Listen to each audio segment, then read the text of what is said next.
Hey YouTube, it's Jessie Slaughter here, and this is to all you f***ing haters, okay? Guess what? You guys are bitches, you know what? You don't faze me. In 2010, 11-year-old Jessie Slaughter uploaded a video responding to a rumour on the gossip site Sticky Drama that she'd slept with the lead singer of the band Blood on the Dance Floor. I read the comments, I read the messages, I reply to them, but you know what? I don't give a fuck. I'm happy with my life, okay? And if you can't, realize that and stop hating, then you know what? I'll pop a Glock in your mouth and make a brain slushy. This video was then posted to Tumblr and later 4chan, which led to a rapid influx of harassment and abuse that didn't stop at just comments. Jessie was doxxed, with her personal information posted online, as people began prank calling her home and sending her emails. Later that day, Jessie uploaded another video. Okay, you guys, this is Jessie Slaughter here, and You I know just what? wanted to say that you guys have ruined my life. I'm gonna tell you right now, this is from her father. You bunch of lying, no good punks. And I know who it's coming from because I've back traced it. And I know who's emailing and who's doing it. And you've been reported to the cyber police and the state police. Somehow, this did not help. And if you come near my daughter, guess what?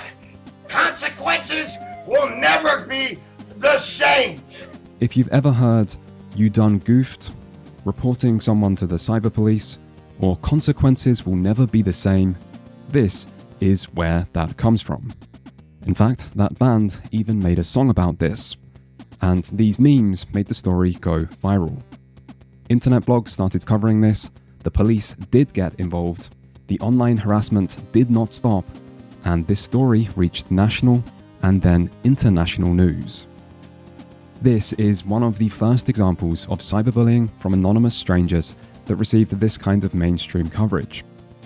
As a result, many words were written on the dangers of trolls and 4chan, and calls were made to increase censorship on the internet to tackle this new dangerous threat. As for Jessie, she would later be placed in foster care after her father was arrested for assaulting her, although he would die of a heart attack not long after. Yet, despite this other misfortune, it was this one viral event that continued to follow her wherever she went online, with her later saying it had ruined her life. So, I ask you, in that self-important YouTuber way, who was the bad guy here? I mean, maybe there's a few, but surely the most obvious is 4chan. Sometimes it's complicated, but they bullied an 11-year-old girl. They doxed her, they stalked her well beyond this first event, and all over nothing? How could people on the internet be that cruel? It almost doesn't make sense. But there's no way something with this much mainstream coverage could just get it wrong. Right? 8 years later, Jessie, now going by Dammy, would make a Tumblr post saying loudly, clearly, and without hesitation that Davey Vanity, lead singer of Blood on the Dance Floor, had raped her. 1 year later, the number of women that had accused Vanity on record of sexual assault or worse was 21. 16 were minors at the time of the incidents. And this 2019 investigation by Huffington Post does include evidence to support these claims. So, maybe there was more to this story than what appeared on the news. But a hypothetical person might say, how could anyone have known? Well, let's see. The entire reason this drama started was because someone on Sticky Drama said Jessie and Vanity had slept together. They also included a photo of them together, which wasn't the only photo of them around, and had a screenshot showing a chat message from Jessie admitting to being molested. This Sticky Drama post even starts by saying Vanity is at it again. And this post wasn't even the only thing claiming this. Jessie herself also said it in a Zap.com chat room 1 month earlier, and on a deleted Tumblr post, and had left comments about kissing Vanity in other places, and possibly said other stuff in an email. But how could anyone just trust things they read on the internet? Okay, but there was also a 2007 police report where a 14-year-old admitted that Vanity had sexually assaulted her. The police officer even contacted Vanity, who claimed not to know how young she was, and said sorry. Then the police closed the case because the victim didn't want to get Vanity in trouble. Clearly, he did get in trouble though, as he was also arrested in 2009 for felony sexual assault, also on a minor, where he was again released without charge. That part was also included on that first Sticky Drama post, by the way. There was also, apparently, video evidence of openly predatory behaviour uploaded by the band to their own YouTube channel. In fact, the allegation soon became so well known, Vanity started singing about them in songs. Quote, "Look at me, I'm beautiful, not a suspect of rape," and "Call me a pedophile, underage is not my style." And I'm sorry, but what is this, a fucking Key and Peele skit? To be fair, those song lyrics actually came after Jessie Slaughter went viral. I just couldn't resist including them. But everything else didn't. And there were plenty of other accusations and evidence around, some of which can still be found. If you want to know how someone could get away with all this, part of the reason might be that he was a celebrity with a lot of young fans that would attack anyone who accused him of wrongdoing. Which is what Jessie was doing in that first video. So, a link to the shit that's been happening on Sticky Drama lately, involving me and my homie Daddy. And this was why 4chan got involved. They didn't just see a child being cringe and decide to ruin her life. They jumped into already existing drama that was either about someone constantly lying for attention about very serious subjects, or it was about a pedophile that needed to be exposed. And their methods might have been bad, and their motives not always pure. And they were a group of people with different individual methods, motives, and levels of understanding. But at least 4chan realized something is wrong here, and something should be done about that. This story reached international news, and those reporting on it were obviously aware a serious accusation was involved because they mention it. And yet no one seemed to question whether that accusation might be true. No one seemed to think that it was important whether an adult who had a reputation and police record for sexually assaulting minors had sex with a child who had repeatedly said he did. All because an 11-year-old was being bullied, and online harassment was scary. I mean, children have been sexually assaulted for years, but this anonymous 4chan thing? That's going too far. Good thing the media was there to help shine a spotlight and therefore paint an even bigger target on this vulnerable person. Now, in case you think I'm being uncharitable to the media here, I'd like to show one article written by Adrian Chen for Gawker. Chen had already covered this story the day before, where he referred to Vanity as being dubiously linked to Jessie, while linking to a photo of them together with a chat message from Jessie saying Vanity had molested her. And that isn't even the bad part, that's more like the norm for reporters covering this. The next day, Chen wrote an expose on 4chan to show how the internet's worst trolls work, where he defends Davey Vanity as the poor victim of a very likely made-up scandal who 4chan users cruelly want to destroy.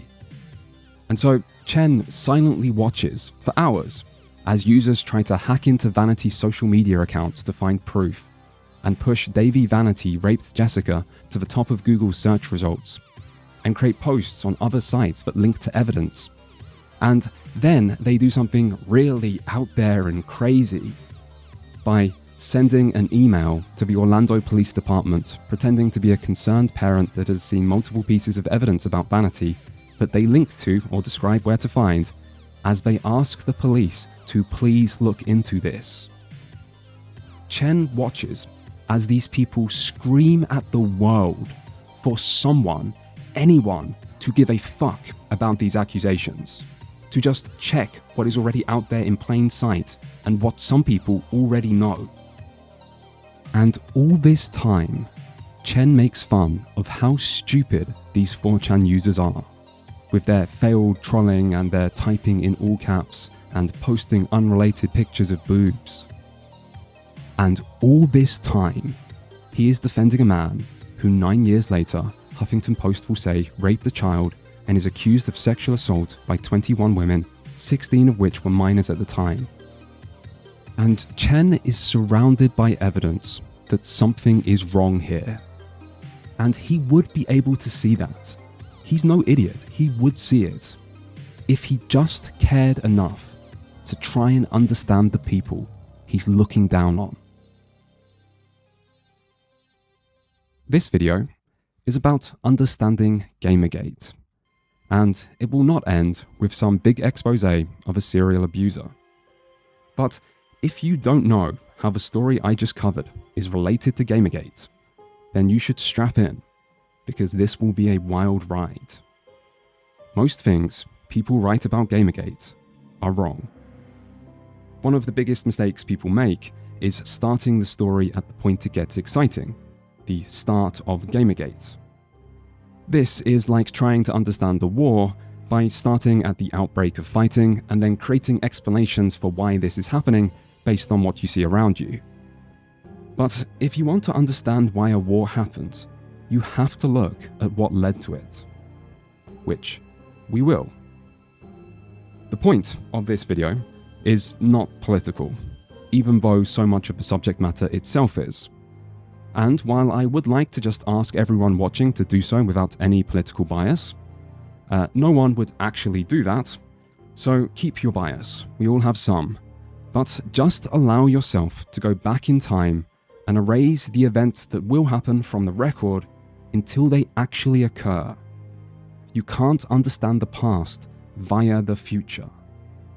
Still, I appreciate this is such a politically charged topic that people may want to know where I stand, so that they can just dismiss anything I might say without watching any further. And while the best way to judge someone is through their actions, I get that might not be possible, so out of respect for how political this subject is, I would say I'm more left-wing. I also have a pretty negative view of the culture war, and that bias might be important because that war is a part of this story. In fact, in many ways, that is the best explanation of what Gamergate is. Not a misogynistic online harassment campaign, as many people in the gaming industry and online left see it, or a consumer revolt about ethics in games journalism, as many disenfranchised gamers and people that get angry at woke things see it, even if both of these play their part. Instead, the simplest description is that it was the start of a left versus right culture war for control of the internet. And this is a war that was happening before, just not via the same all-out open warfare, and it's a war that will continue after, just in a different way as people start to understand that this is a culture war and not just various similar but isolated events. This is one of the things that makes Gamergate so interesting. Even as it was happening, many people didn't understand what it was. So, some politics is unavoidable here, but this video mostly focuses on how this culture war started, and harassment of women in gaming, and ethics in games journalism, and just how large an impact one single person can have. So, let's understand Gamergate, step by step, as long as it takes. There are a lot of sources in this video, and I do mean a lot. You can use the number shown on screen to find them below, often with full context but occasionally redacted. I took information from everywhere as long as it was out there already to take, because I wanted to verify as much as I possibly could. Still, a surprising amount of what you're about to witness is the result of original research done by me alone. Most things people wrote about Gamergate were wrong. As the internet brought diverse new fans to the boys' club of nerddom, a reactionary movement arose to keep women and marginalized people away from their fan communities. What's even more disturbing, if that's even possible, is that the perpetrators openly referred to this harassment campaign and their abuse as a game. They referred to their abuse as a game. What is fueling this misogynistic nerd rage? This all kind of culminates in a huge problem, which is entitlement. The video I was originally going to upload tonight is gone. I've scrapped it, it's deleted. I've decided to do something different because of this. What you're looking at is a copyright claim against a YouTube user by the name of Mundane Matt on a video called Hell Hath No Fury Like a Lover Scorned. It goes back to August when an ex-boyfriend of a video game designer, Zoe Quinn, posted an online blog. In it, he accused Quinn of sleeping with a reporter to get a positive review on one of her games. That sparked a campaign that came to be dubbed Gamergate. It's a story about sexism in the world of video gaming with all the elements of a Hollywood script. The threats making splashy headlines around the world. Threat of violence, all too real. Violent threats for pointing out sexism in video games. Things got heated, to say the least. Let's start with the basics. Gamergate started as a hashtag on Twitter, a banner under which people could collectively argue, vent, or attack an idea or an individual. In Gamergate's case, that individual was Zoe Quinn. And that's where things got ugly. Horribly ugly. And I guarantee you, we're going to see articles published by the likes of Kotaku and GamerRanks and others that are going to ignore these kind of accusations, and they're going to focus on how poor Zoe Quinn is just a victim, or whatever buzzword they're going to pull out of their ass to dodge the bullet coming at their head. The first thing you lose is all perspective. It's like you're just constantly surrounded by nothing but hate. Don't fucking let them. We have a spotlight on this corruption and on their fucking hypocrisy. Make them answer for it for once. Make them be held accountable. What about the accusations of collusion between designers, feminists, and journalists? Do you understand how important it is? We are talking about ethics in gamer journalism. Do you understand how huge that is? I mean, what if there was no ethics in Hollywood journalism? Listen to how these women were treated when they spoke out against what they saw as sexism in the video game industry. When someone posts your address online and they tell you they're going to murder your whole family, you don't really feel safe staying at that location. Yeah, no shit. It's so hard to deal with abuse in this industry sometimes because it's like the first thing that that so many people want to do is just to say it's not real and say it doesn't happen.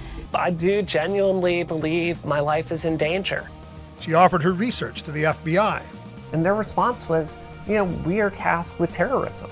We are working on these things. It just isn't the biggest priority for us. I think that needs to change. And being told that that's not real, that that's not happening. I think of any of the women and young girls I've taught game design having to go through this, and I can't deal with that. But certainly what is real is the hatred from these men sending threats. What's your message to those men? All you're doing is, it's like a death knell. You guys are becoming rapidly irrelevant. Zoe, that is such an important message. And you've just seen a taste of what's happening.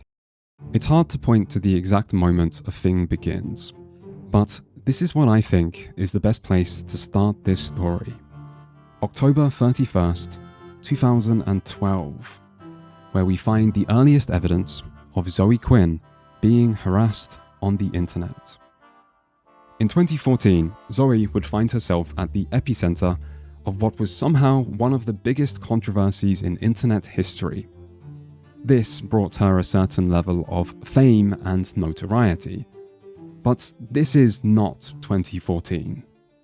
At this point, Zoe is a small indie developer who only started learning game development 1 year ago and has never released a commercial game. Her tweets get little engagement. And yet, she is about to find some drama. One of the major themes of this story is how difficult it can be to determine what is actually true on the internet. And here we can see one reason for that, which is that in the distant year of 2026, many social media posts are deleted and many links are now dead. Luckily, I have somehow collected more archived information about these events than perhaps any other person alive, so we're still going to be able to look at a whole lot of evidence. But that doesn't change the fact that what we see is often partial. Here, for example, most tweets are gone, so we're forced to interpret this through Zoe's side of the conversation alone. Luckily, that's enough. It begins when Zoe takes issue with an article about fake gamer girls. She returns a little later to call out said article, saying it's bullshit, atting the website, and promoting her own fake nerd girl detection game that she just made in response. This game is not something I'd usually call a game. It's more a short quiz where every answer soon leads to a message about not being judgmental of others because girls play games too, which is a reasonable message, and her tweet does well. But there is a problem. The bullshit article, 10 signs your girlfriend is a fake gamer, is satire. If you scroll past said signs, like someone saying their favorite game is Super Mario or Pac-Man because only liars pick Pac-Man, you eventually come to a message about how overly projecting an identity by challenging others is a sign of insecurity. With a twist being that this actually applies more to the gatekeepers than the fake gamer girls. And so the article supports the same message as Zoe's game, which the writer of this article seems to then tell her. My guess is that Zoe just didn't read to the end because it's long and people don't always read everything, so she misinterpreted it. No big deal, it happens, and there should be no reason for this to go further. This should not be something showing up in a YouTube video over 10 years later. And yet, it is. Zoe starts arguing with the article's author. She again calls the article bullshit and drivel. She complains about another article he's written. She says the fake gamer article doesn't achieve its goal, but it makes marginalized people feel further marginalized, and so on. This goes on for a while, and other people get involved. At least one person can be seen backing her up. Don't worry about who that is yet, we'll come back to that.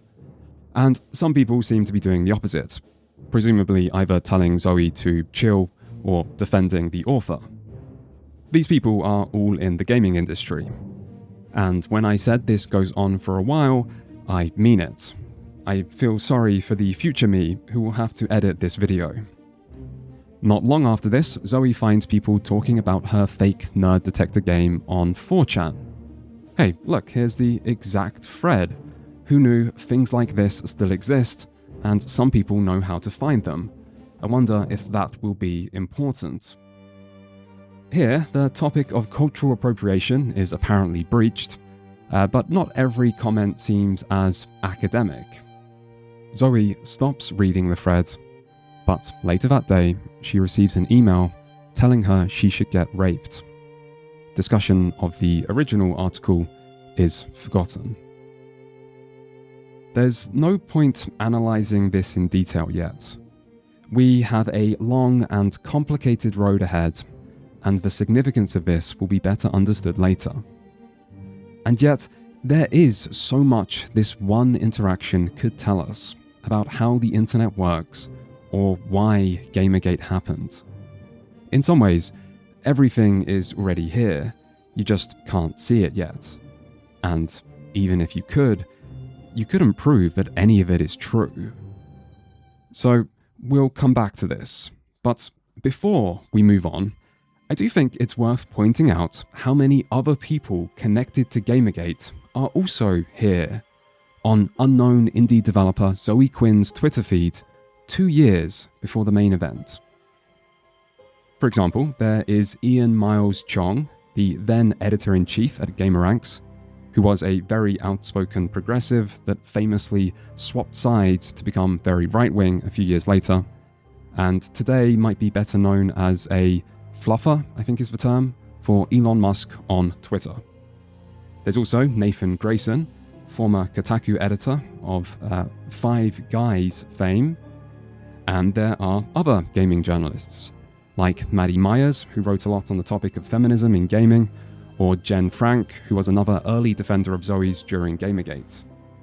There's also YouTuber Innuendo Studios, who is sometimes seen as one of the leading voices on analysing Gamergate in left-wing spaces, and who lived in Boston at the same time as Zoe, and seemed to be a pretty close friend of hers before Gamergate.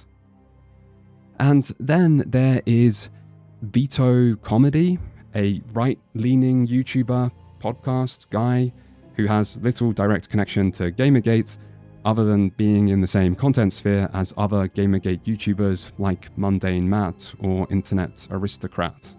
I'm actually only mentioning him to help illustrate the point I do want to make here, which is that the internet is a smaller place than most people realize, and big things don't happen out of nowhere. People know each other, they have interactions, there is a history to events no one usually checks, and even today, amongst the sea of dead links and deleted tweets, there is still evidence of all this, waiting to one day be unearthed. Alright, that's enough of me trying to drum up intrigue over one small Twitter drama that must look awfully insignificant right now, even though it's actually important in the end, I swear. We'll come back to the main story. First, people need to understand how the internet in this period was different from how it is today. So let's look at some relevant topics, like harassment of women in gaming, and ethics in games journalism, and the dawn of the culture war. Starting with a real victim. Hawk is going to be a different character based on the actual dialogue options you pick, and that was a lot of fun trying to come up with the good guy character who's going to... Dragon Age 2 was a controversial game.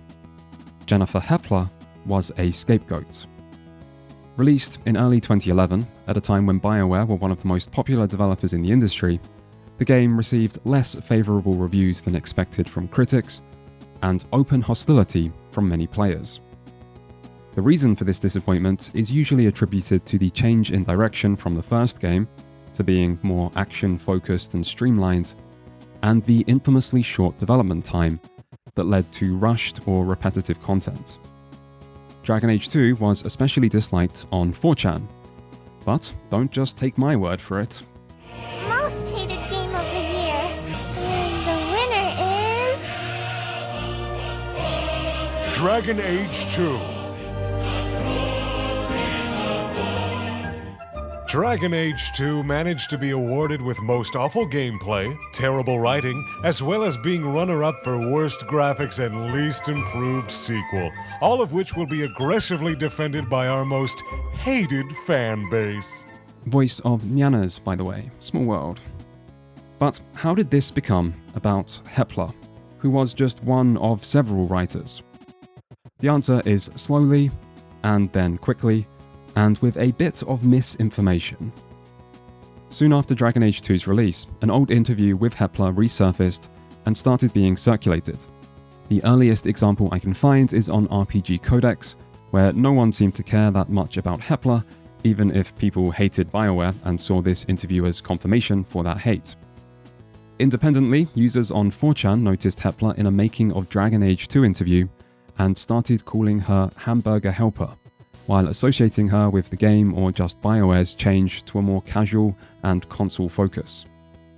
This nickname and old interview spread over time, with more negative memes created along the way, but otherwise this didn't seem to travel that far beyond 4chan, until it did.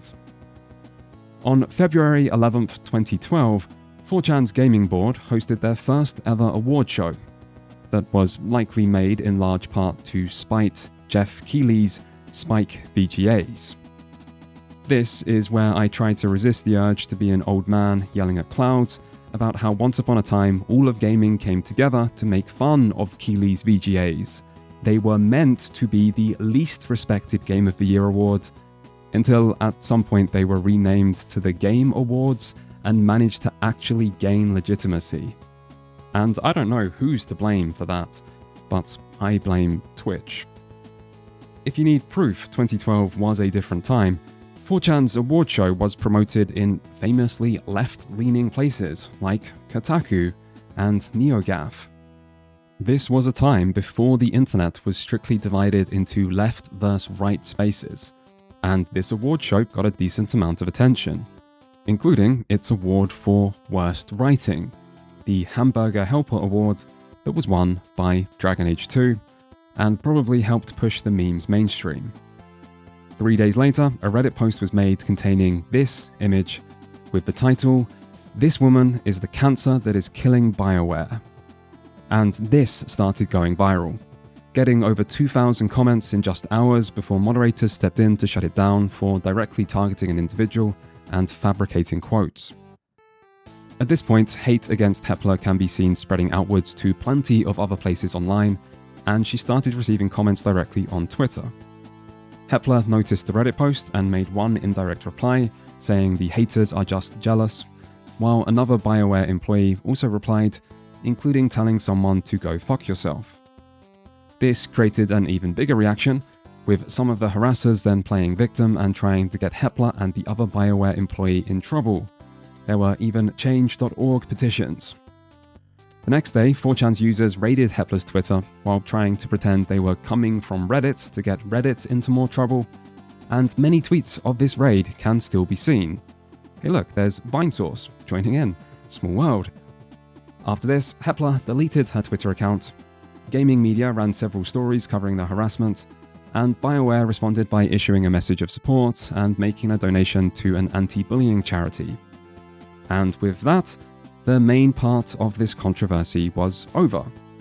Mass Effect 3 was just around the corner to help redirect the spotlight. Although hate against Hepler surely continued to follow her, and probably still exists to this day. After all, she is the cancer that's killing BioWare. If we rewind back to that viral image posted to Reddit, which surely originated from 4chan, we can see a bit more about why this happened.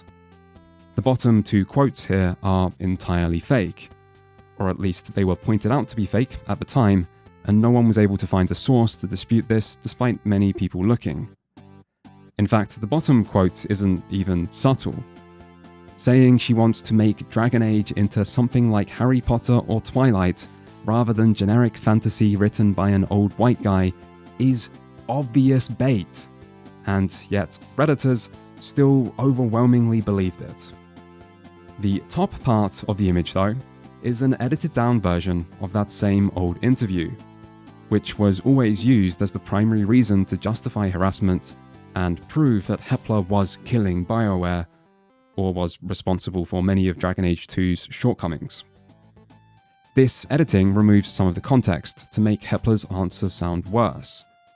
For example, the reason Hepler said she wanted a fast-forward feature added to games was also that she had a baby on the way and limited free time, and so wanted to experience the writing and stories in games to keep up with what was happening in the field, presumably to improve as a game writer. Meanwhile, answering playing games to the question, "What's your least favorite thing about working in the industry?" is, admittedly, not a good look. But she does admit that in her answer. And this was in 2006 when she first started working in the industry. Her background was mostly in tabletop RPGs instead. Also, she was just a writer, so the important part of her job wasn't playing games, and some of the stuff she wrote for Dragon Age is usually regarded positively. Regardless, Hepler would leave BioWare 1 year later, saying this was for family reasons rather than the harassment. Although in the same interview, she mentions how despite not reading the harassment at the time, she was shown a forum post by EA Security that included graphic threats to kill her children on their way out of school. So I guess family reasons could have multiple interpretations. But at least gaming fans got what they wanted. And the crazy thing about this story is that the fans were actually right. With the cancer now safely removed, all of BioWare's problems just disappeared, and they went on to make the universally adored Mass Effect Andromeda, Anthem, and Dragon Age: The Veilguard.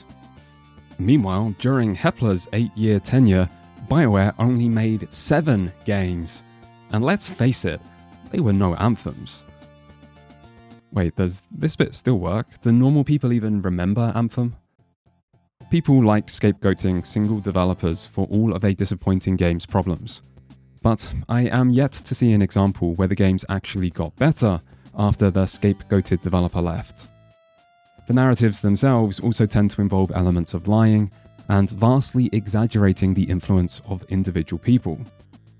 And somehow, this is not the first time I've covered an event like this on this channel. I am sympathetic to people who aren't public figures yet find themselves targets of online witch hunts, particularly when those witch hunts involve fabricated claims. And my actions in all the time I've been making videos support this claim. Still, there was another reason I wanted to bring up Emil Pagliarillo, which is that he was not targeted because he was a woman. Hostility towards game developers also happened to men. Phil Fish and Adam Orff are two other good examples from this period. In fact, at the time the harassment against Hepler occurred, the gaming media didn't assume this was because of her gender. Even the Mary Sue, a geek feminist website that presumably talked about gender quite a lot, depicts this story as harassment against the scapegoat and pushback against inclusivity in gaming, rather than the result of some gamers hating women. Which is not surprising. All-out cultural warfare had not started yet. But the anger that would fuel it was growing, and it didn't just get directed at Hepler. This partnership, and why I'm excited about it, is that they're really adding value to the equation, in that, gamers actually get value out of this. So it's not just, a logo slapped on a bottle. It really is, a meaningful partnership where if you buy Mountain Dew or you buy Doritos, you actually get a code, which then you go to the website like DoXP or DoritosXP.com. You enter that code and link it to your gamer tag, and you actually get experience in the game. In the 2010s, there was a controversy in the online gaming world about ethics in games journalism. Although some said it became a smokescreen to justify harassment of women and journalists. And this wasn't just any old controversy. This was the controversy. It, quote, brought games journalism to its knees. It was an utter disgrace. Thousands and thousands of words were written about it, in individual articles covering it, and there were plenty of articles. One thread on NeoGAF alone had 14,000 replies. Journalists were literally screaming at each other over this. Lifelong friendships were apparently ruined, and there was censorship and the Streisand effect and legal threats and memes, and it changed gaming. And it wasn't called Gamergate. It was called Doritosgate, and it happened in 2012. 2 years later, during the next controversy about ethics in games journalism versus online harassment, the idea that there could be outrage about games media ethics was often treated with disbelief. Do you understand how important it is? We are talking about ethics in gamer journalism. Do you understand how huge that is?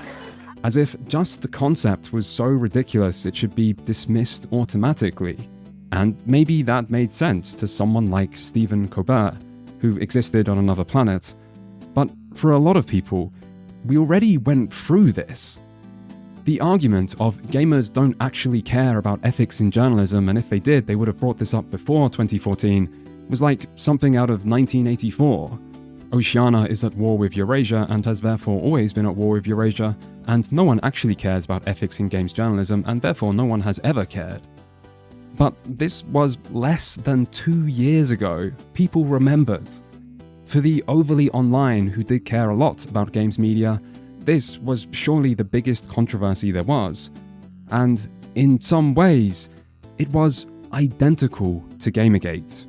Even the name was similar.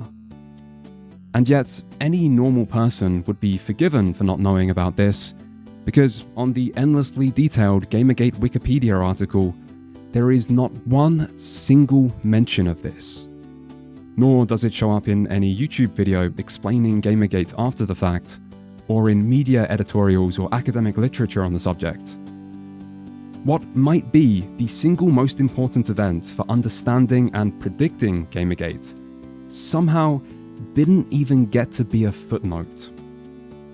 So, at the very least, Before I lose 50% of viewers for getting too controversial, let's try to correct this one historical blind spot.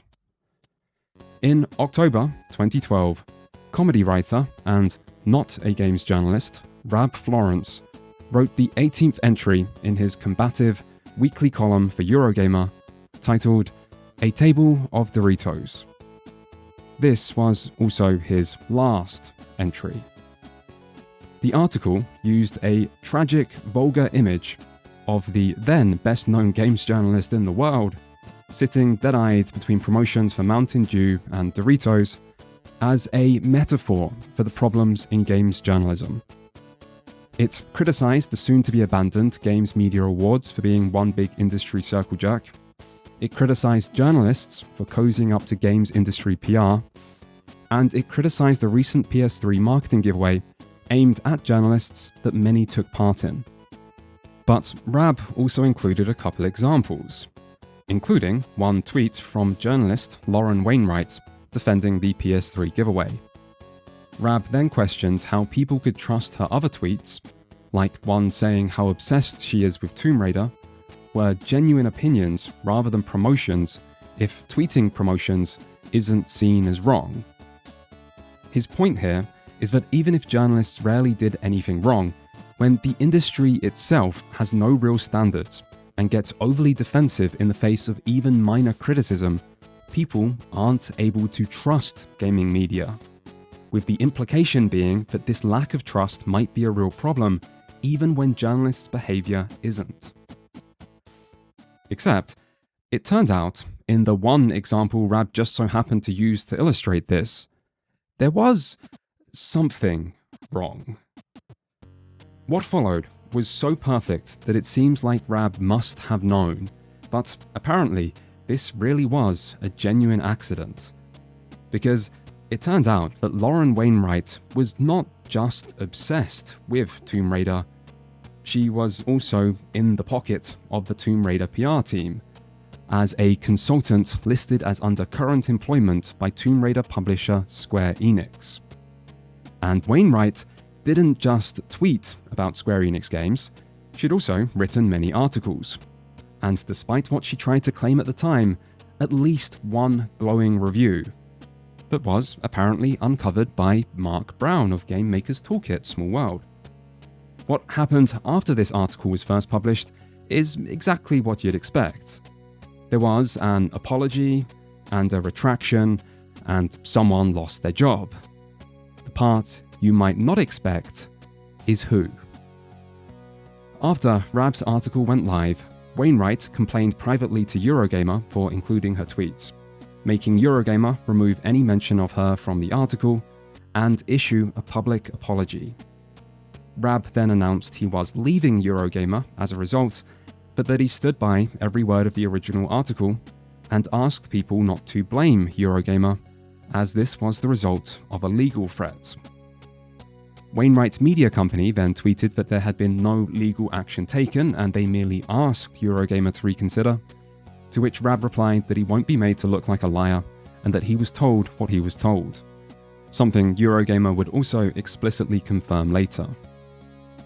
It was this sequence of events which blew this story up and made the internet track down proof that Wainwright appeared to be employed by Square Enix and had covered their games many times. Basically, gamers overwhelmingly sided with Rab and were outraged at the censorship and that he was the one who lost his job. Games journalists, however, had much more divided reactions, and it's here that some people might have forgotten something important. Luckily, my memory is better than most people's, which was actually incredibly helpful for this video. Because surely it's worth mentioning that after Eurogamer changed the article, Wainwright started to receive a lot of hate. Hey look, there's Vati Vidya, Small World. And that plenty of other journalists defended her, probably in part because the exact details weren't immediately clear and they were friends. But also because at least some of this hate was sexist, which seemed to make Wainwright much more sympathetic to people. A tweet from Rab later that evening would even condemn the misogynistic abuse against Wainwright. I don't think many people associate Doritosgate with harassment against women, but it was there, and it heavily shaped the debates and divisions within games journalism that followed. This is where the screaming and ruined friendships come in. There is too much of this debate to cover in specifics, but the most essential reading is then Rock Paper Shotgun editor-in-chief John Walker's blog posts. It was actually Walker who first criticised the PS3 giveaway and inspired Rab's article, after he was met with a dismissive response from other UK journalists. The tweets used as examples were referring to Walker, and so when Rab's article first appeared, Walker was soon by his side, leading the charge to bring criticism of games journalism into the spotlight, saying he is deeply disturbed that the UK games industry is behaving as if it's above criticism. After Eurogamer censored the article, Walker made a second blog, calling the last 2 days an utter disgrace for UK games journalists and PR that he is sick with anger about and makes him embarrassed by his profession.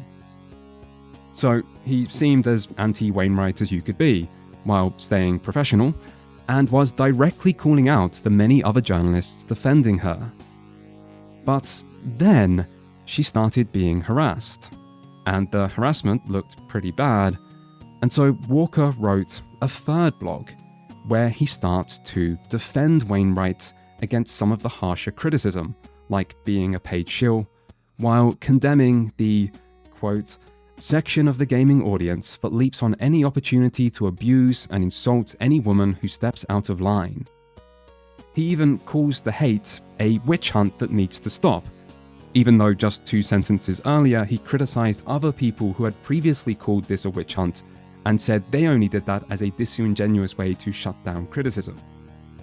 Basically, Walker seemed like the biggest believer that criticism of ethics in games journalism was needed, but he wasn't willing to push that argument if doing so might contribute to sexist harassment. And obviously, it might. And sexism and harassment are bad. But I do wonder if Walker would be so quick to forgive someone who had so much power and agency in this situation if there wasn't sexism involved. I mean, Wainwright reportedly told Eurogamer she intended to pursue this matter with her lawyers, plural, and made it clear she would not drop it until it was resolved to her satisfaction, which made Eurogamer very reluctantly do everything she asked, even forcing Rab to leave his job in the process. And then, after this, Wainwright got caught repeatedly lying. There's a lot of blame thrown around by journalists in reaction to this, including at Rab, and at Walker, and at Eurogamer for caving, and at UK libel laws, and at Wainwright's unnamed friends for encouraging her, and at PR people for tempting journalists, and at the internet, and at the vultures with a pro-misogyny agenda. And harassment and sexism are bad. But how much do they control people's reaction? And how much power might that give one single 4chan thread that linked someone's Twitter? Or even just 1 or 2 sexist comments?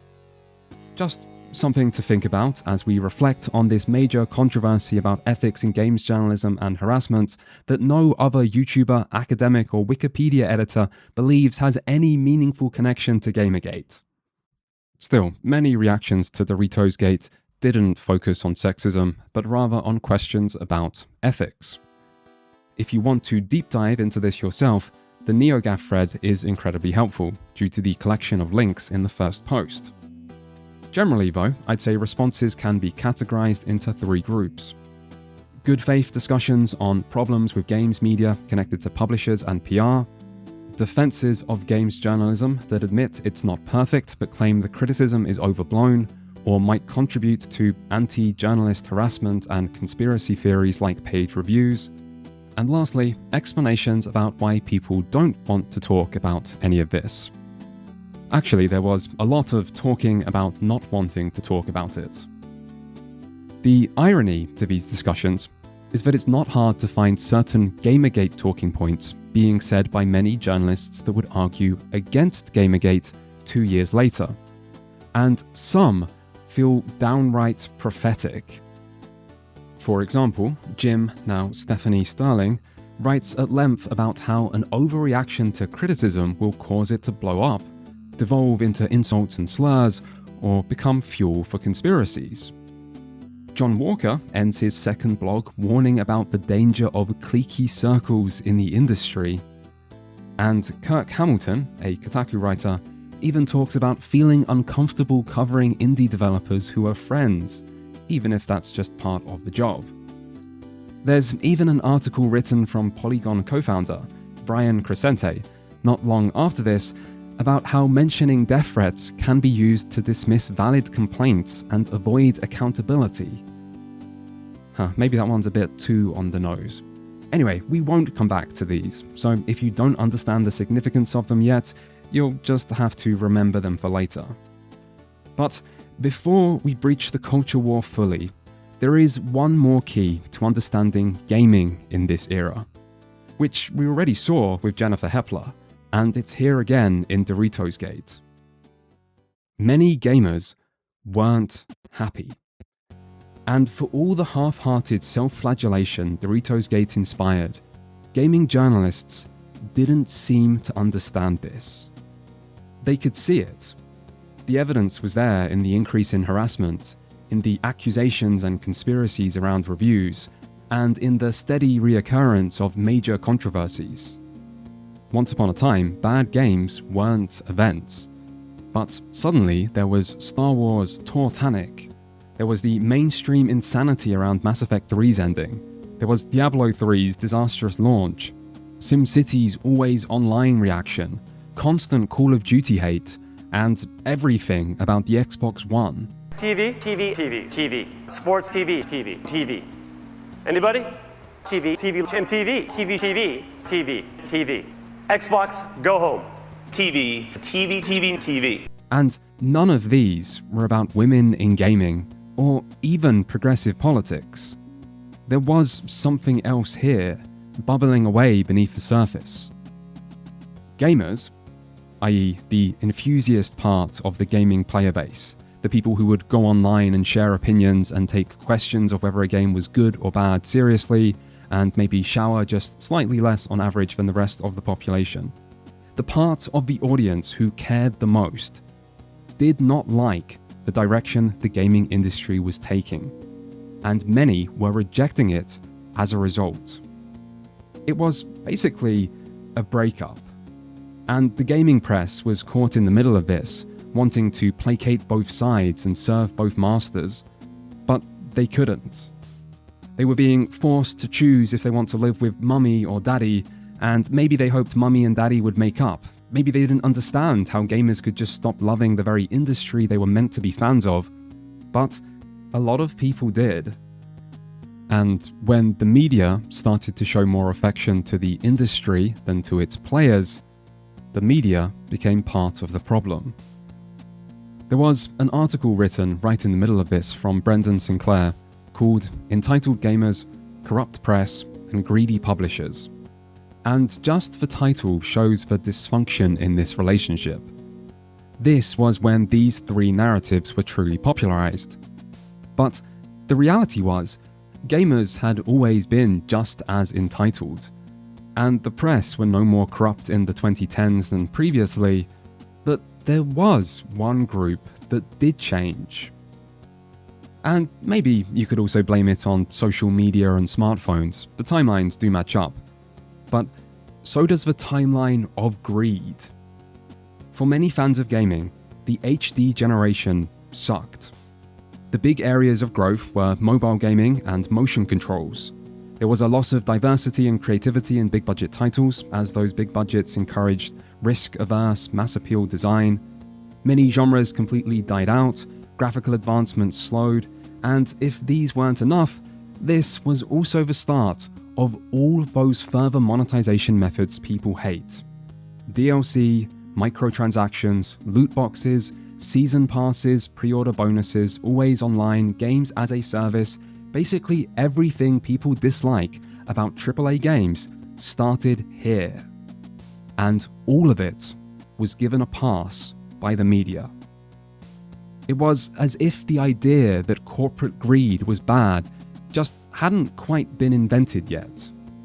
So when EA added microtransactions to The Sims or FIFA, it got presented as a good thing. Or when Blizzard added the first ever cash shop mount to World of Warcraft for $25, the media reported that it looks cool. And things like this kept happening. So some gamers started to rebel. And I think the media genuinely didn't grasp the level of dissatisfaction and did just want to satisfy both masters, as both sides are a part of their ad-focused business model. But this put them in a position where every time gamers got angry, journalists became the industry's defense force, doing anything they could to put out the flames, which acted as proof to gamers that the media was corrupt, while being on the receiving end of the anger at the industry became proof that gamers were entitled. And so both sides just doubled down. So people don't like Mass Effect 3's ending. That's it. They don't like, some people don't like Mass Effect 3's ending, so they want to petition to change it. That's actually what's happening with Mass Effect 3 right now. People are petitioning BioWare to go back and change the ending of the game, as if you wrote the fiction and they didn't, as if it's your game and not theirs. At the same time, people are upset about From Ashes DLC because it's day one DLC. You didn't get the complete game! Unforgivable! Because God forbid BioWare and Electronic Arts, they want to make money. I know that game development's supposed to be altruistic and it's supposed to be people just make games for fun and then they go home and sleep on cots in their mom's basement because that's the way the game industry's always worked, right? Of course, this all kind of culminates in a huge problem, which is entitlement. And people think they're getting gouged in the game industry, and people think that they're spending too much money. Well, I have a fucking reality check for you. The reality check is that games are cheaper both in real money and in inflated money than they've ever been. Mass Effect 3 included microtransactions for the first time in a BioWare RPG, and they reportedly made a lot of money. And it featured day one on-disc DLC that players had to pay extra for, and some consider important to the main story. And the ending of this much-loved trilogy seemed unfinished, which might have been due to the short development time enforced by EA, just like with Dragon Age 2. And yet, Mass Effect 3 got a 93 on Metacritic. For comparison, that's higher than Expedition 33. And that is the reason there was so much anger. With Dragon Age 2, that anger got scapegoated onto Jennifer Hepler.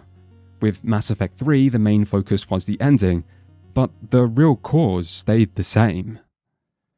One later article about gamer entitlement and sexism asked why it was only gamers that got angry like this, and asked why couldn't they just be reasonable like dissatisfied Star Wars fans or the fundamentalist Christians that wanted to ban Harry Potter. The author here is very progressive, so they know banning books is bad. They just want to make sure that entitled gamers are seen as far worse. In fact, gamer entitlement was seen as so uniquely problematic that a charity drive raising money for children's hospitals had to be stopped, as the charity didn't want to be associated with anger at Mass Effect 3. Not long after this, EA would win the publicly voted Consumerist Award for Worst Company in America, to which the gaming media responded by running defense for EA against this unfair criticism, arguing how much worse non-gaming companies are, and sometimes talking down to gamers for not caring about the important issues. Still, the part that was truly telling here is how EA responded, making light of the vote and saying they'll just continue making award-winning games and services. And EA had a point. It didn't matter how much their player base might hate them, they would still win awards from the media. Yet this was also why EA won over Bank of America.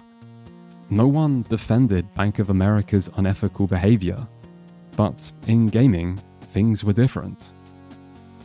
When EA won the same award next year, they did act more humble. Many people see Gamergate as a purely left versus right political battle. But in gaming, the two sides were already here, fighting over Mass Effect 3, SimCity, and Doritos. And if you look at the reasons given for EA's Worst Company Award, you'll see what these entitled and apparently right-wing gamers were angry about. Nickel and diming customers to death, deliberately releasing broken products, mega publisher acquisitions, restrictive DRM, abusive DLC practices, and destroying the companies they buy and then laying off their staff. So maybe there was more to the politics involved in all this, but we'll get to that shortly. Part of me wishes I used Activision as the example here instead of EA, because it shows the same pattern, just with Blizzard in place of BioWare. And that way I'd get to remind people how much the media once ran defense for Bobby Kotick whenever he made insane statements about caring exclusively about investors and profit. They basically portrayed him as this poor little misunderstood businessman that childish gamers were being mean to. And maybe none of us understood corporate greed as well as we should have back then. But who's laughing now, eh? That's right, it's still Bobby. Fuck. There was growing antagonism in gaming even before Doritosgate, which might be why that event featured so much defensiveness from journalists. They were feeling real hostility before this, and the more this corrupt press narrative was justified, the worse that hostility would get. This also explains why gamers cared so much about this subject to begin with, and why so many journalists seem to not want to talk about any of it. I mean, Danny O'Dyer saying 99% of their audience doesn't care about this in a thread that's got 2,000 replies in 24 hours is not exactly convincing. In reality, gamers cared a lot, and not just on NeoGAF. In fact, 4chan cared so much they started singing about it. Bless my soul, IGN is on a roll, giving perfect scores at the top of every poll. It's okay, we don't need gameplay, throw in a little money and we're talking VGAs. Just think about that for a second. Think of the average V user circa 2013. You know, just starting to get really into hating SJWs, regularly being edgy, and looking down on all other gaming communities, and then singing along to fucking Disney songs. That's how much they cared. And it's not just one video, there are many of these. In some, there's even harmonizing and stuff. Now I really wish that I could use a safe state. Informed and informed in sincere opinion. Backed up by arguments resolute. Try appealing to anybody. That's not just one guy singing. Lots of people came together to all record themselves for this, and they did so pretty fucking well. That's how much they cared. And don't assume, oh, this is just the musical, it's just tradition. No, this is when that tradition started. Now listen to all the caring. Informed and sincere opinion. Backed up by arguments resolute. Try appealing to anybody. Just write a review that's thought out and assume. And listen to what they care about. It's not just games being bad, and it's usually nothing to do with feminism. A lot of this is ethics in games journalism. It's tough to be the press, under publisher the rest. Be given trust when really you're a sham. Be a tool of the corporation, an opinionated hack, and for our cooperation, we are sure to be paid back. And you might not like what they say, but if you don't allow legitimate criticism from within, you encourage illegitimate criticism from outside. We have seen this 3 times already, and we will see it again. Anyway, enough singing and dancing. It's probably a bit inappropriate given where this video is going. Just one more foundation to go. Let's start a culture war. I'd like to share with you a story about how I accidentally became the villain of a massively online game in real life. For the past 4 years, I've been running a video web series on YouTube called Feminist Frequency. Why Anita Sarkeesian? How was she the spark that burned online gaming discourse to the ground? And that's not meant as a slight to Anita, but she was just a YouTuber. You don't get less special than that, and YouTubers have said and done a great many things, none of which had an effect like this. The answer is that it was a perfect storm made from two competing political ideologies colliding, and Anita was just caught in the middle of that. But it wasn't left versus right. Anita's career began how I expect a lot of YouTube video essayists did. She went to university, got a degree, and then applied that academic knowledge to subjects that interested her. In 2009, she launched Feminist Frequency as a non-profit and got some media attention in feminist spaces, but nothing remarkable. In 2011, she produced a series of 6 videos titled Tropes vs. Women, covering different gendered tropes in popular media, and at this point these were getting about 30,000 views, and controversy or backlash seemed rare, although not quite non-existent. And then she launched a Kickstarter for a gaming version. Have you ever noticed that, with a few notable exceptions, basically all female characters in video games fall into a small handful of cliches and stereotypes? Unfortunately, in addition to all of these benefits, many games tend to reinforce and amplify sexist and downright misogynist ideas about women. And the gamers around the world just lost their minds. A woman, a woe man, talking about video games, the games that belong to the men? So obviously, gamers rose up. But not organically and not right away. The Kickstarter reached its goal in 24 hours, and for the first 2 weeks, everything seemed calm, with not one negative tweet in sight. Media articles covering it had more mixed comments, but only in a complaining that men get troped too, you know, kind of way. But if we move over to 4chan, where archival records this far back aren't perfect, but still often show enough, there is evidence of one person spamming their heart out, and even bumping their own threads, from the very moment the Kickstarter went live on 17th of May, and this person has a trip code and an Anita Sarkeesian username, and was giving perfectly authentic answers about the project. And this is not Anita, as they say, although ironically it's them saying they aren't Anita that makes people start believing it is. Anyway, I don't know why this one person was so determined to put Anita in 4chan's crosshair. It might even be to troll 4chan more than to try and trigger 4chan to troll Anita. Supposedly, the spam will last for days, which there are some archives of, but this does show that 4chan didn't initially seem to care. Most threads didn't even get replies, yet one determined hater was changing that. It's not until the 4th of June, over 2 weeks later, when Anita uploads the Kickstarter pitch to YouTube, that the fire ignites. This video gets 400 comments in the first 24 hours. During this, Anita acknowledges the sexism on Twitter for the first time, mentioning people posting her video to 4chan, and hundreds of comments coming from a 2-hour period. And this was something 4chan sometimes did, as shown with Jennifer Hepler, where users would raid something and try to overwhelm it with offensive comments to spread hate or chaos. And now Anita was giving them what they wanted by reacting and even removing negative comments. So these people surely thought they were winning. And then Anita blows them the fuck out by showing this mass of sexist comments on Twitter, where people reacted with shock and sympathy, which boosts her Kickstarter. And then it seems 4chan just doubled down. The next day, a friend of Anita's says she's under major misogynistic attack from 4 different boards, and also that the Kickstarter is skyrocketing.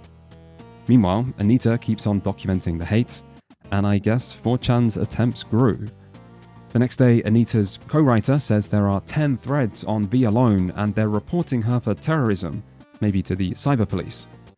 Next, the media starts running stories on the harassment as it has become a bit of a story, and then the Kickstarter truly skyrockets, eventually reaching $160,000, slightly more than the $6,000 goal, and this all becomes a feel-good story of overcoming sexism and harassment, and everyone claps and cheers. 4chan users tried to intimidate someone and failed, and the more they tried, the more their own words proved Anita's point that sexism in gaming might be worth bringing attention to. Someone will even create an internet law called Anita's Irony to describe this. Meanwhile, Anita becomes an instant gaming celebrity. She gets invited to give TEDx talks, she appears on radio and TV, she gets endless positive press coverage, all to talk about this one event, and before she even released a video. So, total Anita victory, right? Wrong. She was a legitimate victim of harassment here, and now she was just being set up to fail. When this major misogynistic attack began, there was a total of 400 comments in 24 hours.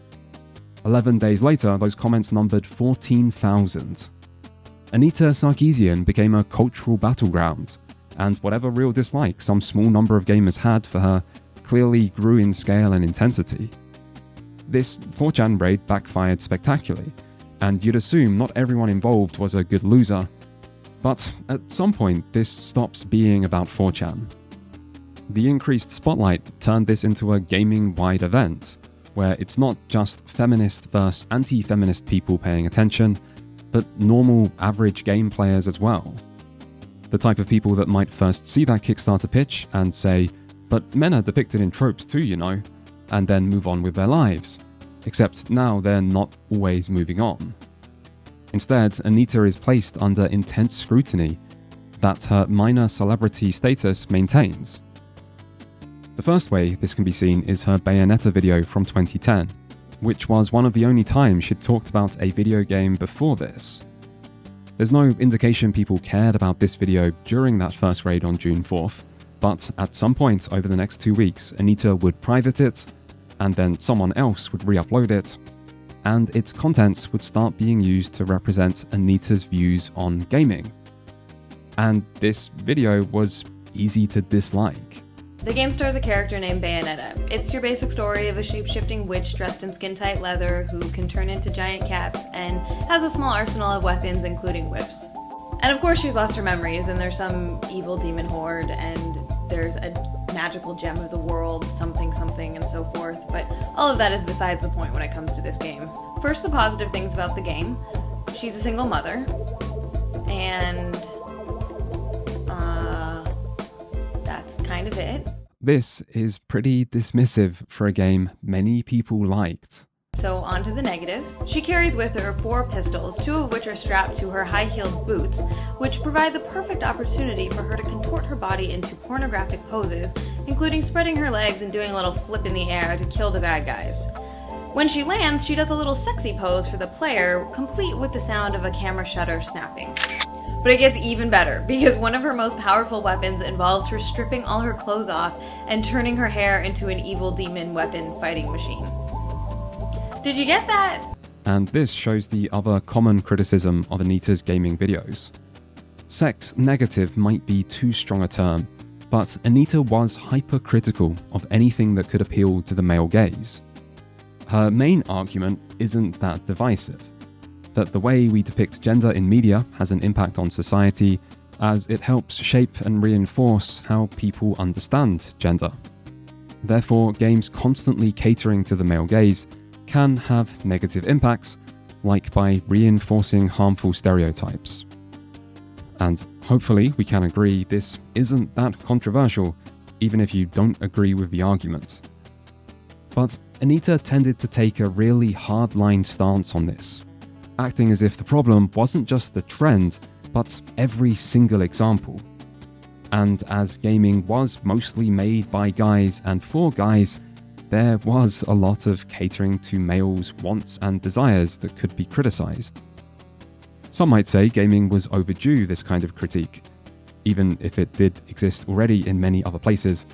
But when Anita's strong stances was combined with her casual dismissiveness of individual games or the medium, and her typical confidence that some might see as smug, and her use of serious real-world issues to support her points. This becomes a much harder sell to many of the average, mostly male and probably not that politically invested yet gamers of 2012.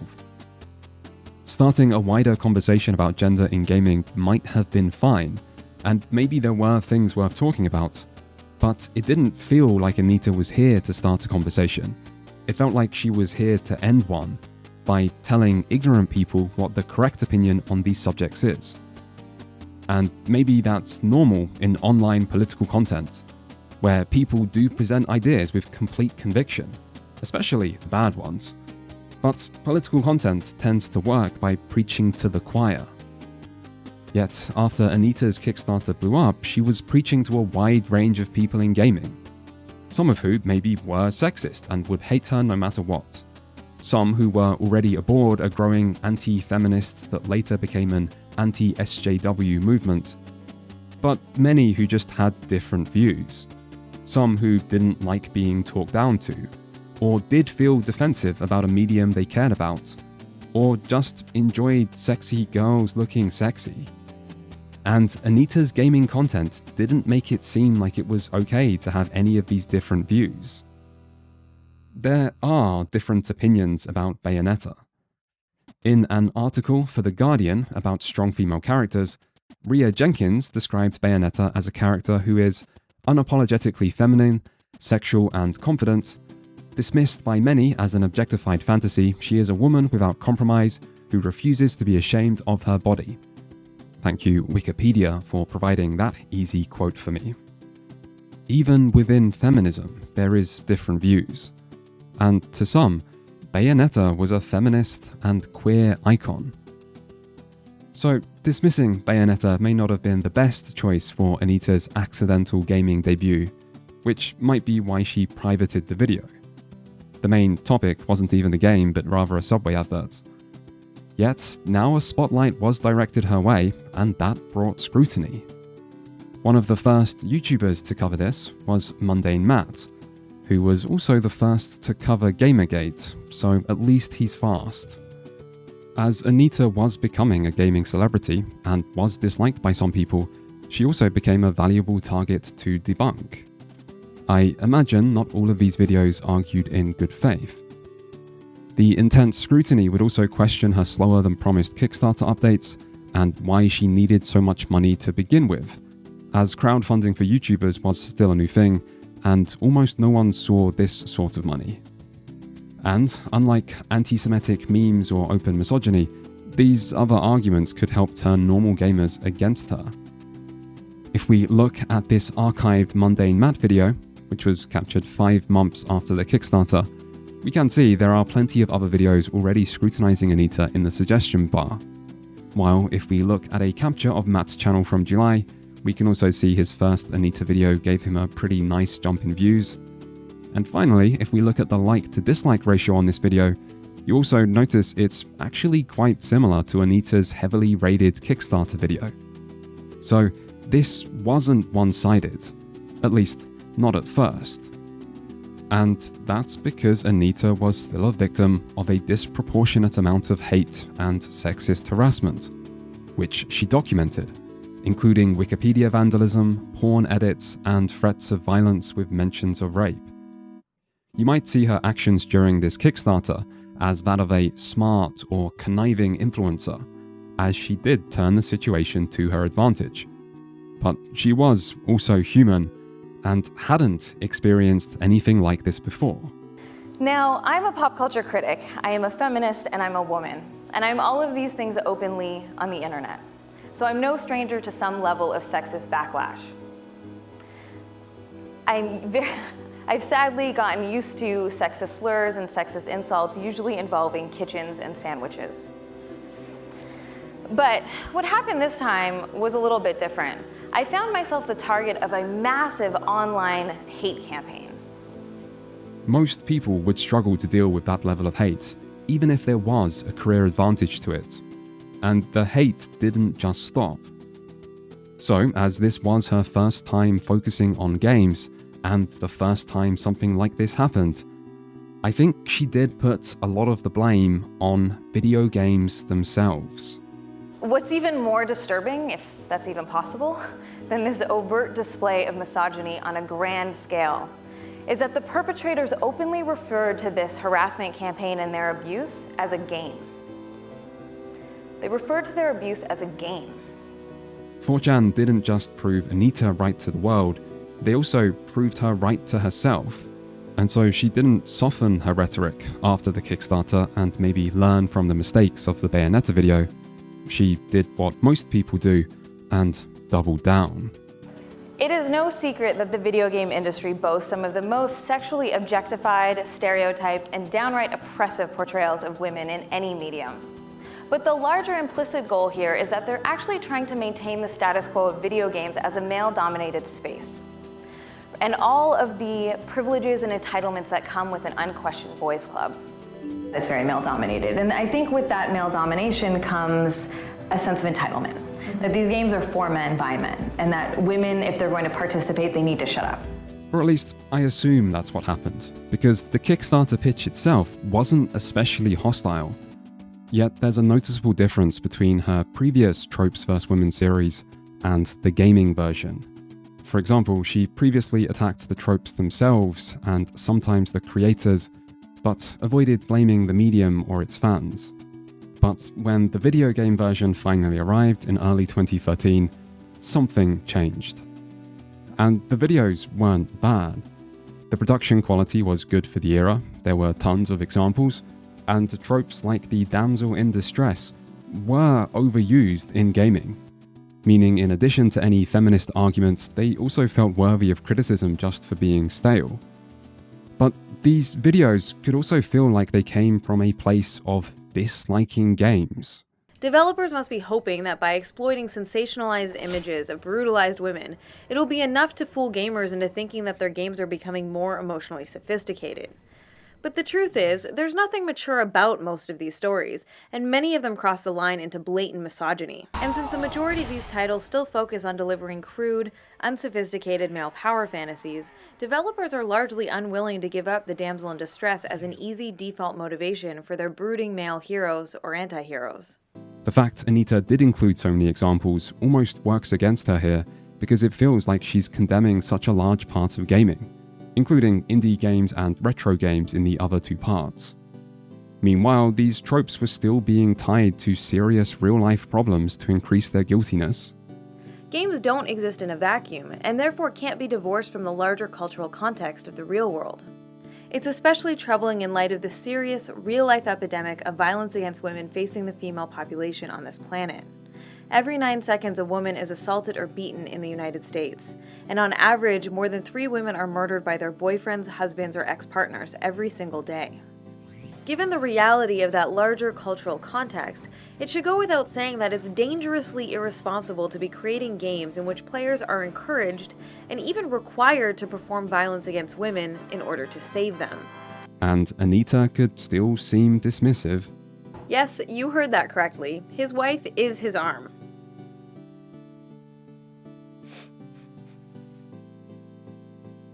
And she might be right about this specific twist, but moments like this almost feel like they're here to show everyone that people who enjoy these games are dumb. And I think that is the biggest problem here.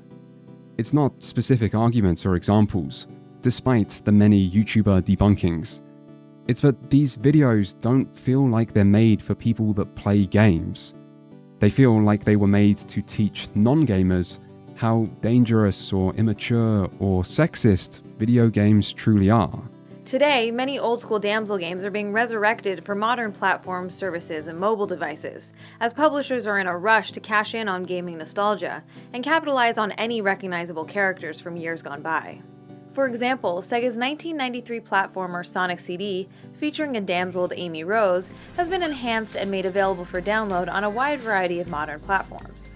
I never thought I'd hear someone make Sonic CD being available to download on modern platforms sound like some dark, scary thing. In their worst moments, these videos feel a bit like listening to the satanic panic of the 80s, or the violence in games debate from the 90s. The game has been remade, re-released, and ported to dozens of systems over the past 25 years, ensuring that Marion will be battered and damseled for each new generation to enjoy. These videos might describe problematic tropes, but it feels like their actual purpose was to make any problem they identify sound as bad as they possibly can.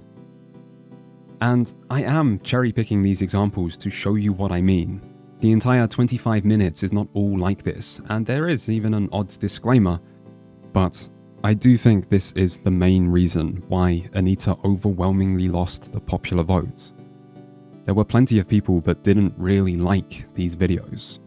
A few weeks ago I posted the Tropes vs. Women on my website's Facebook page, and I was surprised that there's a lot of negative feedback on it even from female users. My user base is largely female, and even other women were kind of opposed to it. And I found that interesting because me myself, when I watch the videos, I kind of get angry, but I didn't really understand why that is. To anyone politically aligned with Anita, maybe it's harder to see. But for undecided voters, it didn't feel like Anita was on their side. And so they didn't want to be on hers. Except Anita was already getting a disproportionate amount of criticism, and now even more YouTubers were making responses and trying to debunk her arguments, still not necessarily in good faith. Dictionary.com defines conversation as the informal interchange of thoughts, information, etc. by spoken words or communication between persons. We are not having a dialogue, Anita. You are talking to us. You mean a lecture. 3 words and 2 seconds in, and you've already misinterpreted the meaning of a word. This gave a lot of views, so people made a lot of videos. Thunderfoot's Feminism vs. Facts series has 72 videos. Not all on Anita, but most of them are. And remember, the very reason this intense scrutiny started was because Anita was a victim of a targeted misogynistic harassment campaign. So even if there were some problems with her videos, anything that encourages more harassment is surely not okay. And yet, Anita was also a YouTuber who'd been given a huge amount of media support and lots of money for funding and TV interviews, and in 2014 she even got a Game Developer's Choice Award after only having made 4 gaming videos. Within gaming, she was a celebrity, and she was choosing to present these highly political arguments to the internet, and no one should be forced to agree with those arguments. Most of the people who didn't weren't sexist and never harassed her, and you can't stop one group of people from having an opinion because of the behavior of a different group. And if you try, they will just double down. This is why we got a culture war. This was the key divide. And it's not about whether sexism is good or bad, because this happened with more things than just gender. And it's not left versus right. Not quite, and not yet, although it will get there. And we've also seen this divide show up in every other chapter of this video. Because while this is political, as most things are, the main driving force is establishment versus anti-establishment. Eventually, Trump will come along and cement an unholy anti-establishment right-wing union, and Gamergate likely helped that happen. But right now, the YouTuber who will make the first video covering Gamergate has a Mitt Romney bad video right next to his Anita bad one. And when Gamergate starts, people are going to compare games journalists to Fox News as a way to discredit them. I'd be surprising no one by telling them that Fox News and MSNBC and CNN and every other mainstream media source you can name is corrupt. It's actually not at all surprising that Obama and Jon Stewart and Stephen Colbert were so popular with Gamergate supporters. This wasn't some 4D chess manipulation. It wasn't a grift. This was the movement's politics. And you can still hate it, however much you want to. Just hate it for what it is, not what it isn't. This also explains the early internet's obsession with edginess. The main objective of being offensive was offending some perceived establishment. And that doesn't make it politically neutral or innocent. Edginess creates a culture where extremist ideologies can much more easily infiltrate and be legitimized. All that ironic anti-Semitism on the internet in the early 2000s definitely helped popularize sincere anti-Semitic conspiracies throughout the 2010s. But that doesn't mean Jew jokes in South Park were because the show secretly supported Nazism. It was just being edgy. Safe edgy, probably. That is usually the intent. But the safe part is always subjective. You can go in the opposite direction to look at the least edgy examples, and you'll still see this same principle. Like with a teenager first learning to swear.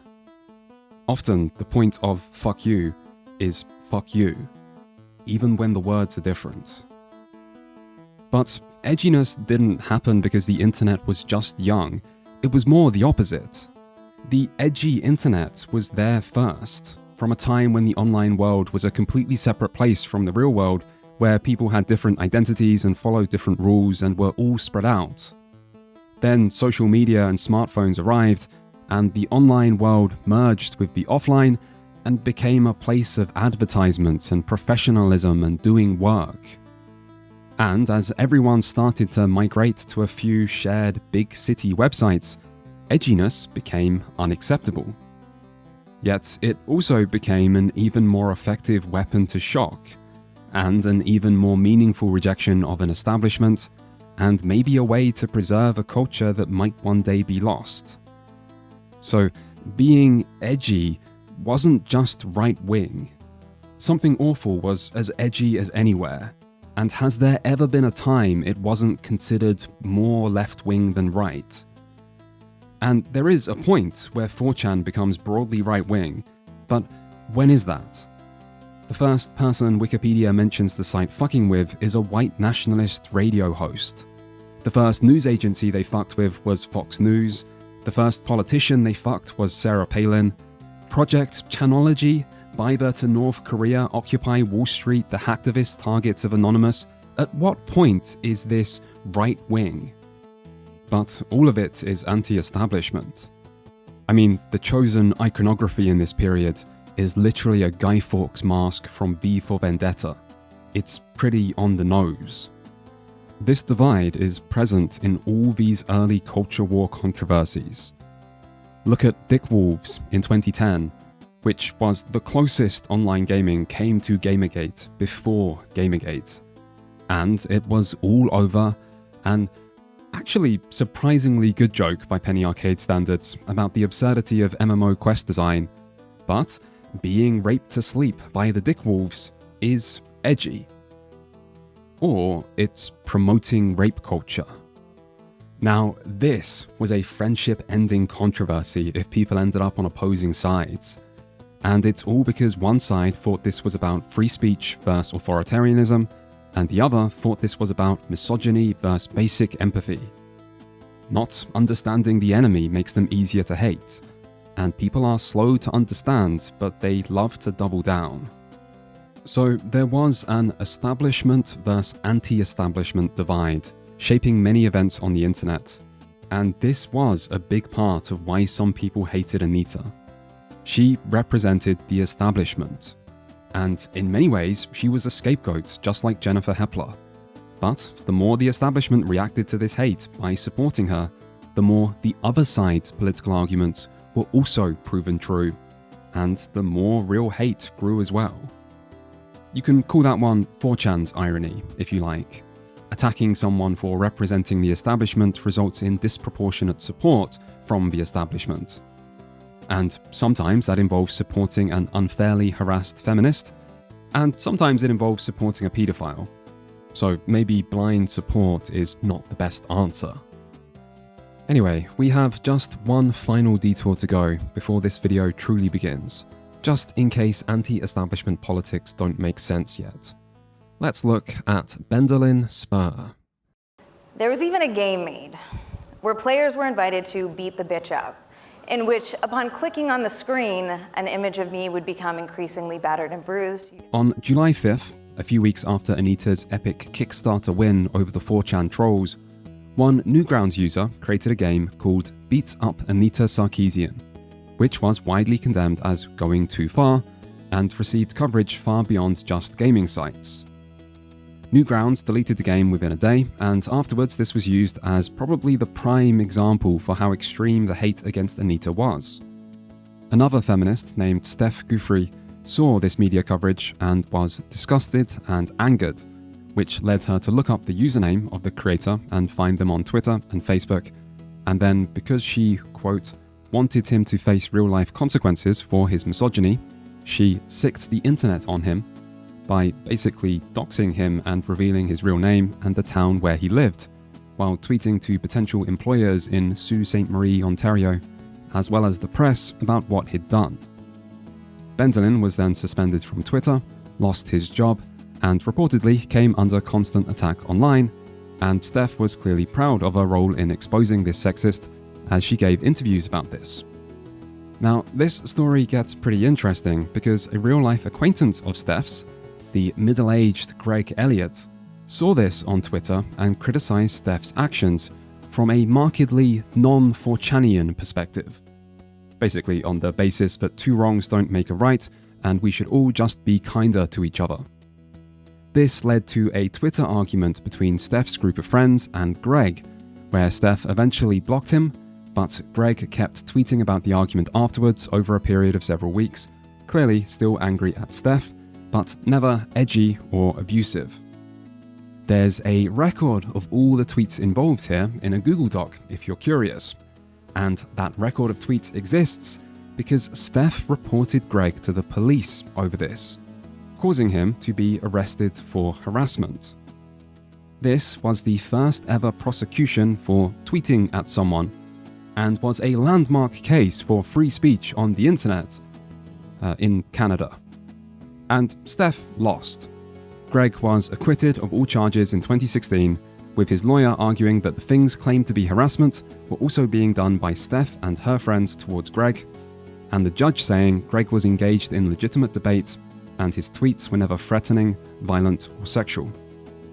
So, Steph completely lost, right? Wrong.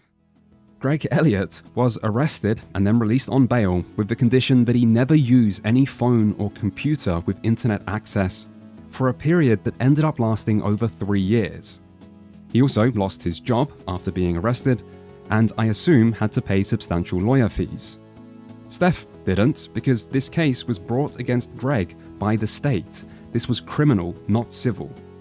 And this was all over a normal Twitter argument where Greg was the one who was outnumbered and dogpiled and was being sort of polite, and his tweets didn't even get any likes or retweets, so it's hard to see how this could have even encouraged other harassment.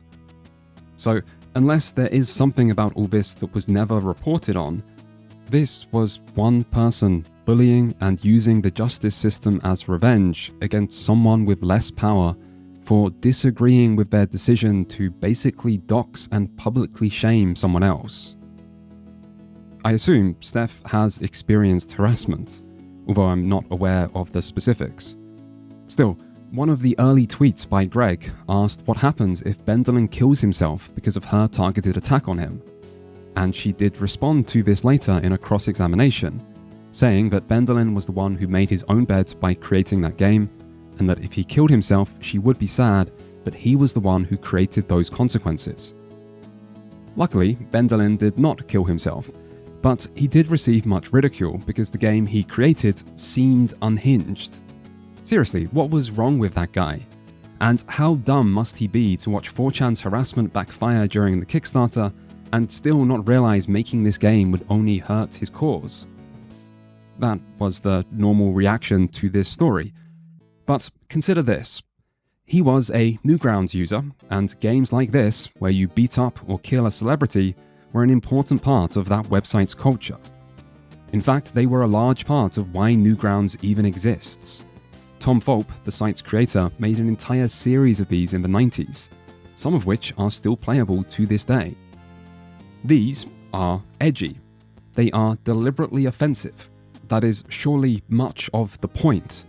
But why is it okay to incinerate the child Olsen twins, or torture Bill Gates, or repeatedly punch Britney Spears and her newborn baby? Your answer may well be that it's not, in which case, what should be done about that? People might be happy to censor things that offend them, but tend to be less happy when someone else censors things based on different values, like censorship through anti-LGBT laws that claim to preserve family values. Still, your answer might be that these other games are okay because the subjects are more famous, or because their creation feels less targeted. And that makes a lot of sense to me. The beat-up Anita game does feel too far. But it also makes sense, given the site's culture, that users wouldn't know exactly where the lines are because those lines are subjective. Bendolin had previously made a game about beating up Jack Thompson, the famously anti-video game activist and disbarred attorney. And that game was also clearly targeted, yet it didn't cause any outrage. It also makes sense that the media might report on this game, and that Anita or other women might feel disgusted or angry after seeing it, and that some people might even want to do something about that. But then, it also makes sense that if the media or progressives react by getting the game removed and targeting Bendolin with harassment, that people who dislike Anita for representing an establishment they don't agree with will dislike her more after the establishment steps in to enforce its values through censorship and harassment. And this is why the divide became a war. The world is not black and white. Lines are subjective. So who gets to decide those lines? If censorship is fine sometimes, like for an overly edgy Flash game, but not other times, like Anita's feminist gaming videos, and harassment or even doxing are fine sometimes, like against Bendolin, but not other times, like against Anita, why? Who gets to make these calls? Who decides the rules? And where does their authority come from? What even gives an authority legitimacy? And how can anyone be surprised that some people might reject authorities that don't represent them? This is what caused this vast fight for control over the internet's culture. The culture war. Anyway, all this defining the culture war stuff isn't that important, and you don't actually need to agree with me here. We all have our opinions. It is complex, and the culture war is not the subject of this video. It is merely the setting. But hopefully this past hour and a half has provided a greater understanding of this setting, particularly what was happening on the internet and in gaming in the early 2010s beyond just a slowly emerging left versus right divide. There was real harassment against women, there were people concerned about ethics in games journalism, and there was the start of a feminist backlash in gaming that had multiple causes and seemed to be growing in size and subject matter. But there is another reason we've just looked at Jennifer Hepler, Lauren Wainwright, and Anita Sarkeesian. These examples show what happens when women in gaming were harassed online in this period. But this is not what happened to Zoe Quinn. But personally, I love games. I love the people who make them and the people who play them, and I'm not going anywhere. So hopefully, the people who issue these threats, the people who are responsible for this harassment, who would see people like me and people like these other people run out, I would say all you're doing is it's like a death knell. You guys are becoming rapidly irrelevant. Zoe, that is such an important message. Zoe Quinn is not going anywhere now. It's hard to prove anything on the internet. This is something Gamergate will show, because as soon as war breaks out, there will be accusations of DMCA claims and doxing and hacking, and every single one will be accompanied by some people disputing them by saying they could be false flags. And it's annoyingly hard to prove that they aren't. People could pretend to be the other side and do things for political gain. Third parties also exist.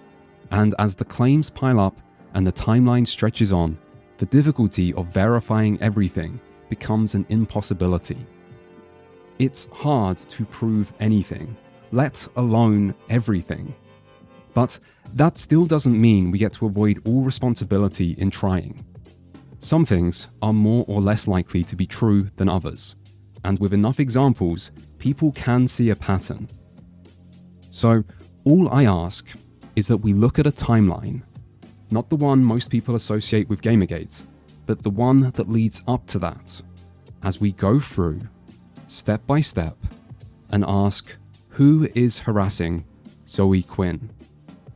The most important comparisons will come at the end of this section, but I think the only way to do this fairly is to go slowly and cover everything.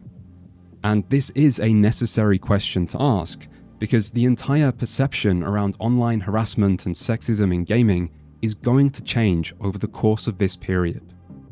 Some of this is because of the treatment of Anita, but what happened to Zoe seemed to have an even larger impact. Anita was a YouTuber and an outspoken feminist, and that doesn't mean harassment was justified, but she was in a public space where people were paying attention. Zoe was the opposite. She was just an unknown developer whose only crime was being a woman and co-developing one free game about depression. People were shocked.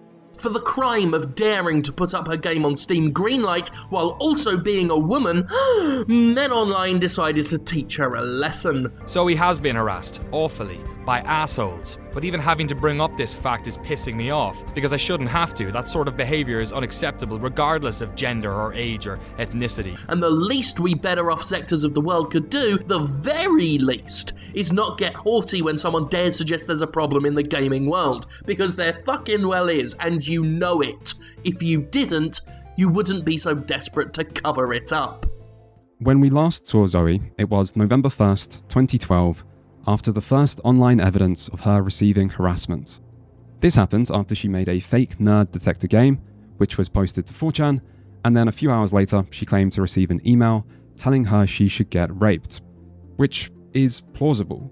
Things like this do happen, and the Twitter argument or gamer girl subject could have provoked it. But we can look at this in a bit more detail, because I can dig up the thread Zoe mentions. Here, there are some comments about appropriating nerd culture, although no Nintendo shirts, and there is a comment about rape, although it's not saying girls who show skin deserve it. It's saying the opposite. It is using the concept that victim blaming after sexual assault is bad to argue that men are still the real victims of war, even if they put themselves in dangerous situations. The specifics of this argument aren't important, but I guess it is possible to misinterpret some of this as being pro-rape at a glance. Still, this thread is not hateful. There are occasional comments that might offend people, but maybe less than you'd expect, depending on what you expect from 4chan. But more importantly, there is no discussion about Zoe outside of one person at the start saying this quiz was made by a shit-faced feminist. Opinion on the game seems negative, I guess, but people quickly stop talking about it entirely and instead focus on nerd culture or the pros and cons of men's rights stuff. Check for yourself if you like, but the point is, no one is talking about or seems aware who Zoe Quinn is. This makes it a little strange that Zoe says getting an email is like the comments are coming to her, and that there were a lot of comments about how women who get raped deserve it. Because I cannot find any comment saying that. But one hateful email containing a threat is plausible. One person here could have taken offense at the game and done that. Still, online harassment is usually the result of a numbers game. If 100 people see something you make, one person might really hate it.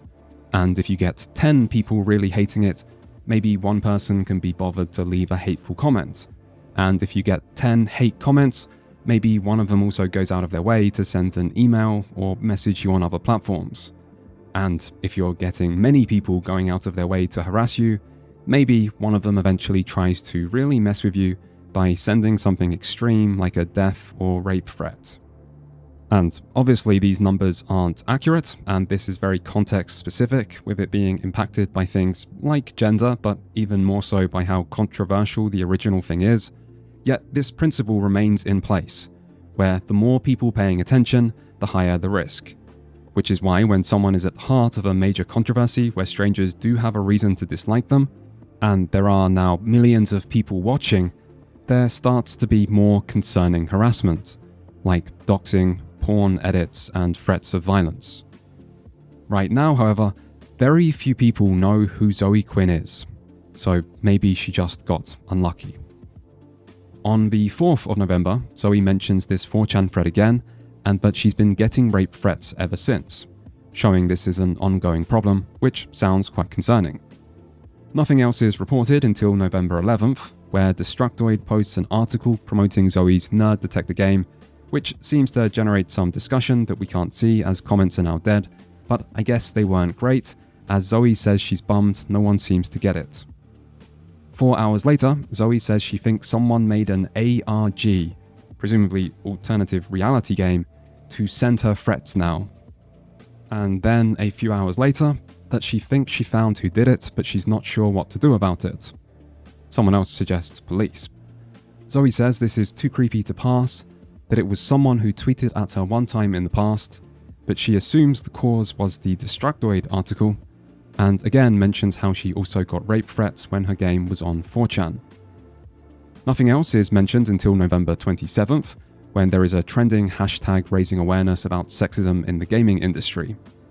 Someone presumably called this hashtag attention whoring, and Zoe replies mentioning all the death and rape threats she's been getting as proof it's not. There's another mention of this on December 27th, but no more details. We then fast forward to February 14th, 2013, and the release of Zoe's first full game, which she developed during the period we just covered with her then boyfriend Patrick Lindsay. Depression Quest is a 1 hour long interactive fiction or text-based game that aims to show other sufferers of depression that they're not alone in their feelings, and illustrate what depression is like to people who may not understand it. And to me, it seems pretty successful at doing that. The game strikes a somber tone and strives for a sense of authenticity over excitement, which does make it feel a bit like a depression simulator.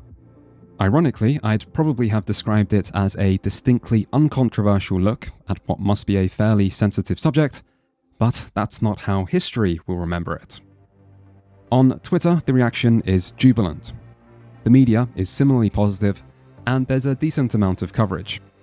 But then, 3 hours after launch, Zoe complains about messages telling her depression isn't real and to get over it, and complaints that the game doesn't depict depression as bad enough. I can't find where these negative comments might be coming from, as everything's positive on Twitter and Tumblr, and the only other place I see it is on Something Awful, where Zoe posts it herself but hasn't had a reply yet. So maybe this is just emails or DMs from early players, or comments on an article. The next day, the game shows up in more places. Zoe posts it on Reddit, where the reaction is really good, with some polite feedback but no hate. Someone else posts it to 4chan, in a V-thread I can't access, where apparently there's strong sentiment that girlfriends cure depression, but there was no real hate here. You'll see why later. It also gets a couple R9K threads with just a few replies in the first couple days, and then a big thread on the 16th that gets 240 replies, and they don't hate the game either. In fact, considering the board, I'd probably say people are more positive than negative, but we'll come back to R9K. Regardless, there's no mention of Zoe or acknowledgement or awareness of the game's creator. Meanwhile, YouTube has surprisingly few videos, the biggest being a GameSpot stream from Danny O'Dyer. And there you go.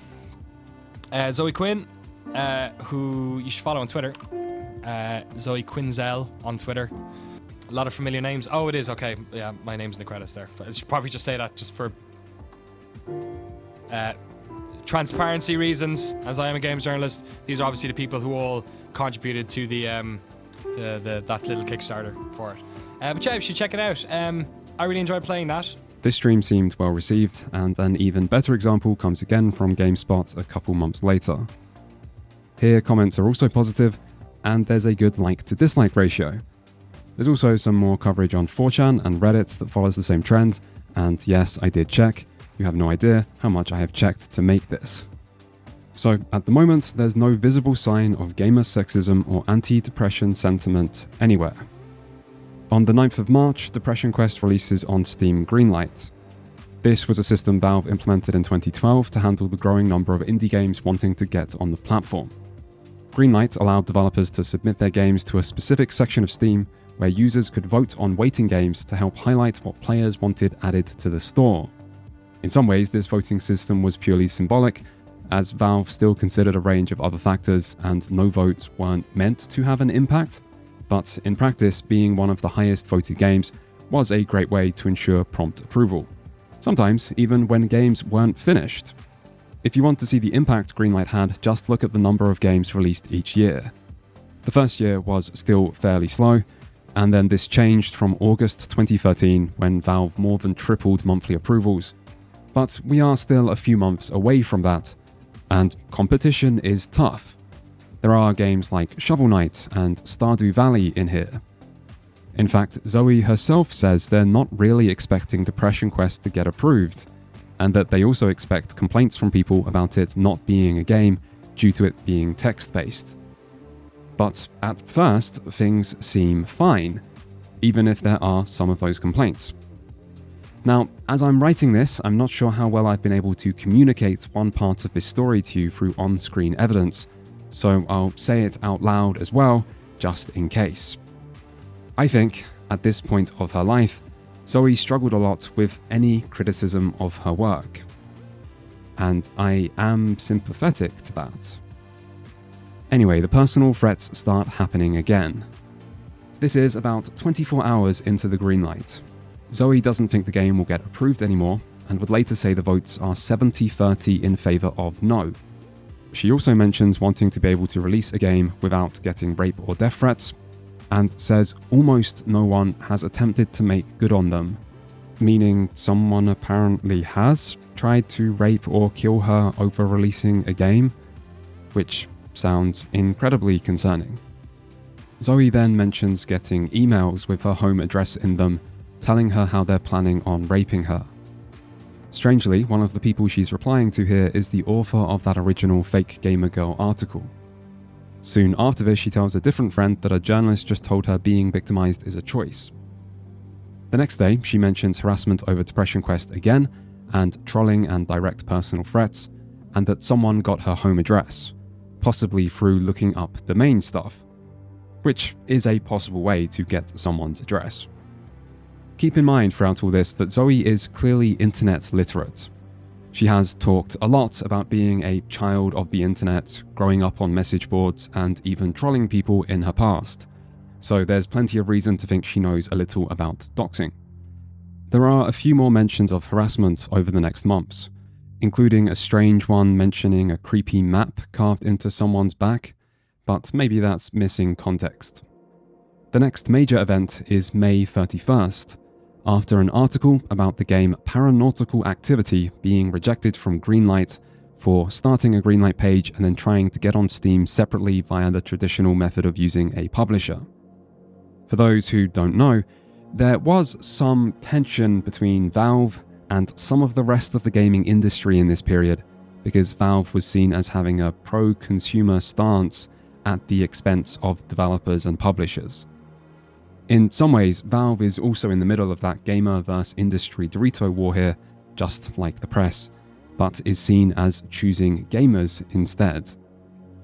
That's also why that 4chan award show from earlier had a Vi Canis Majoris award for fattest developer, given the special honour of being the last of the night, and awarded to Gabe Newell.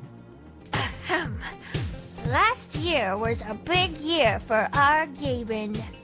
He was their guy for being pro-consumer and pro-PC, among other things, and some part of this is them trying to court him by praising him in their way.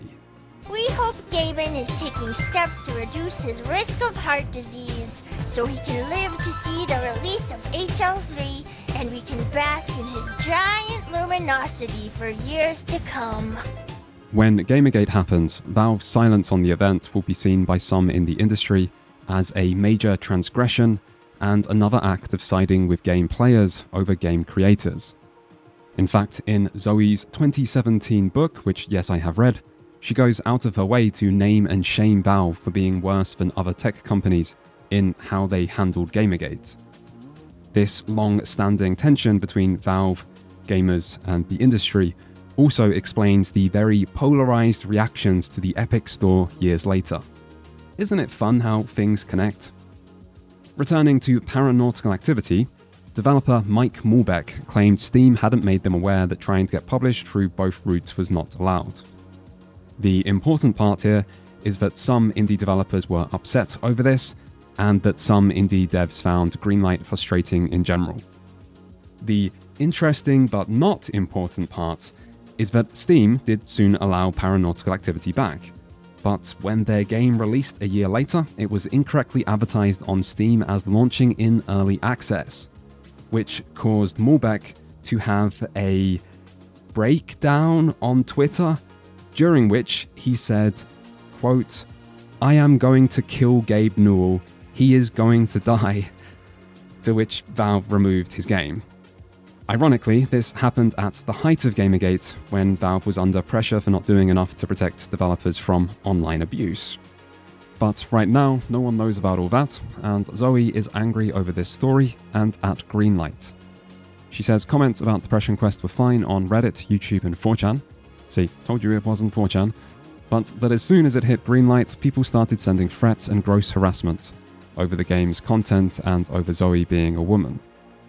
Zoe goes hard against Greenlight here, calling it broken, complaining about the $100 fee, which in Valve's defense was added to limit the flood of low-quality titles and was donated to charity.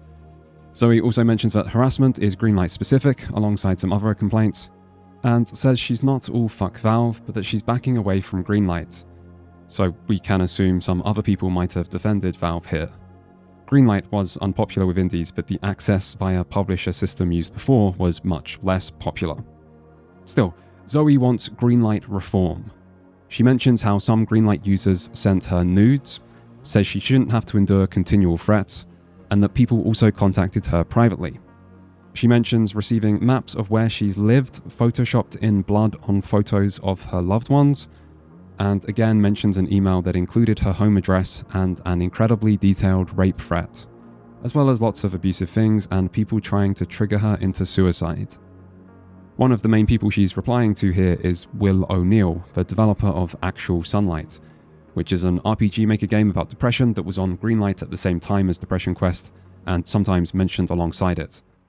This developer was friendly with Zoe, so I think he's trying to help her not feel bad about problems on Greenlight. The other person in this chain is Depression Quest's oft-forgotten co-developer. O'Neill presumably tells Zoe to go to the police about the map and rape threat that included her address, but Zoe says cops ignore this kind of thing, and that this doesn't happen in moderated communities. This goes on for a bit, with Zoe repeating her point about moderation. She mentions the ARG again, and a strange comment about a URL carved into someone's back. To be honest, this ARG stuff does not make sense to me, so maybe I am not as internet literate as I thought. It's worth keeping in mind, however, that this is half a conversation, so it's possible to misunderstand parts. Shame no one checked all this back during that Gamergate thing. Zoe continues, saying when she's reported threats or stalking to the police, they never give a shit, including when she called the cops on an ex she had a restraining order on, who broke into her home to write "I'll love you forever" on the wall, and the cops still didn't care. And then there's some more about cops not caring about women, a mention of how games culture is worse than others, more about cops not caring, and then it's over. But at some point during this or soon after, Zoe did pull Depression Quest from Steam. We'll come back to some of these statements, but unfortunately this first Greenlight is one of the few things I haven't been able to unearth. My stillman of what happened during it is Zoe deleted negative comments early on, and maybe this just led to more negativity as people didn't like being censored, and maybe that somehow escalated a lot. But developers did have full moderation powers over their Greenlight forum, including the ability to ban people outright. Steam also had rules in place for users and an option to report people for harassment, where users could get permanently banned from community areas, although Valve has always had a reputation for being laid back when it comes to enforcing rules. Zoe will mention her decision to remove Depression Quest over rape and/or death threats multiple times, including on July 12th, July 27th, August 1st, September 7th, and November 12th. Then, on November 23rd, she mentions getting extreme threats from every game she's released, as well as being sent her physical location the last time she wrote about sexism. But on December 4th, 2013, Depression Quest would return to Greenlight, which Zoe announces alongside a tweet hoping for less rape threats this time. One reply says you can block comments, but Zoe says they also send them to her house. Another supportive reply asks who would post death threats, and Zoe replies it's supposedly because she's a pill pusher, which is strange as in-game medication is optional, and I thought was shown to have quite mixed results. 2 hours later, Zoe says people are already fighting on the Greenlight page and telling her she doesn't really have depression, although one reply points out some of the comments are really supportive. Kotaku also reports Depression Quest is back after being taken down due to death and rape threats, and the next day Zoe reports the game is at 20%. I think the voting system has changed from a like ratio to total needed at this point. But the next day, Zoe says there's a rape threat in her inbox. She also mentions wishing she didn't have to deal with Greenlight comments. But it's on December 8th, things finally get interesting. Zoe says she received an email telling her a Chan might be planning a raid on her because they hate women and her game. At this point, it would be really helpful to know who sent that email. So it's a good thing I went and found out. Over on the Christian Western Chandler Wiki forums, a place that would soon be renamed to Kiwi Farms, there is a thread about Wizard Chan. Now, I know I just said a lot of words that well-adjusted people may not understand, so to keep this simple. Kiwi Farms is a controversial online gossip forum that Wikipedia describes as facilitating the discussion and harassment of online figures and communities, although its users may dispute that description. At this point, Kiwi Farms is still fairly small, although one of the communities they were already discussing is Wizard Chan. The first Chan was 2chan, a Japanese image board with open source code that was later copied in the early 2000s to create the English-speaking 4chan.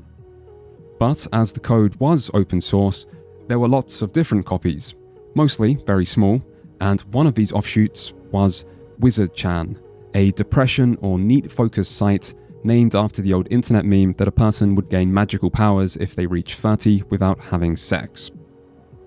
Wizard Chan is important here, so to try to understand it as well, think of it as a smaller and more extreme version of 4chan's R9K, which, if you also don't know, is 4chan's life story focused board that was heavily associated with self-loathing and would later be associated with the term incel. So Wizard Chan, being a more niche and extreme offshoot, is a place where open misogyny might be common. Their rules give a bit more insight into this, as no one was allowed to identify themselves as female, or allude to not being a virgin, or mention having friends or a normal social life, or show contempt for the neat or reclusive lifestyle, and so on. This site was anonymous, so technically anyone was allowed, but they had to follow fairly strict rules in what they talk about that were, in effect, creating a safe space for them to complain about life. And it is this heavy focus on self-pity that many might describe as toxic. Kiwi Farms calls it a place for virgins that resent normal society. And the reason Kiwi Farms has a thread on Wizard Chan is to catalogue and make fun of things their users say. These two websites did not like each other. And while many people might look down on Wizard Chan, one thing that can't be disputed is that they had a lot of very depressed users who talked a lot about depression. Right, did everyone get all that?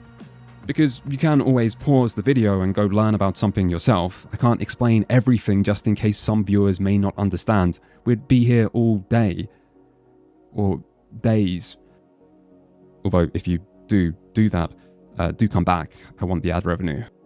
On December 6th, one Kiwi Farms user sees Wizard-chan discussing Depression Quest and gets angry at them for hating on a game made to help people. One post they highlight even links Zoe's website and says, can someone mail her a rant or link to this thread? And God, I hate that cunt. Other Kiwi Farms users agree this is bad and even praise Depression Quest here. The first Kiwi Farms user then says that if Wizard-chan users did send Zoe hate mail, that's sickening, and that they're going to email Zoe telling her to just ignore them as she doesn't deserve that. And then Zoe tweets saying she got an email. Except her mention of a Chan raid here doesn't make much sense. The Kiwi Farms user was worried about 1 or maybe 2 pieces of hate mail, and then her reading the thread and not understanding that Wizard-chan users hate most things, so you shouldn't take their criticism to heart. A raid involves many people doing something. Basically a shock and awe approach to trolling, as seen with Anita's YouTube and Hepler's Twitter. There's no indication Wizard-chan users planned anything like this. They also had a rule against witch hunts and trolling, and most importantly, the website didn't really have enough users to raid someone. At this point, at least. An archive from a few months before shows a total of 48,000 posts and 2,000 unique posters in the couple years it had been around. By comparison, NeoGAF at the same time had 52 million posts and 118,000 posters. Wizard-chan was small.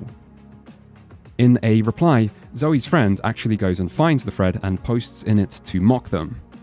Then, 2 days later, Zoe would mention having changed her phone number to shake off raiding channers, but it's on the 12th where we get the key event. Zoe tweets about the public backlash over a woman named Dina Karam taking a community manager role for Mighty No. 9. This is another one of those uninteresting events that both sides managed to escalate into a disproportionately angry culture fight, starting with Kickstarter backers expressing concern over Dina's outspoken feminist views. Importantly to us, Zoe starts tweeting in Dina's defense, and continues to tweet about this for some time, highlighting that women in gaming are scrutinized more, mentioning how she got criticized over Depression Quest, and then showing 2 Wizard-chan posts to prove gaming is indeed sexist and this is a big problem. She then continues to tweet about how much of an issue this is, mentioning the Chan raid, and saying those dudes got her phone number and jerked off into the phone, therefore this isn't just harmless words. Zoe then says the same thing happened last time Depression Quest was on Greenlight, that we need to call this out and not just stay silent about it like the old internet advice "don't feed the trolls" suggests, and that she's not going anywhere, and she hopes her games about love and empathy piss the assholes off. These tweets are by far the most successful on Zoe's timeline up to this point, and this gets a big reaction in gaming and further media in the weeks to follow, where it's viewed as outrageous and completely unacceptable that a developer would receive such extreme and constant harassment just because they're female and made a game about depression. This story was not quite as big as Anita's Kickstarter coverage, but it seemed to concern people more because it was unprovoked. GameSpot's coverage shows this quite well, as do other things, but I know YouTube viewers don't like having to read, so here's a video. Zoe Quinn, one of the game's developers, has applied to have it added to the digital download service via their crowdsourced application system, Greenlight. It's been rejected once before, and knowing the internet gaming community, you can kind of see why. 1, it's a text adventure that's currently available on browsers for free, so it doesn't nicely fit into any of gaming community's pre-established genres. And 2, it's being developed by a woman who's clearly only plying her trade in game design because she couldn't get a job in hairdressing or walking into the breeze or vagina knitting. Zoe has been the victim of some pretty disgusting personal attacks, a story we've heard far too often this year. I'm not saying Phil Fish didn't get his fair share of abuse when Fez was released, but I think his detractors stopped short of calling him up and masturbating down the phone to him, and they didn't assume outright that he was a lesser designer because of his gender. Zoe has been harassed, awfully, by assholes, but even having to bring up this fact is pissing me off, because I shouldn't have to. That sort of behaviour is unacceptable regardless of gender or age or ethnicity. But I have to, because I want to talk about why this game has had such a torrid time on Steam Greenlight, and sadly, that's a major reason. The comments on this video support its message on both YouTube and GameSpot, and this event gets talked about in many other places. A thread on the Girl Gamers subreddit shows how shocking people found this. A NeoGAF thread is even more outraged and gets hundreds of replies, and even on 4chan, the biggest archived reaction is fairly supportive, in that there's more blame directed at WizardChan than Zoe. They mostly just discuss WizardChan itself though, and Zoe's name isn't even mentioned. This story pops back up on Kiwi Farms, where they are still overwhelmingly supportive and critical of WizardChan, although they only talk about this for a few posts, and then it never seems to get mentioned again, despite them continuing to follow WizardChan, suggesting WizardChan wasn't that obsessive about this in the months that followed.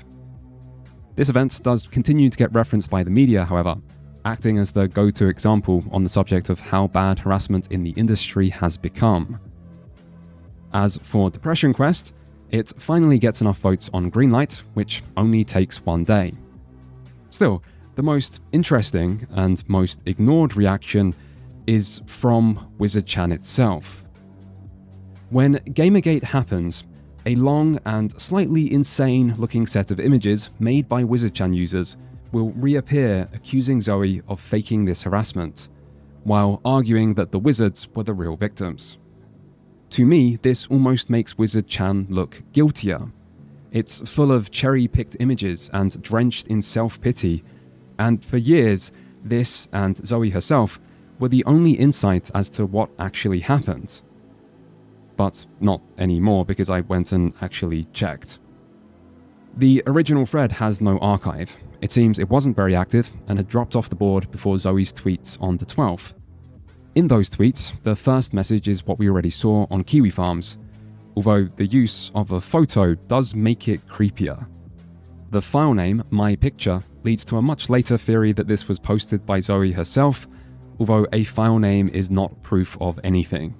Strangely though, Zoe's screenshots are taken at different times, because in the first there are no replies, whereas the second is replying to the first, so must have been captured sometime later.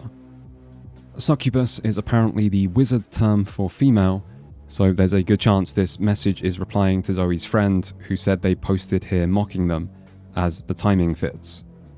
This may also mean the reason they're being so offensive is because they're replying to someone who is trying to offend them, and probably breaking the site's safe space rules. I'd also guess both of these messages are from the same person, as linking to someone's Tumblr or website and asking other people to message Zoe is strange. Usually asking people to do things on your behalf is pretty looked down on image boards. This person certainly does seem hateful though, so if there was a phone call, you'd imagine it was from them. Zoe had posted her phone number to Twitter 8 months earlier, which she says is how they must have got it. But this is still just 1 or 2 people. They're outliers rather than something representative, and this has nothing to do with video games. This is on a depression-focused board and website talking about a depression-focused game and showing a depression-focused opinion. So while it is misogynistic, it feels unfair to use 2 anonymous posts shown without context to represent all of gaming as sexist. For a better look at WizardChan, there are 2 archived threads that discuss the aftermath of this. The site had apparently just banned all discussion of women on its main board to stop the constant complaining about not having a girlfriend, and one person here says mods are deleting any other threads about Zoe's tweets, so these might be the only threads there were. These are both on the meta board, where rule changes and happenings were discussed. The first is about the new rule, the second is when the NeoGAF thread talking about them is discovered, and there's no way I can perfectly summarize everything here, so feel free to check yourself. But the main thing that stands out to me is how much more innocent they seem when you read their genuine reaction compared to those cherry-picked images they made in this very thread that were meant to prove their innocence. They unanimously don't think they could be responsible for any harassment beyond the actions of one single unrepresentative person, and their indignation at being accused seems completely sincere.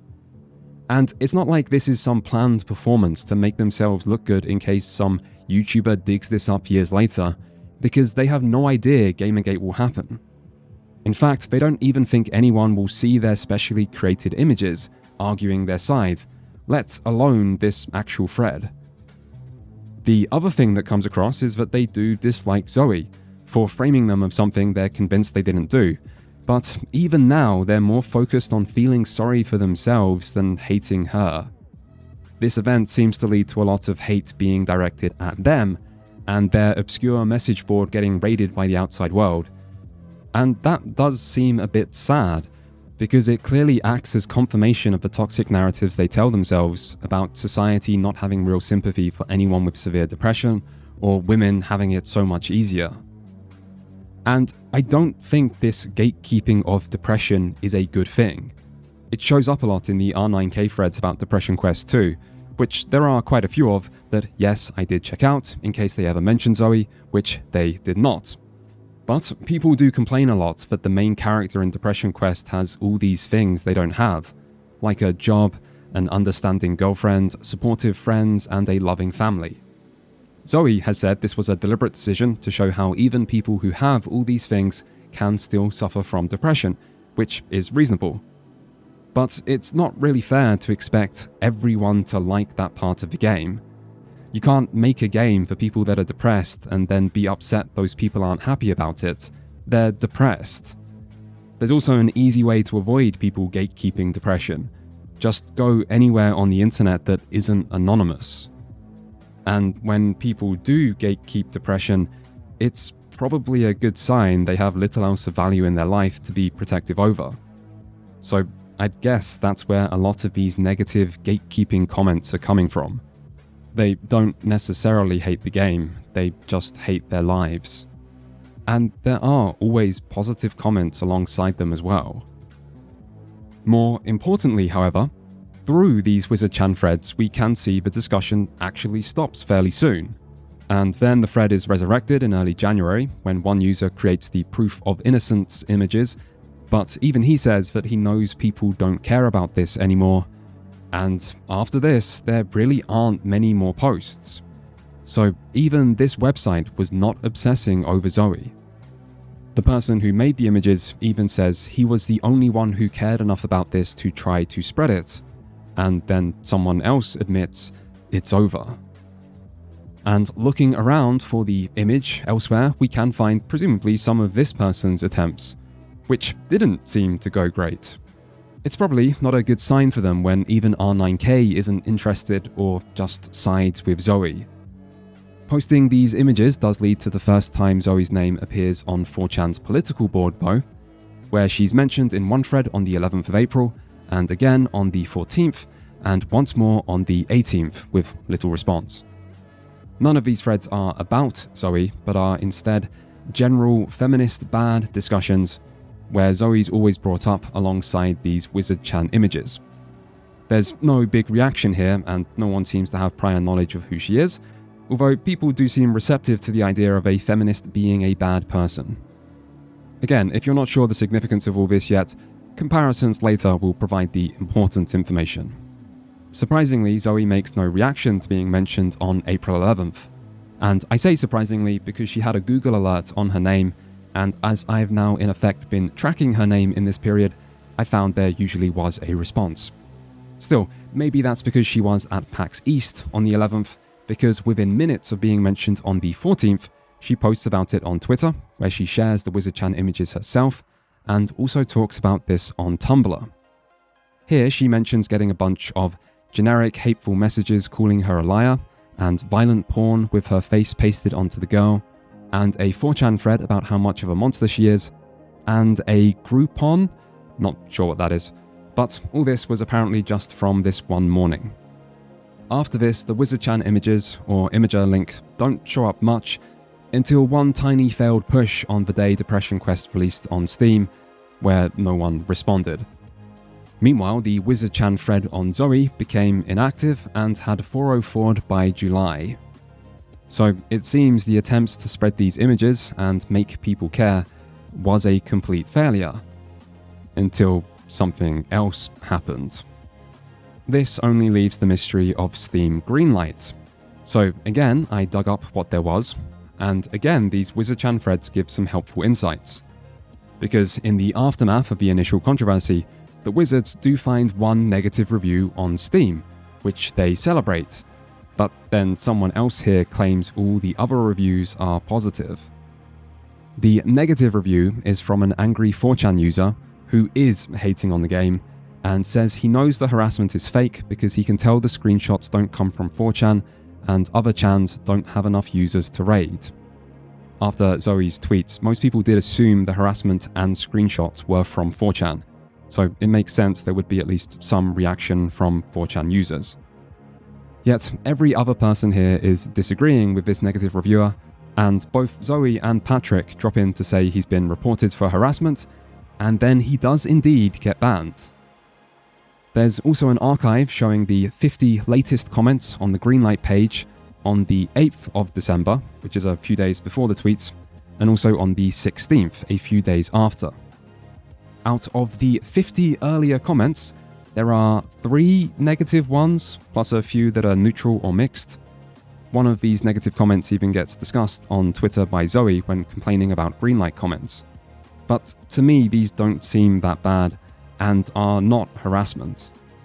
Of course, anything actually abusive could have been removed already, but of these 50 comments, most are really positive. Someone even calls the game a masterpiece. And this is before the tweets about Wizard-chan. Afterwards, the comments here are stunningly positive, although many reference hearing about the harassment, which surely increased the positivity. So, at least this time, the Greenlight went well, and even if negative comments show up later, Depression Quest has all the votes it needs, so Zoe could just ignore them, which must be a relief.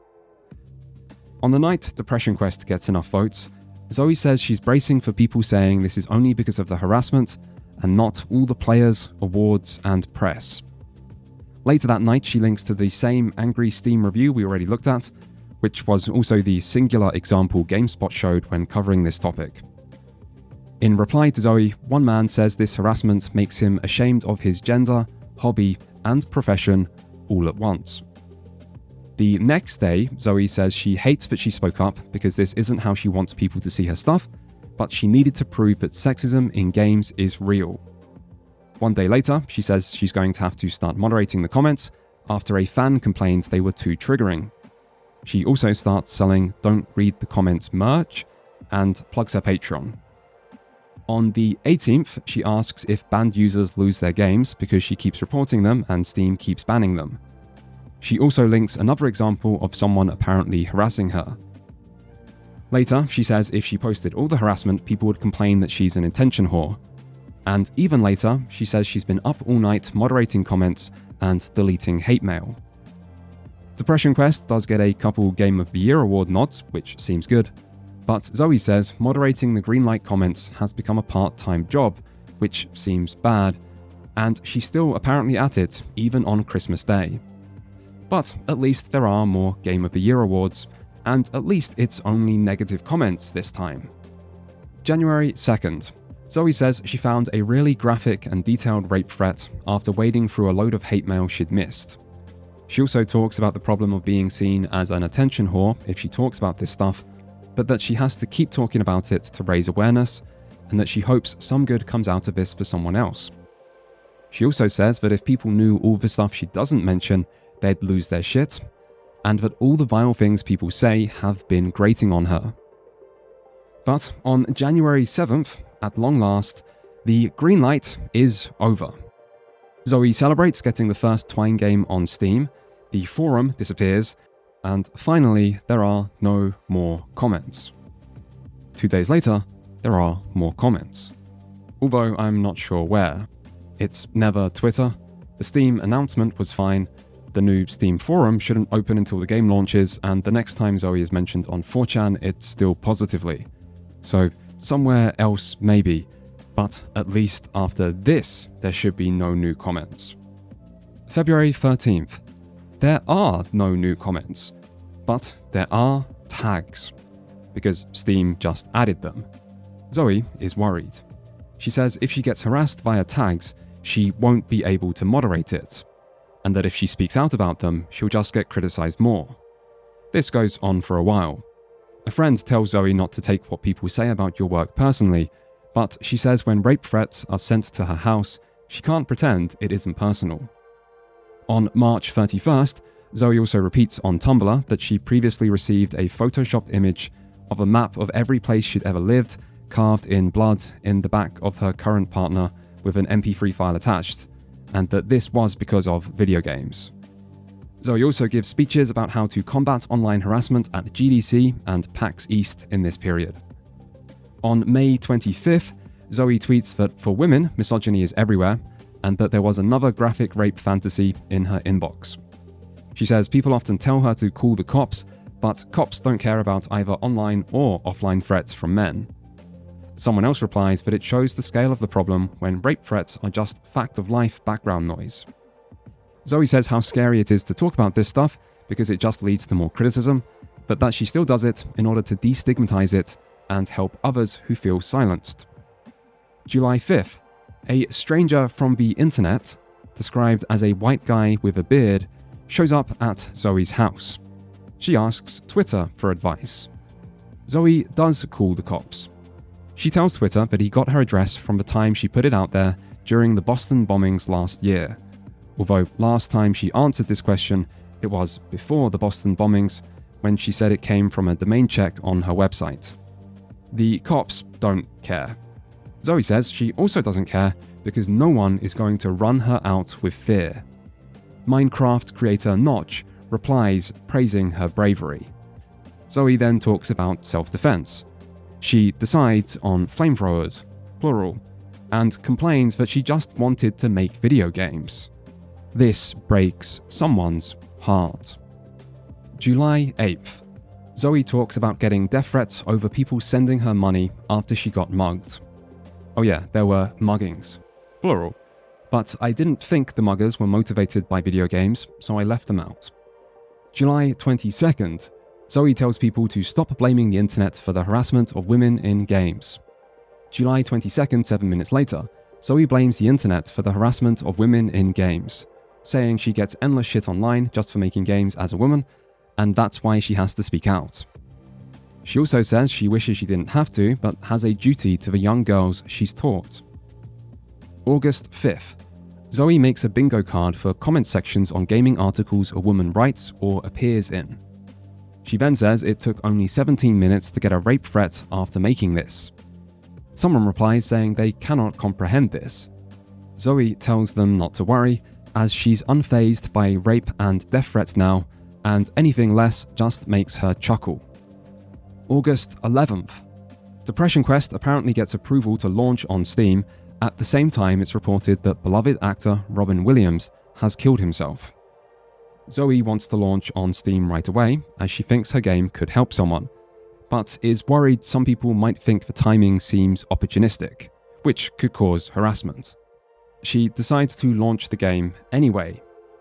This doesn't work because you can't publish on Steam past 5 PM, which is a shame, but at least the potential crisis over opportunism and harassment is averted.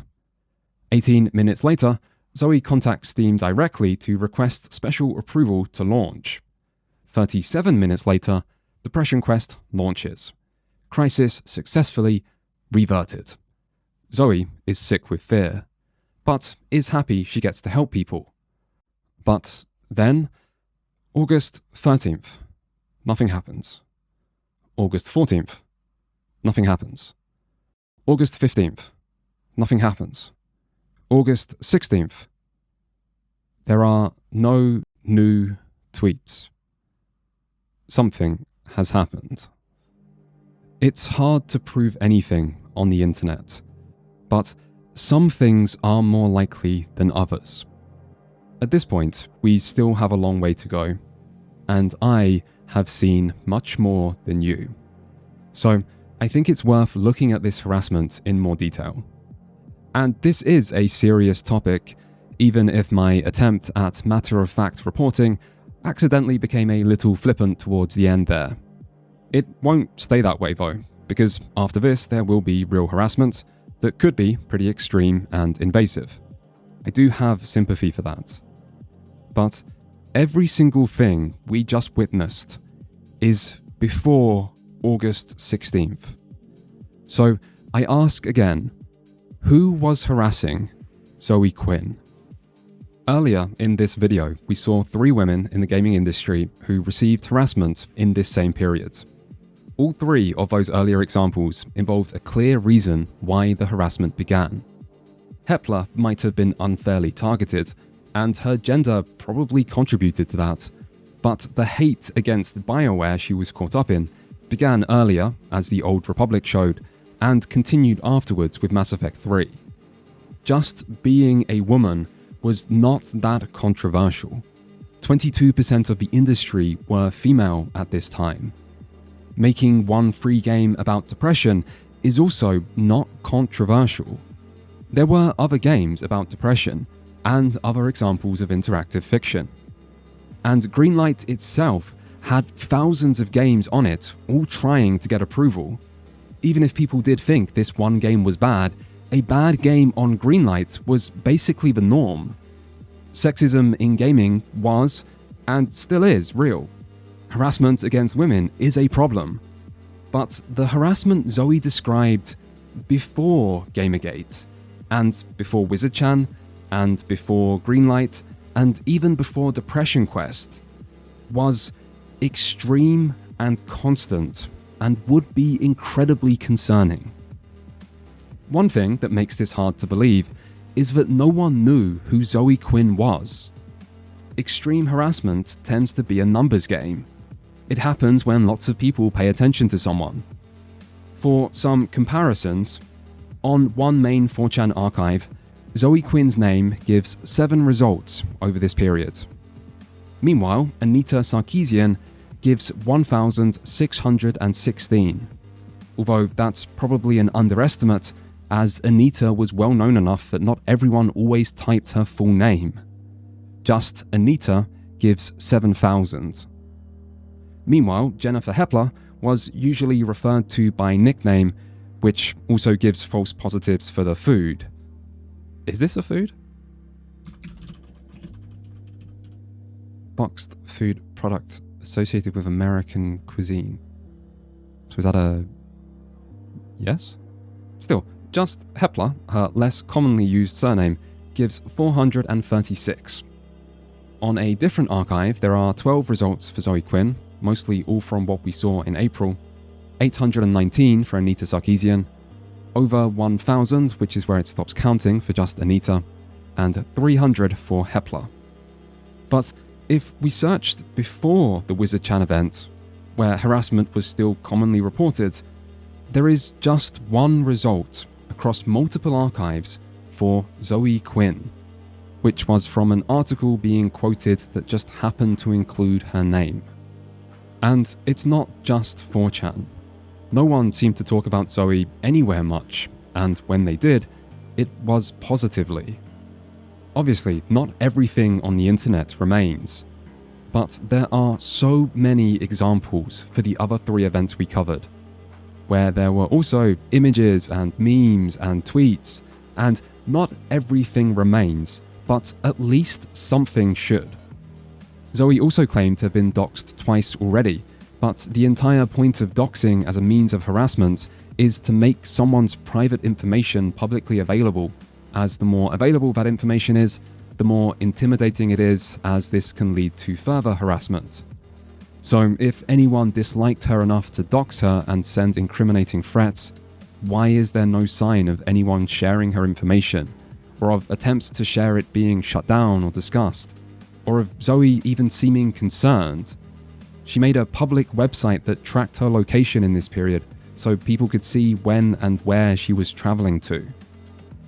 Even when you look at discussions about Depression Quest, which show up more often, everyone just seems to talk about the game without showing any awareness or interest in who made it, because that is what people usually do when they talk about video games.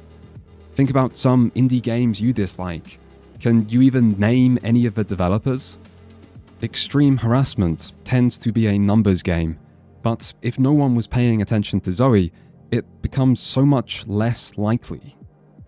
after the Wizard Chan event, it would be a bit more believable, but there is so much reported before this.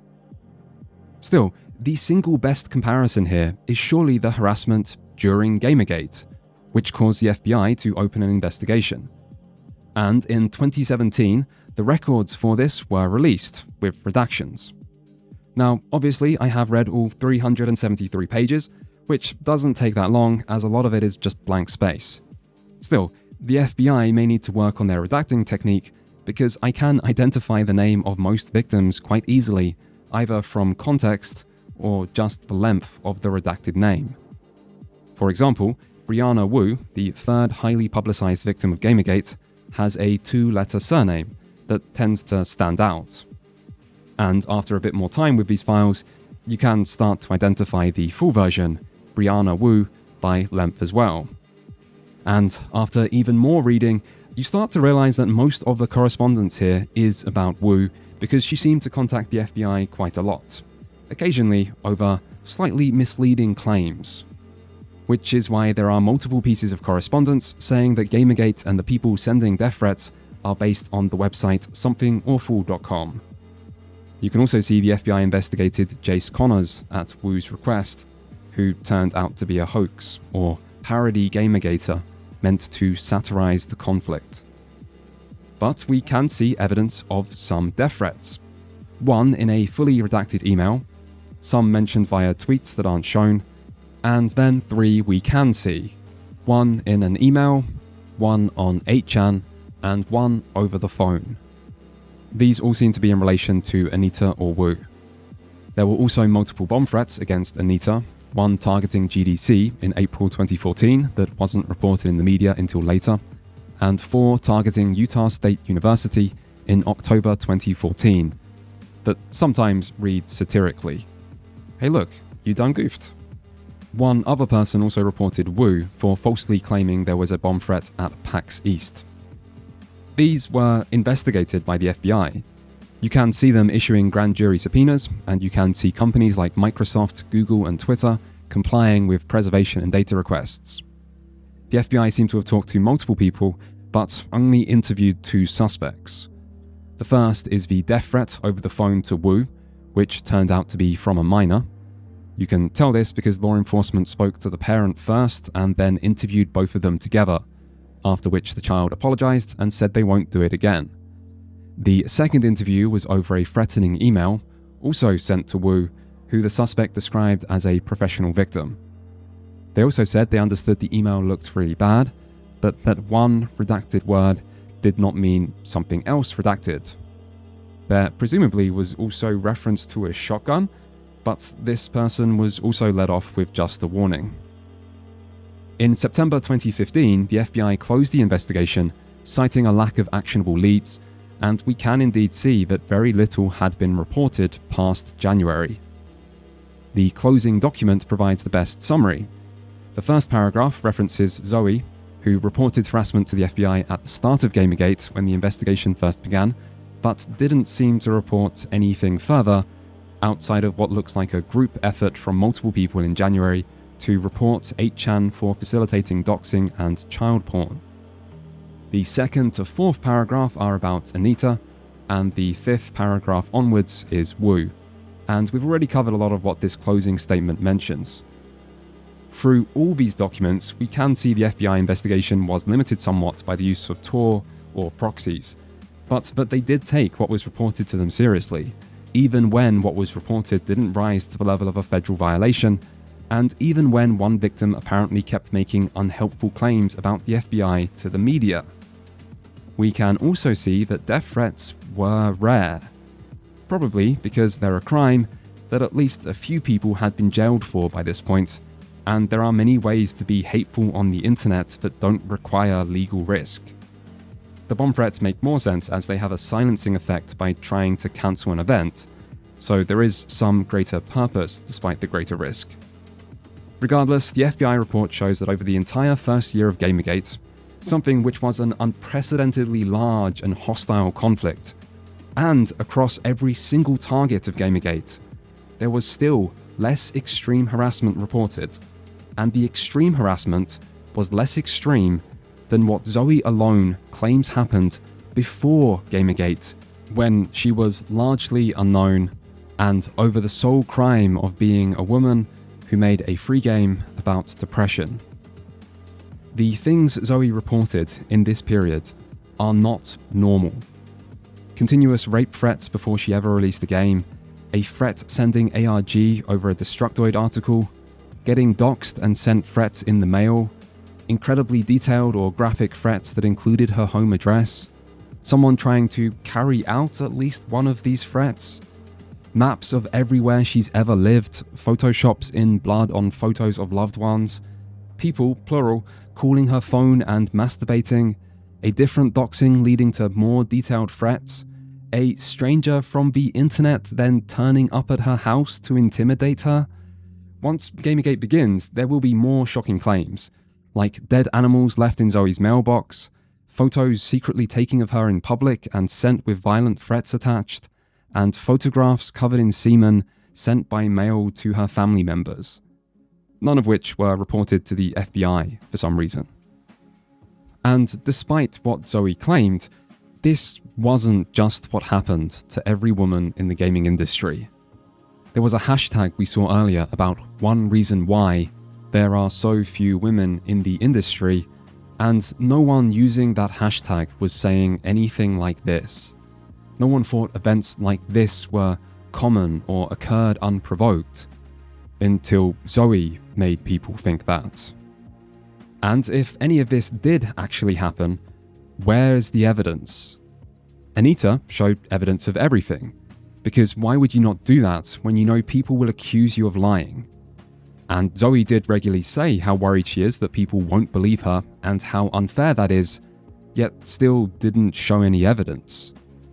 The one time she did, with the 2 images from Wizardchan, she was showered in sympathy and her game immediately got on Steam. So this clearly had a positive effect and would help with her stated goal of wanting to raise awareness about this problem in order to help other women to be able to speak out. Meaning there's no good reason to never show evidence, unless it didn't exist. Really, the burden of proof is meant to be on the one making the claim.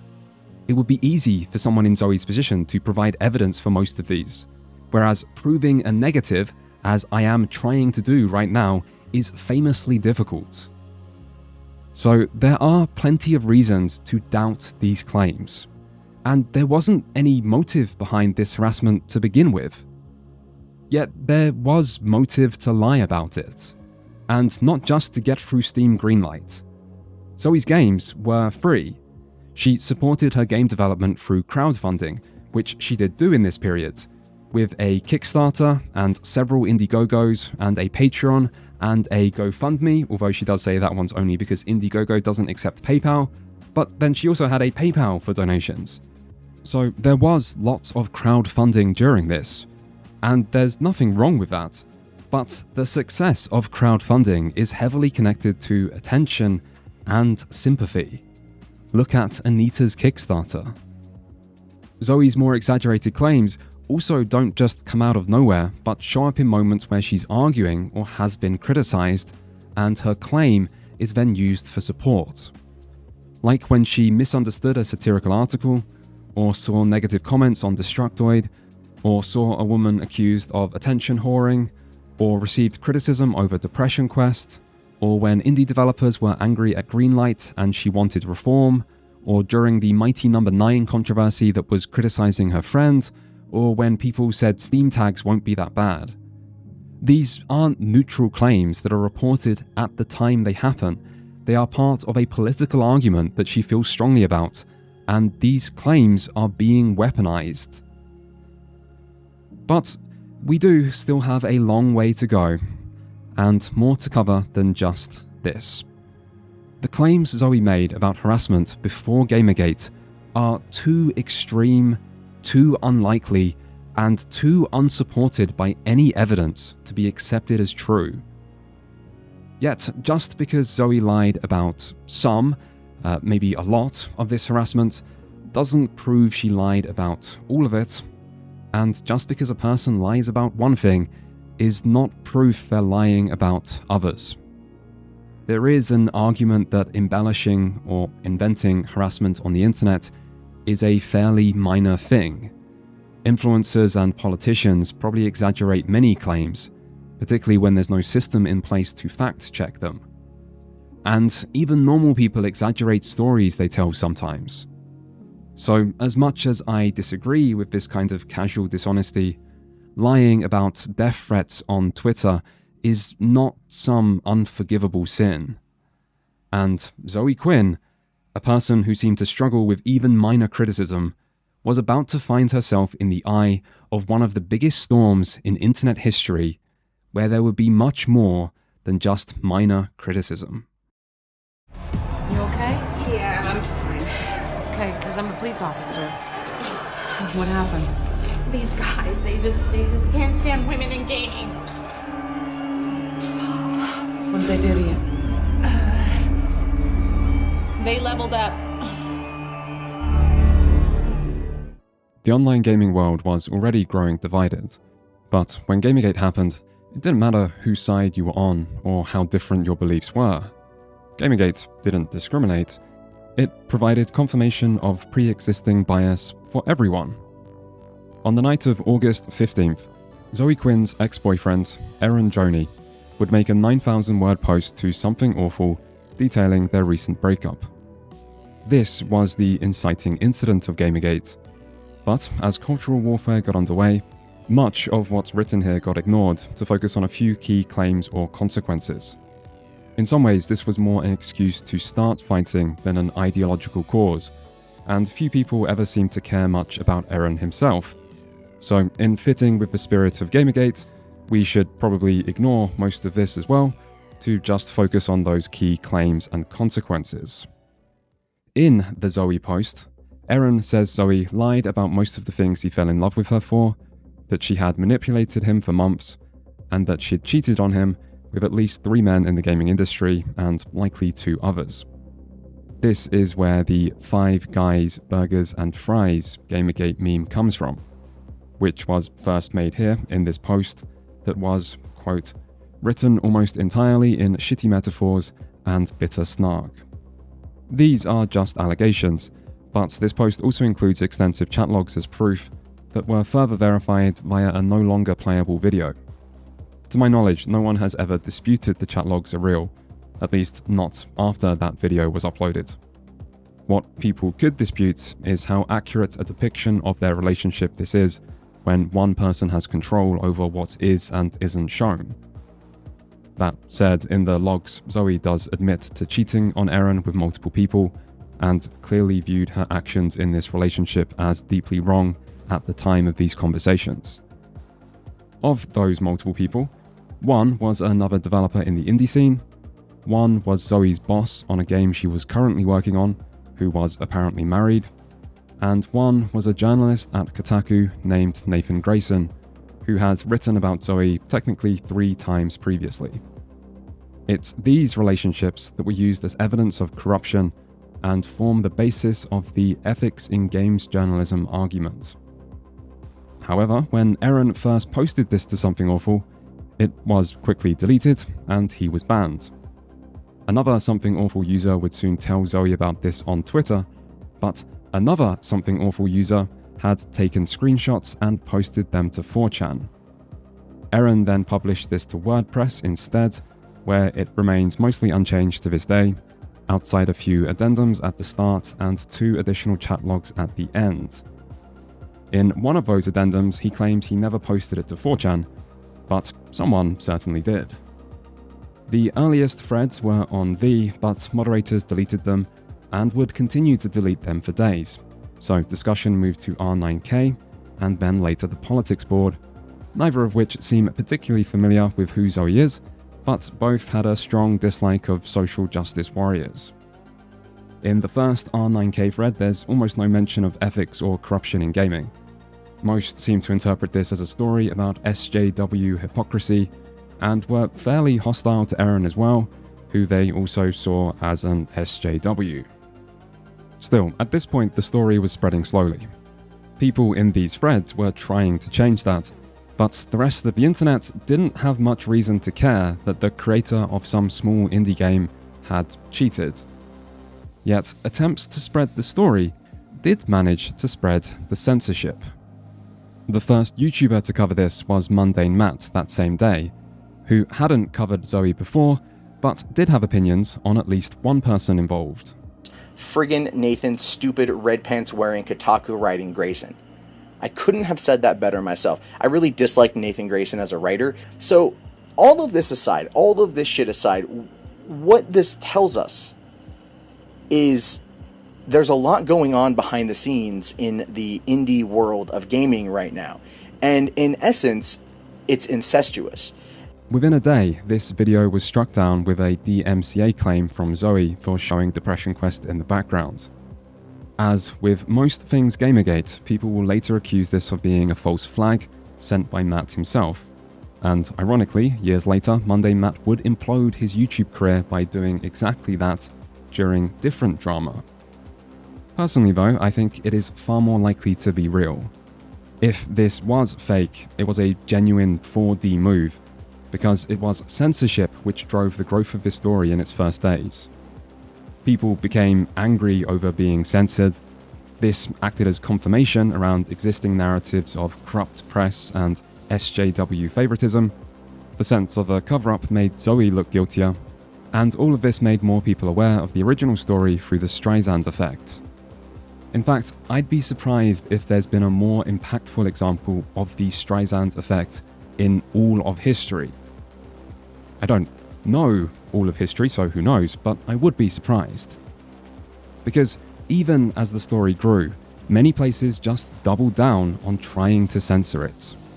Every large gaming forum outside of The Escapist deleted any mention of this event. Most 4chan boards deleted all mention, with 4chan's creator later supporting a stance of total site-wide censorship, and many subreddits also deleted it. For a while, at least. The August 19th Reddit post about Total Biscuit's "I don't want to get involved" Twitter statement had almost 24,000 deleted comments. In many ways, this was the first time forum moderator power was truly tested, and the first time it was truly exposed. People did not like being silenced, and it did not work. The story of a small indie game creator cheating didn't disappear, it became Gamergate. And along the way, it picked up momentum. Partly because Eron's Zoe post wasn't alone. It didn't take long for Wizard Chan's claim that Zoe faked her previous harassment to re-emerge, and this time it did start getting widespread acceptance. The reaction on Wizard Chan itself is rather underwhelming. Initially, most users don't know who Zoe is. The website really didn't become a hotspot for Zoe Quinn hate, although people seemed pretty happy to hate her now. Then, on the 17th, other people started coming forward. The first was an anonymous ex on 4chan who revealed Zoe's legal name and that she had previously done porn. It seems he didn't end up posting Zoe's nudes himself, but he did give 4chan enough information to find them online, and then someone in a poll thread bought and redistributed them. And Zoe has confirmed this person was an ex from earlier in her life. Meanwhile, another indie developer and friend of Zoe's said on Twitter that Zoe had sexually harassed him earlier that year. This was preceded by that developer saying they were scared of the repercussions from the cliquey indie scene, and then followed by them seemingly being dogpiled by what looked like a cliquey indie scene, before they apologized profusely for saying anything publicly and deleted everything. That same evening, once well-known indie developer Phil Fish would also get involved by speaking to gamers directly to try and bring the temperature down and diffuse the situation. Somehow, this did not work. Finally, someone appeared on Reddit to claim Zoe had doxed them, ruined a production for women, and was currently taking money for a game jam that sounded like a scam. He also said no journalist would cover their project. These allegations would eventually reach the stage where legal threats were involved, which would change the wording a bit from Zoe to associate of Zoe's. The event in question happened on the 28th of February that year. The Fine Young Capitalists were a newly created progressive group running a competition to encourage women to get into game development.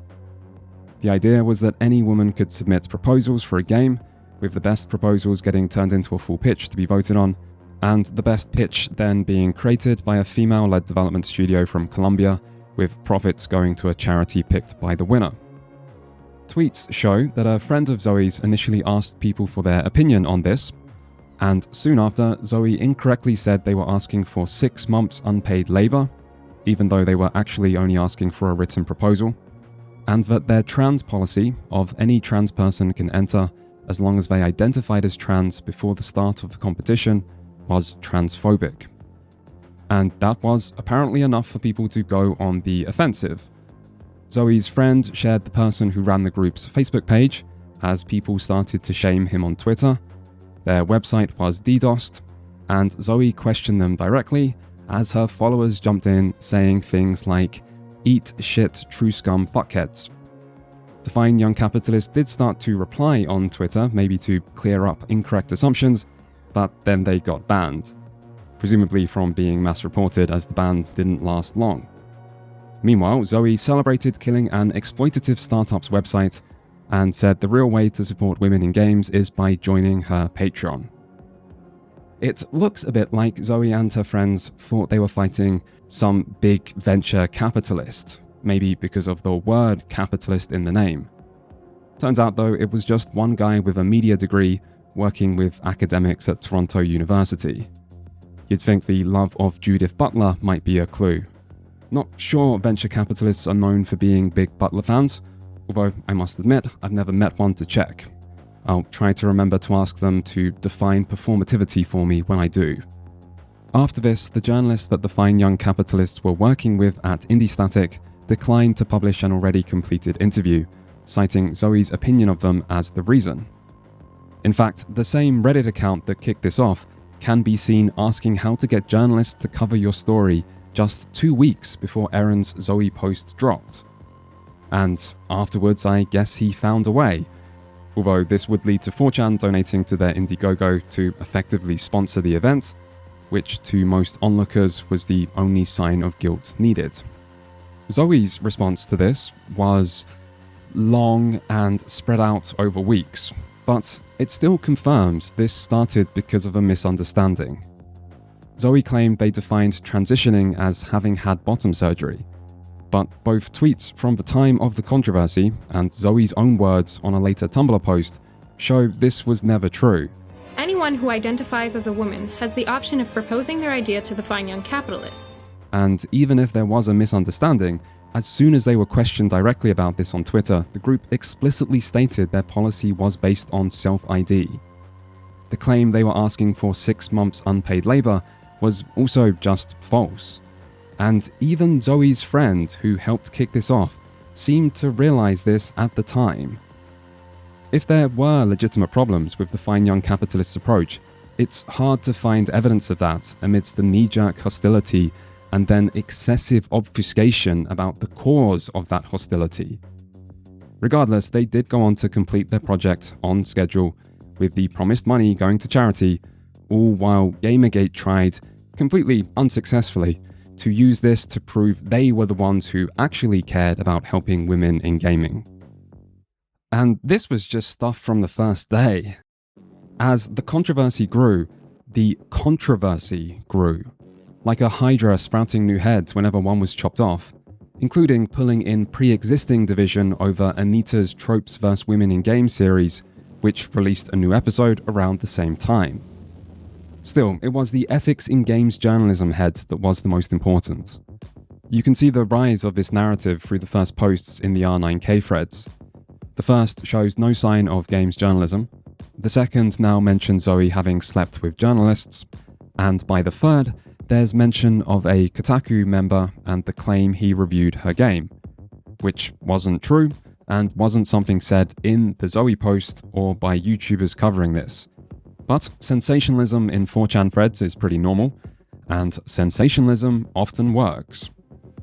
For many in the online gaming world, There was already a war between entitled gamers and corrupt press, and this was already connected to social justice warriors and their detractors. So not only did this new scandal confirm people's existing beliefs, but it seemed to continually be proven true by all the censorship. Remember, the main politics behind this for most involved was anti-establishment anger at the people seen as having power online, like journalists, SJWs, and forum moderators. Internet aristocrat, or Mr. Metaca's 18th of August YouTube video, Quinspiracy Theory The Five Guys, was the first big coverage of this, and feels like a perfect distillation of what the Gamergate side believed and cared about. Gaming journalism has reached a low point over the last 5 years. It started with pieces that had nothing to do with gaming or game reviews, nothing to do with software or hardware, nothing to do with events or expos. It started to travel off into the areas of social justice and feminism and opinion pieces and op-eds that had nothing to do with gaming. It started to have authors who were writing pieces condemning the gaming audience as being sexist and misogynistic, as being racist and bigoted, as being overly violent rapist. This has been seen on Kotaku, on Rock Paper Shotgun, on Destructoid, on The Escapist, on any website you can name. This has been transpiring for the last 5 years. It seems more and more these outlier pieces have become the standard, and that the narrative put forward in them has become cohesive and refined, like a talking point targeted at us as the audience. And there's a reason for that. And Zoe Quinn and what's happened over the last 3 days helps to point that out. That is why this is important, and it needs to be talked about. This has nothing to do with her as a person in a relationship. I don't care that Zoe Quinn fucked 5 guys. However, when the people she's having an affair with, when the people she's cheating on her boyfriend with, happen to be able to help her career through their actions related to the industry that she's in, then it becomes a piece of public discourse, and it becomes important. This message would find an audience, and far beyond just 4chan. We've seen what happened to mainstream media, to old media, as corruption destroyed it. Now we have online media, new media, facing the same thing. They preach about morality and social justice, they talk about ethics and an end to sexism and racism, and their personal behavior is abhorrent and completely contradictory to the things they print. They are in bed with each other, they communicate on Twitter with each other and other social media platforms constantly. There is no professional separation between a subject and an author. There is no decorum or acumen for any of these people.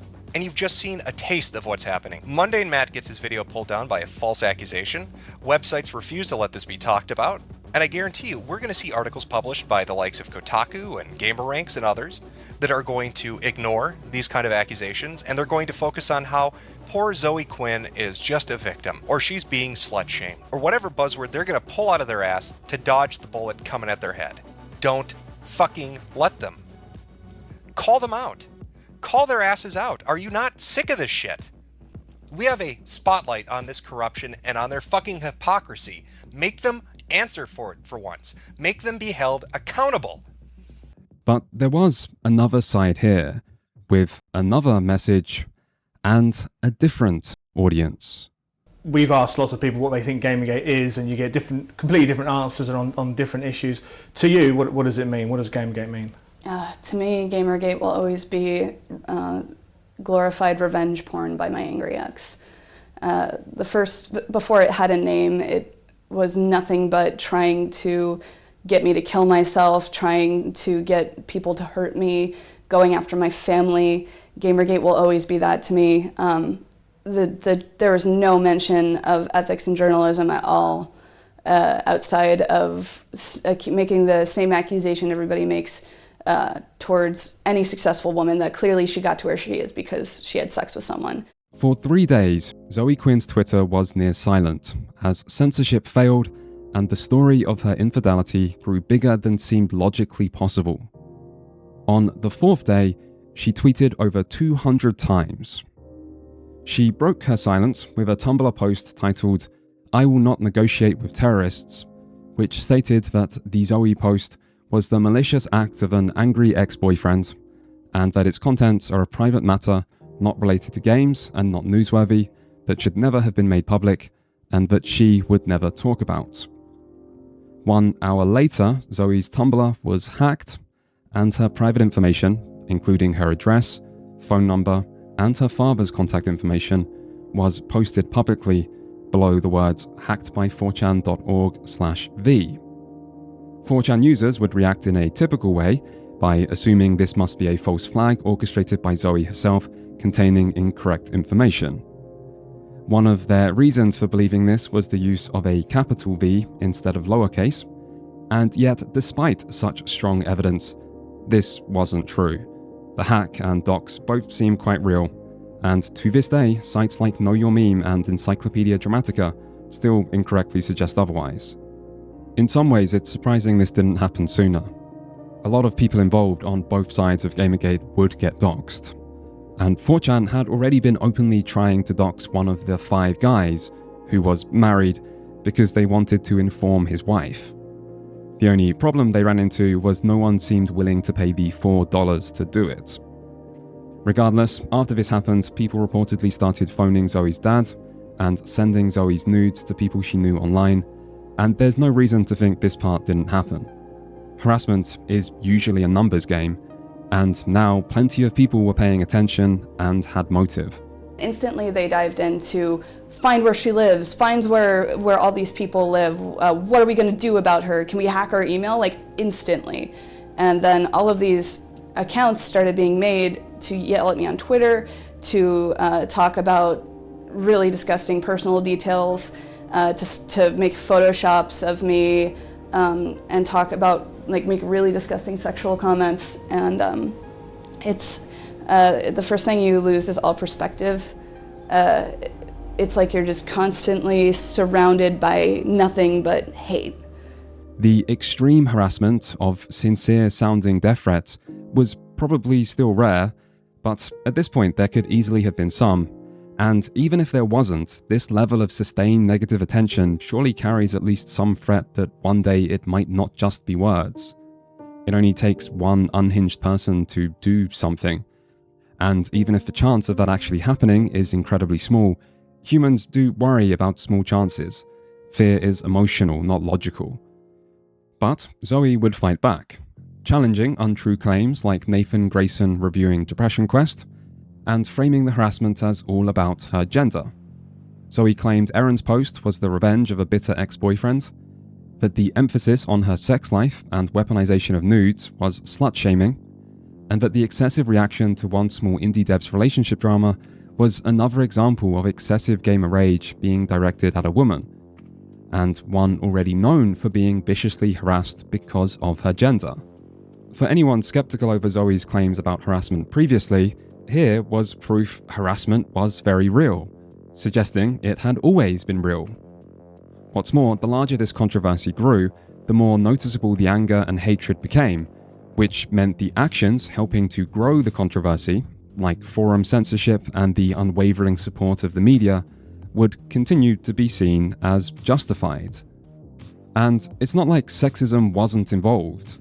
Not everyone supporting Gamergate was sexist, but for sexists, a major controversy over an outspoken feminist cheating, lying, and potentially using sex for career advantages while still being defended by the establishment was surely a dream come true. Far-right ideologies are usually unpopular, so all-encompassing controversies like this offer a rare opportunity for political victory.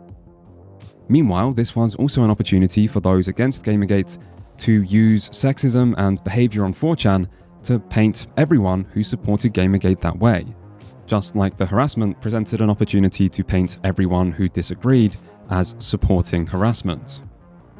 A good example of this is on September 6th, when Zoe published a selection of screenshots of the public 4chan IRC channel that was created to talk about Gamergate. She claimed these showed how the controversy had been manufactured, how 4chan was responsible for the hacks, and how 4chan deliberately facilitated and encouraged harassment. She also pointed out that both Eron and several YouTubers had participated in the chat, claiming this makes them complicit.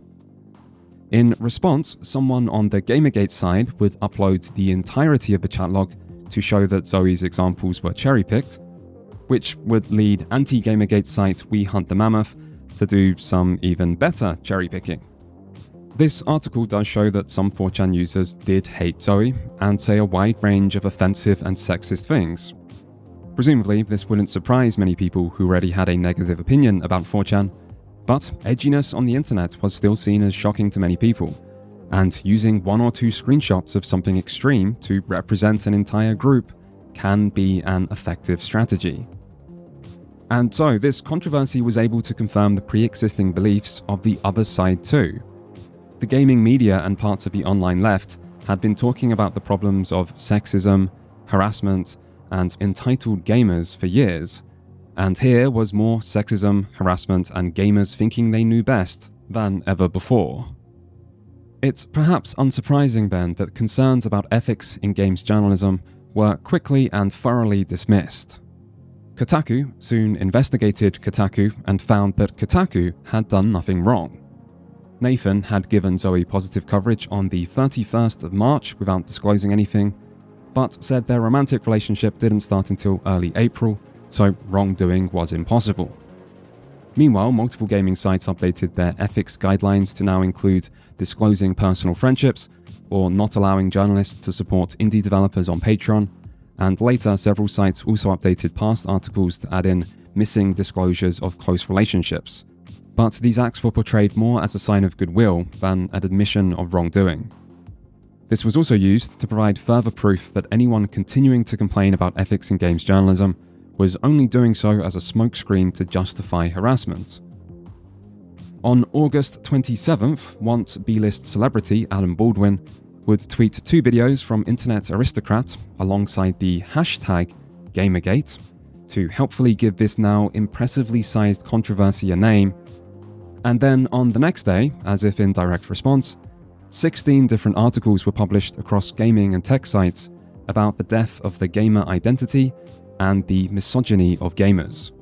Presumably, the hope here was that by presenting a united front, the gaming media could stand up to sexism while finally winning the entitled gamer vs corrupt press war once and for all. Their master plan to do this seemed to be insulting gamers, particularly by calling them children throwing temper tantrums, while simultaneously declaring to have already won. Basically, instead of focusing on Gamergate talking points, they just depicted themselves as chads and their critics as crying soyjacks. Somehow, this did not work, but it did provide Gamergate with the evidence of media collusion they had been claiming existed, and so added even more fuel to the corrupt press fires. The strange thing about Gamergate was that it quickly became clear that both sides were winning, just with completely different audiences. Gamergate was achieving an overwhelming victory in online gaming spaces. If wars were won by YouTube dislikes, Gamergate was nigh untouchable, and the dislike of gaming journalists and the fall of gaming media seemed greatly accelerated by this event.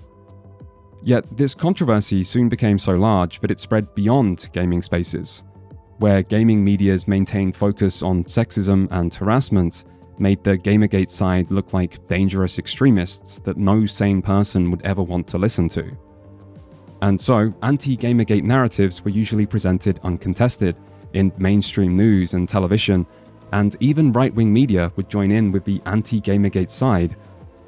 For Gamergate supporters, this just proved that their anti-establishment fear-mongering was justified, but it also allowed the anti-Gamergate side to have complete control over the news articles, Wikipedia pages, and history books that would tell this story to future generations. After this, many other events occurred as well, but all that was really left was a long sequence of doubling down and rage baiting, as both sides continually tried to portray their opposition as negatively as possible. Anyone who took a centrist approach or sincerely tried to find common ground risked being attacked by both sides, causing less extreme voices to leave the conversation. And so the left pioneered new strategies of cancelling people, deplatforming, and heightened levels of paranoia that saw extremists around every corner, all while giving up more and more power to their tech giant and corporate allies. Meanwhile, actual extremists welcomed anyone who had a problem with authoritarianism with open arms, while right-wing vultures smelt blood and swooped in to portray themselves as the reasonable adults in the room. Reddit's selective censorship would create the Gamergate-obsessed Kotaku in Action subreddit, which is still thriving to this day, unlike every single anti-Gamergate hub. 4chan's kamikaze approach to censorship would lead to the much more extreme offshoot 8chan gaining popularity, and 4chan's creator Moot becoming universally hated and then stepping down. And right-wing voices who had never cared about video games before or after any of this started to become the dominant voices of the movement, driving conversation away from gaming and towards broader politics, just in time for the next US election, where Trump's brand of self-serving populism would fully embrace anti-establishment rhetoric. Interestingly, of the 5 big anti-SJW YouTubers that helped spawn Gamergate and were there from the start, 4 of them would eventually crash out in some way due to growing right-wing influence. In the end, the tech giants and corporations would reward the left for their years of faithful service by switching sides the second it became convenient to do so, and Trump would reward his anti-establishment followers by prioritizing top-down authoritarianism over all other political goals in his second term. The main legacy of Gamergate was the start of all-out cultural warfare over control of the internet. But the part no one wants to admit is that the two sides were an anti-establishment revolt, angry over authorities they didn't agree with, and a progressive left angry over sexism and having their authority challenged. And both sides lost. Time would prove that the true winners of this clash were the right wing and the normalization of authoritarian beliefs and methods, the same things most people involved thought they were fighting to stop. But at least all of us, no matter our political differences, can point to how bad things are now and use that as proof that we were right all along, which seems pretty fun to me. And with that, we can finally stop talking about the culture war and return to the real story. Again, don't worry if you don't agree with my politics. I am simplifying things here, and no one agrees about politics anyway. Honestly, I considered not even including most of this section, but I thought some people might click this video and actually want to know what happened during Gamergate, so I felt I had to include some rundown. But now that's been achieved, we can get back to searching for the truth. Back in the summer of 2014, a young woman's breakup with her boyfriend sparked online attacks that made national headlines. It was unbelievable. She's now out with a new book called Crash Override. Here to share her story, please welcome video game developer and author Zoe Quinn. It's good to meet you. Attacking me and anybody that they thought might be connected to me in a way. Why? I mean, you broke up with this dude. He's, fill in the blank, but then he gathers this whole mob. How does that even happen? Well, on the night of August 15th, Zoe Quinn's ex-boyfriend, Eron Gjoni, would make a 9,000-word post to Something Awful, detailing their recent breakup. This was the inciting incident of Gamergate, but as cultural warfare got underway, it was ignored.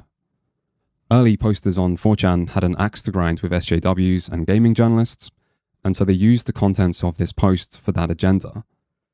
But the Zoe post made no reference to ethics in games journalism, and Eron himself would probably be considered an SJW at this time. He was certainly pro-feminist and posted about other left-wing issues before this. These subjects weren't what this post was about. But how many people even read this? Of the millions of people who would go on to have an opinion on Gamergate, what percent read all this from start to finish? 1 in 1,000? Less? One thing we can tell is that the gaming journalists who would help shape the wider media opinion on this story didn't seem to read it. In a leaked Google group containing 150 journalists called Game Journo Pros, we can see the group discuss Zoe's request for the media to not cover any of this, and it's quite obvious that the people speaking here don't really know what's been said in the original post by Eron. Some members even boast about not reading it. We'll come back to this, but if even journalists who reported on this story didn't read it, how likely is it that other people did? The Zoe post is not about cheating. There are 9,000 words here, and cheating is rarely a focus. It's also not about lying, even if lying does play a part. Instead, what this is describing, from start to finish, is something called gaslighting.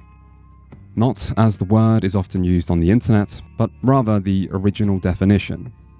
A form of prolonged psychological manipulation or abuse used to gain control and power over an individual by making them unable to determine what is true. The Zoe post is an accusation of abuse. And it's important to remember this is just an accusation. The chat logs provide clear proof of lying and cheating, as Zoe admits to these. But it's not the lying or cheating which make the alleged behavior abusive. It's the pattern of using lies and other manipulation tactics to always have control over the other person. And this is not proven by the chat logs. Examples of this behavior are shown, and there is an attempt to prove what's described. But there are two sides to every story, and only one is presented here. That said, I also think it's important that victims of abuse have the right to speak about their experiences, even if they can't be definitively proven.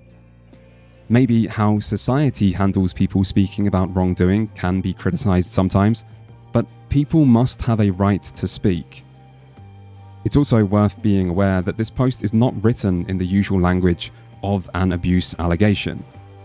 In fact, despite the many references to being made to feel insane as the result of continuous lying and this causing severe panic attacks and weight loss, the word gaslighting isn't even used. What's being alleged is almost a textbook definition of gaslighting as a form of emotional abuse, but Eron didn't seem to know this at the time this was written. Instead, it's almost like he thinks this is just a unique and crazy situation he fell victim to, and he writes as if this was just meant to be posted on Something Awful or something as a warning to other people. But remember, this is 2014, 3 years before the Me Too movement started. The word gaslighting was not well known yet, and Eron was only 24. Not many people were telling young men, you can be a victim of psychological abuse and this is what it looks like in 2014. In fact, I don't know if there'd even been a public allegation of something like this made by a man against a female public figure before this. Maybe we'll see why. Still, I assume in 2026 we are now at a stage where everyone admits it is possible for men to be victims of emotional abuse. This is not about invalidating the experiences of other people or anything, it's just about being aware of how abuse might work and how people could fall victim to that. Let's look at the allegation. In the Zoe post, Eron describes how he and Zoe met and how their relationship accelerated quickly, during which Zoe made it clear how seriously she took things like infidelity, lying, and manipulative behavior because of her own negative experiences as a victim of these. Eron says that at first the relationship went immeasurably well, until he started experiencing inexplicable bouts of anxiety, followed by other relationship problems. He then describes how the relationship ended, saying that for the past month he'd been wrestling with two competing explanations. The first is that Zoe is the best person and he is the one in the wrong for constantly doubting this. The other is that he's been an idiot and ignored obvious signs that she's been cheating on him for a long time. Eron then describes a 2-player power game he claims Zoe played with him, where anytime he noticed something suspicious or untrue, Zoe would invent an explanation. If he then challenged the explanation, Zoe would get angry and demand unconditional trust. If he then trusted her, he would still find contradictions between other explanations or requests and be made to feel like he was going insane, leading to anxiety and panic attacks. Alternatively, if he didn't provide unconditional trust and kept questioning these explanations, Zoe would threaten to break up with him in response. If he still stood his ground, she would then actually break up with him, before later sending him messages about still loving him and wanting to be together again. Just before this, Eron also said he had his first ever panic attack after the first time Zoe broke up with him, and that when he told Zoe this, it made her happy because it showed he cared. And so Eron concludes the only way for him to win this power game instead of her is breaking up for good. Now, many observers will look at this and say that of course he should break up, that it's obvious, and maybe even his fault for not breaking up sooner. But you have to remember, Eron has two different explanations for why this is happening. One explanation is that she's been continuously lying, meaning breaking up is indeed obvious. But the other explanation is that she's always been telling the truth, and that it's him who's always been in the wrong for doubting her. Maybe because he really is going insane, or maybe because he's developed an anxiety disorder, and this is just what that feels like, or because he's paranoid, or jealous, or controlling, or some other bad thing he just never realized about himself before. Eron states this was the first time he'd been truly in love, so he likely has little point of reference for how a healthy relationship should be, and if he does choose that nuclear option, he risks losing that true love. Imagine this situation like a Punnett square. There are two questions here. One is whether to leave or stay. The other is whether the other person has always been telling the truth or constantly lying. This gives 4 different outcomes. If they're telling the truth, leaving is bad and staying is good. But if they're lying, staying is bad and leaving is more like neutral. I mean, imagine it's your first time in love. The most desired outcome is for that love to be real and for this person to really be perfect and for everything to work out. So if you really can't determine whether it's all true or all lies, it might seem better to stay, as the best option on that side is better than the best option on the other. And then imagine you're never given a way to determine what's true, because every time you try to check, you get punished with anger, or by being made to feel insane, or by being threatened with breaking up, or some other escalation tactic. Meanwhile, if you just do what they ask and stop questioning them, you get rewarded with love and everything seems fine.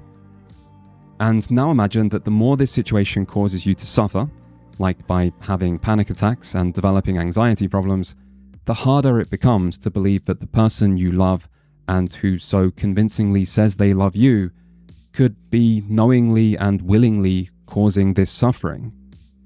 And also that the more the lies pile up, the harder it becomes to accept that so many things could be lies.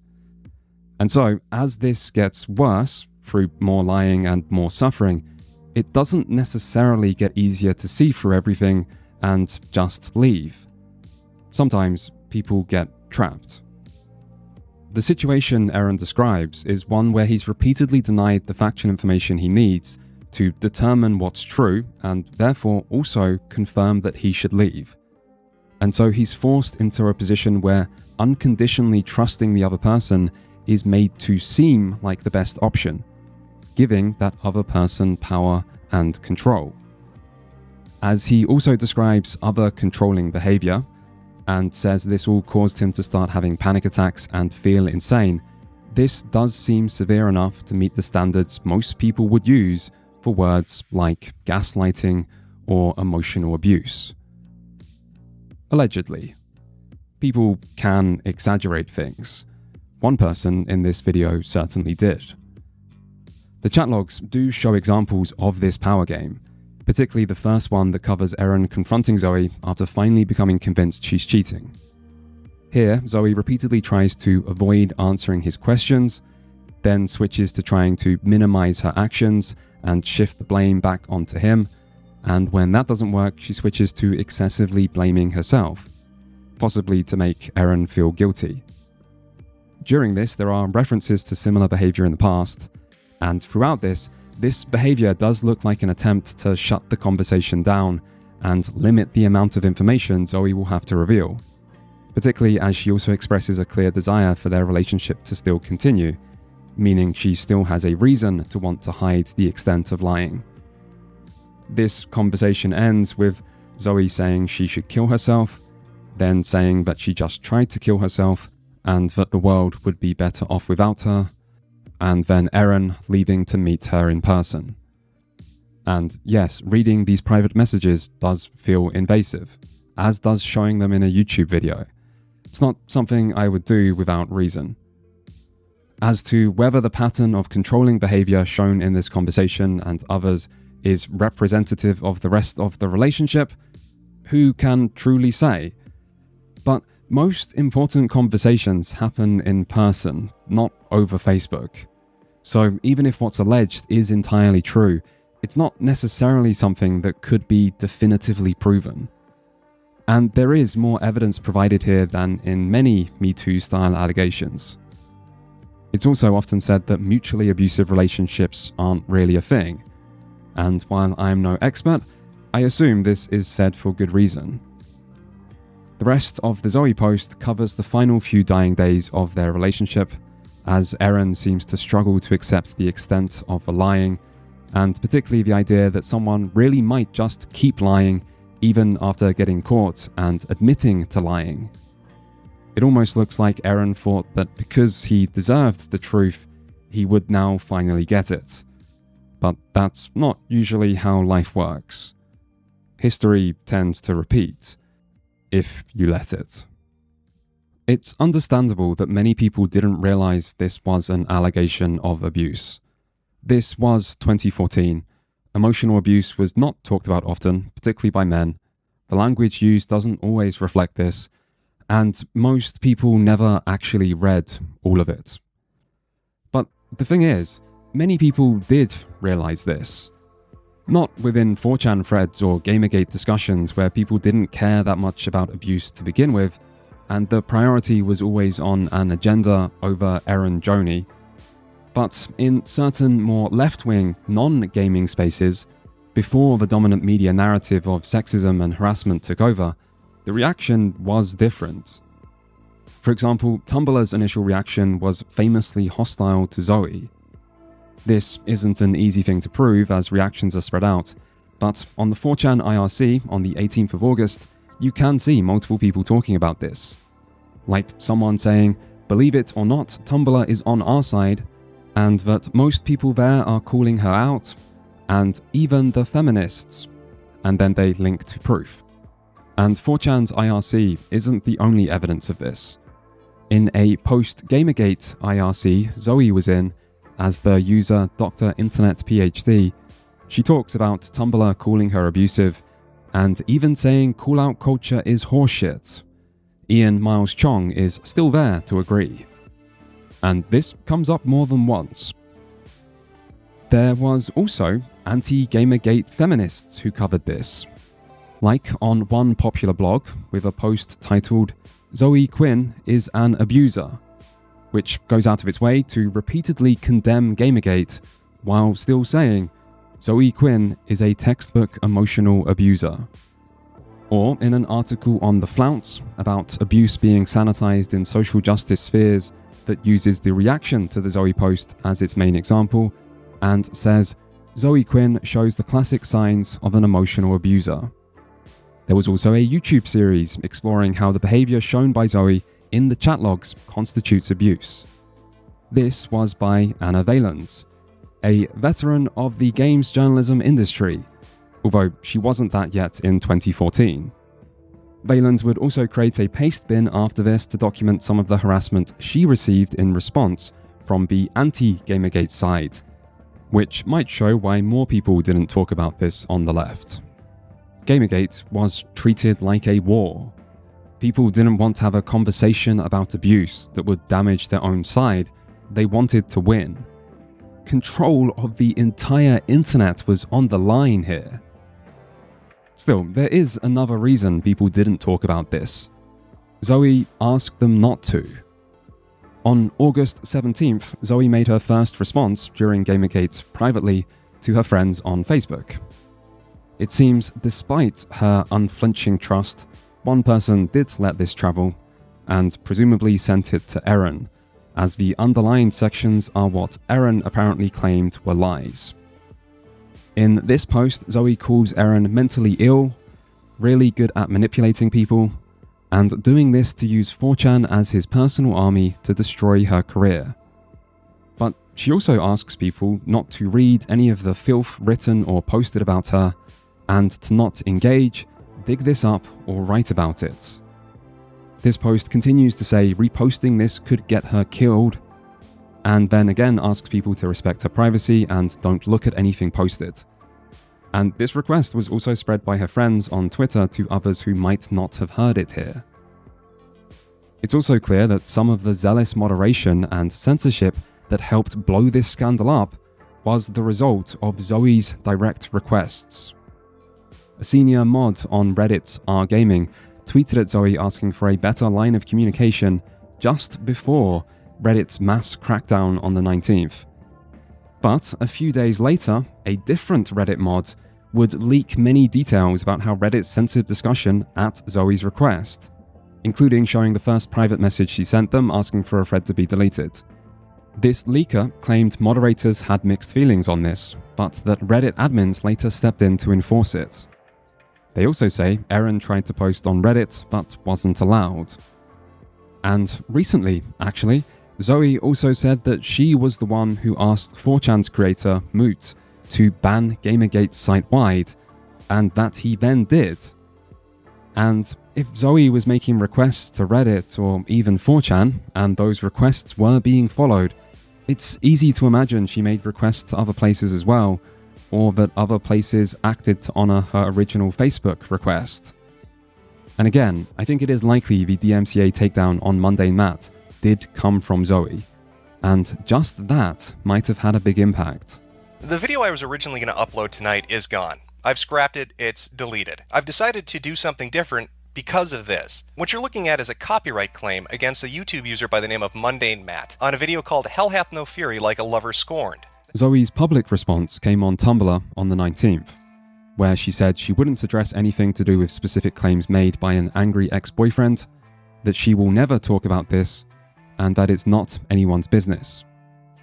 Zoe reiterated this on the 29th, saying she has zero interest in ever discussing her sex or love life publicly on other people's terms, and that anyone who wants answers should ask themselves why they feel entitled to such a thing. The statement on the 19th refers to the sharing of her relationship details and subsequent harassment as terrorism, and of course, Zoe also claims this is all motivated by her gender. It's this August 19th statement that controlled how much of the gaming media reacted to this situation, as this was the very first thing posted and discussed in the Game Journo Pros group. This statement causes for journalists a serious ethical conundrum, because they're torn between wanting to respect Zoe's wish to not discuss the subject, but also wanting to use their platforms to help and support her. The first poster says even if everything Zoe is accused of were true, the sickening facts of the harassment easily overwhelm them. He then asks whether they should just stick to signal boosting her on Twitter, or create a public letter of support, or maybe just use this moment as an opportunity to promote her work. The second poster then asks if the cause of Zoe's statement is someone putting photographs of her on 4chan. Again, if anyone talking in this group had read all of Eron's post, there's no indication of it. A lot of the discussion is on censorship. At this point, most places online were still trying to fully censor the story, but The Escapist was allowing one thread to discuss it as long as there was no harassment, which several other journalists here strongly disagreed with. Regardless, the focus at all stages of discussion is how best to help Zoe. There is still some discussion of the Zoe post itself. One person says, "This is disgusting and the guy who wrote it sounds deranged." Then the original poster replies that at least Zoe is getting a bunch of new patrons from this, which was true. Someone else says, "Shame on the ex-boyfriend. Even if every word of what he says is true, there's absolutely no justification for making this stuff public just because you feel you've been screwed." Then another person suggests maybe they should all pitch in to get Zoe a feel better gift. Someone else then says they like that idea because they already owe her one from when she gave them some good advice, and it'd be nice to return the favor. To be fair, some people here do question whether a gift would be appropriate on the basis of how it might make Zoe feel. Then someone says maybe only her friends in the group should reach out instead of the group as a whole. And you do have to question whether the fact Zoe has several friends in this group chat might be impacting how people reacted. Anyway, there are some more comments on not caring about whether the allegations are true, as that doesn't matter, and then some comments about Eron. One person calls him a gigantic fucking idiot. One person says they don't care if this jilted moron walks around with sad puppy dog eyes for the rest of his life, and mocks him for thinking his pity little feelings are more important than Zoe's well-being, to which someone else agrees. Someone describes the post as Eron throwing a temper tantrum, saying, "No sympathy, he can grow up." And then someone else says, "Eron seems like a psychopath." You get the idea. Pretty tough crowd here. At least on 4chan they only called him an SJW and a cuck. It might seem strange seeing progressive journalists take the position that it doesn't matter if every part of the allegations are true, as there's no possible justification for a victim of abuse to ever come forward and speak out against an abuser. I mean, did no one consider how Harvey Weinstein might have felt? He was an important guy. What if his reputation was damaged and people harassed him? But obviously that's not anyone in this group's actual opinion. It was a different time, and they didn't check what the allegations actually were. Why would they need to? Zoe was either their friend or a friend of friends, and supporting victims of harassment, particularly women, was seen as hugely important. And so they gave the person accused of abuse the power to control every part of the narrative, with their only concern being how best to use their own positions of power to help that person. I imagine it doesn't need to be said, but victims of abuse are allowed to come forward and talk about their experiences, even against influential public figures who might receive criticism and harassment as a result. And if that does happen, most people believe the victim is not responsible for that harassment. There are good reasons people believe victims need to be allowed to speak. It's not so that they can get revenge, or to create some Leviathan-like societal threat of getting cancelled to keep everyone in line. It's because abusive situations are often traps, and raising awareness about this is important. This is what lets people know the warning signs, in specific individuals and in general, in order to help people get out before it's too late. And that part is also important because every bad situation started off less bad and got worse. Still, even if you reject all notions of abuse in this situation, people still have a right to publicly say that someone lied or cheated in a relationship. There are plenty of public figures who have been accused of cheating and suffered reputational damage as a result. It happens. There is no societal rule that says just because someone is a public figure, you're not allowed to tell other people about bad things they did. In many ways, society tends to follow the exact opposite principle, where public figures are usually held to a higher standard because they have more influence than most, and so the consequences of bad behavior could be greater. And Zoe Quinn was a public figure.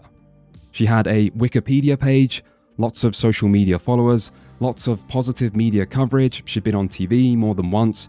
Really, even if she was a game developer as well, a big part of her job was being an influencer. Depression Quest was apparently mostly made in just 2 weeks. A lot of her professional time was clearly spent traveling to events or creating social media content while earning money through donations. That makes her an influencer, and she clearly had plenty of influence. Not many people have this many friends in the media, or the ability to control entire social media platforms through polite requests that would never be granted for other people. And if a public figure doesn't want the world to know they cheated, all they have to do is follow one simple rule. It's pretty easy. Likewise, if someone has been cheated on, let alone multiple times while being repeatedly lied to about it, they are well within their rights to feel angry, bitter, or resentful about that. that doesn't make them a terrible person, it just means they have normal emotions. There are constant attempts to discredit Eron's account over entirely reasonable things like this. Eron is vilified for uploading private messages as if this is just too far, but if he provided no evidence to support his claims, he'd just be criticized even more. He gets criticized for condemning harassment and misogyny, as apparently this is proof he's trying to make himself look good, and he gets condemned for speaking to 4chan, even though other places wouldn't allow him to speak, and gaming media refused to give him a voice at all. It's honestly hard to understand what he could possibly have done differently that would have been seen as acceptable, other than not say anything to begin with. When the gaming media did finally break their silence, Eron's allegations were dismissed as just narcissistic analysis, or a rambling screed, or likely fabricated dirty laundry, or a spiteful blog. Most places refuse to refer to him by name, and when he is referenced, he's almost always described as angry, jilted, or bitter, despite him reportedly being the one who broke up with her. The very few outlets that did contact Eron for comment or interview often heavily misrepresented what he said, like in a BuzzFeed article from October that took Eron's statement out of context to make them make less sense, and then said, "This kind of recursive, contradictory, and confusing argumentation characterized much of the interview." And yet, when Eron posted the full transcript to Tumblr, it's shown that wasn't true. In this transcript, the journalist also says, "My overriding concern for the article is that it communicates your views accurately." But it wasn't just in the media that Eron lacked a voice. On September 15th, Zoe would file a police report in Boston about the online harassment she was receiving due to Gamergate, and saying she was scared of what else Eron might say. The next day, Zoe filed for a 209A abuse prevention order. Both the affidavit, which is the document Zoe wrote to present to the court as evidence, and the 2 court transcripts that followed are viewable online. In the affidavit, Zoe makes several misleading statements.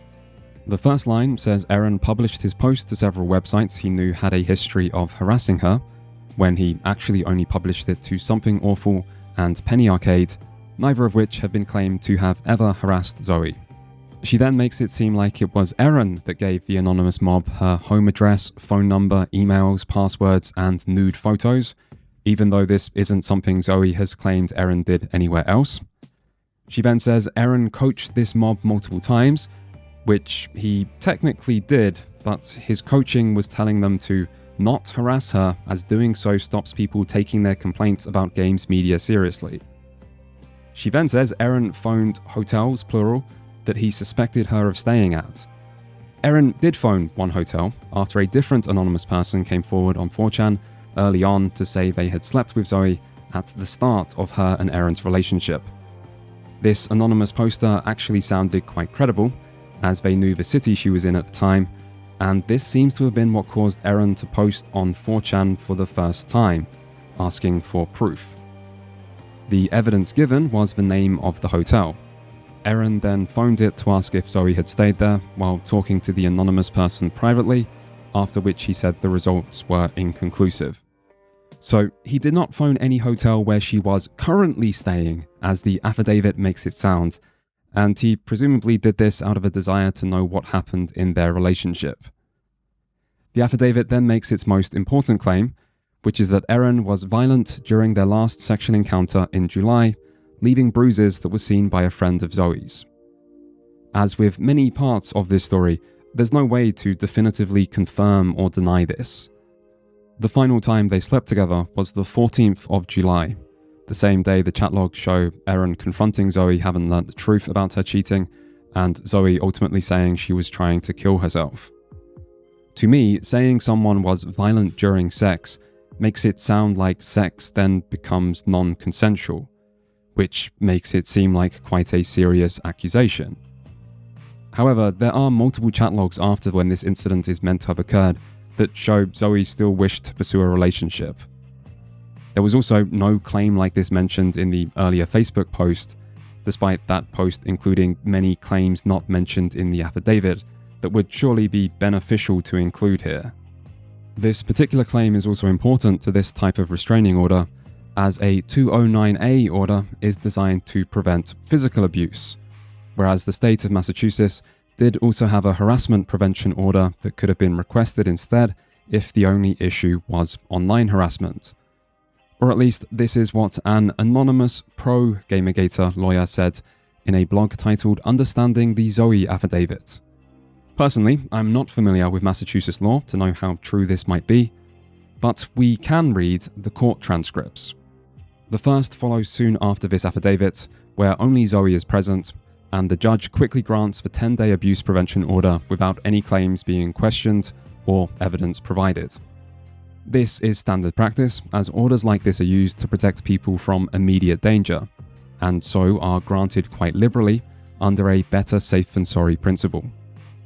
One unusual part of this hearing is that Zoe requests an addition to what's otherwise a physical restraining order, that it also order Eron to not post any information about Zoe online, as this might encourage the hate mob, which the judge grants, and the restraining order this leads to can be checked as it was posted online.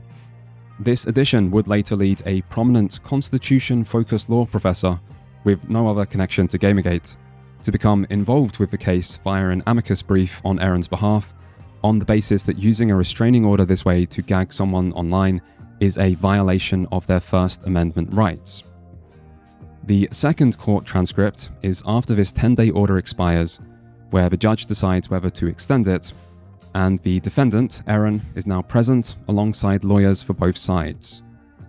Zoe says since the restraining order, the harassment has continued exactly the same, and that Eron has continued to engage with Gamergate supporters, including via a live streaming radio show where he directly addressed the mob that's been sending death threats to her. This is apparently a King of Pole podcast, but I'm not sure if there's any archived version you can still listen to check what was actually said in it.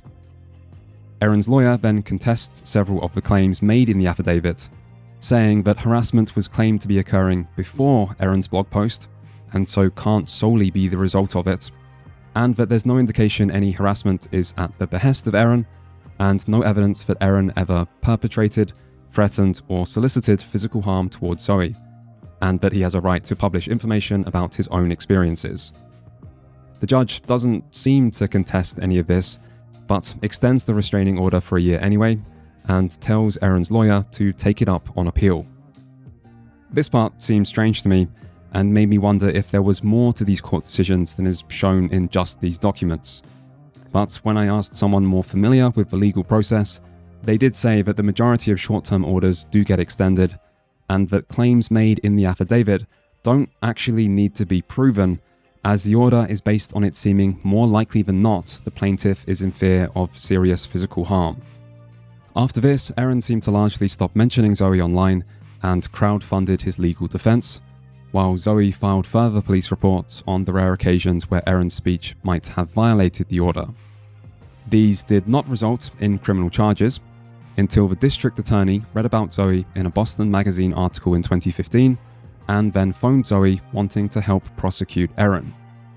In time, Eron would issue an appeal, but before the appellate court passed judgment, Zoe decided to drop the order, meaning the DA also dropped their criminal charges. There was one further attempt from Eron's side to get the appellate court to still rule on the appeal in order to set precedent that using an abuse order to gag someone like this is unconstitutional, but the appellate court declined to make a ruling. For further information on all this, you can read about the court's justification online, or Eron's perspective through Reddit posts he made, or Zoe's perspective through her Tumblr posts and book. Zoe gave multiple reasons for dropping the order, including the stress of having to go to court, the reaction from her critics online, the unfairness of the justice system against victims, the cultural bias of courts against women, and lack of understanding of the internet within the system, and her desire to help Eron get better rather than punish him. She also says the restraining and gag order was just another weapon in his arsenal. Now, this restraining order may have worsened the harassment Zoe received online, but this order was in no way Eron's weapon. Eron Gjoni was unable to talk about most things relating to Gamergate during Gamergate without fear of criminal charges for violating a restraining order that was granted without the provision of evidence, and seems to have included an unconstitutional addition at his potential abuser's special request. Meanwhile, Zoe was able to speak about Eron with impunity across social media, newspapers, and TV, where she claimed he was the abusive one for writing the Zoe post and deliberately causing all the harassment, and could make claims like this without needing to worry about being fact-checked or asked for proof. Like many things, the allegation that Zoe was abusive to Eron can't be definitively proven. But what is clear is that the power difference between these two people was astronomical. In the early days of this event, Zoe managed to censor a large chunk of the internet to prevent people speaking about what she was accused of. When the gaming media covered this story, their only concern was how best they could use their power to help Zoe, while Eron's words apparently weren't considered important enough to be worth reading. The wider media then used the gaming media's coverage as their primary source to transcribe this Zoe-approved version of events into stone. The justice system granted Zoe's request without evidence to help her legally silence her accuser.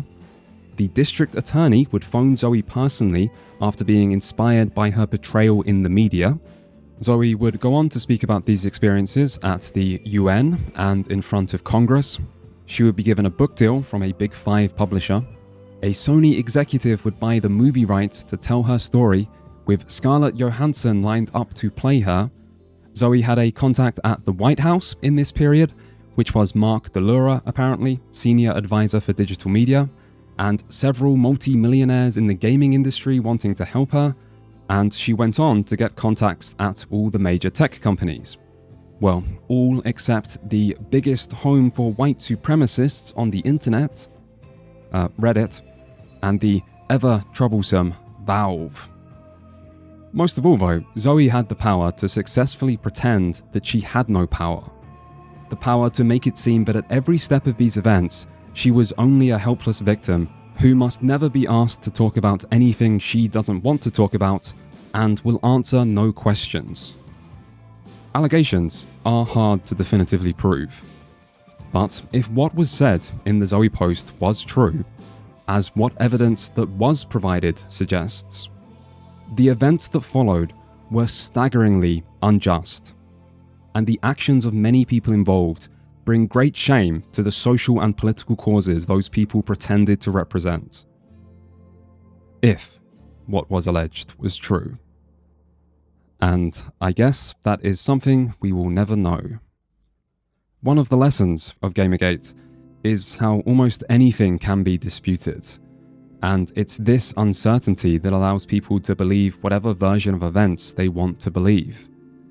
And the frustrating thing about this is that there is evidence, stretching both forwards and back, telling you who did what and who seems to be telling the truth. But there is so much evidence that you're liable to drown in it. You can gather this great big collection of dots and then start drawing the lines between them to discover what picture they show, but you're still the one drawing that picture, and you have no way of knowing if what you're drawing is really true or just what you want to see.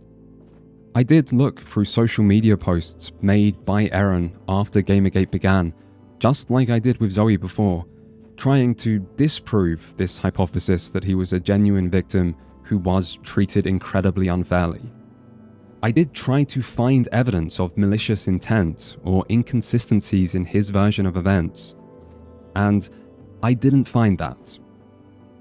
But I also realized that on some level this is impossible to prove, and that it's not my responsibility to do so. Documenting a large number of dubious claims made on Twitter is one thing. I'm happy to trust a clear and obvious pattern, and doing that was necessary to find out how Gamergate actually began, which is why I did it. But casting judgment on a private relationship is a little different. I don't know exactly what happened between these two people, and I never will. And maybe that was always going to be the ending of this video. And of Gamergate. Not knowing and being cursed to live with that phantom pain of uncertainty before moving on and forgetting about all this just like everyone else. And so, after weeks and weeks of obsessive research, where I'd probably read more tweets than in the entire rest of my life, I decided to finally let go. And then I went to bed, and I thought about all the work that still needed to be done to somehow turn my huge mess of notes into an understandable video, and how hopeless a task proving anything online actually is. Which made me realize the level of research I was doing might be starting to look insane, and that in the morning I really needed to just stop searching for answers and move on. And then I woke up the next day and went back to researching. Fucking video games? Fucking video games. They made dozens of people miserable for years over video games. Not even fucking video games, fucking articles about fucking video games. This is what passes for legitimate grievance. Are you kidding me with this shit?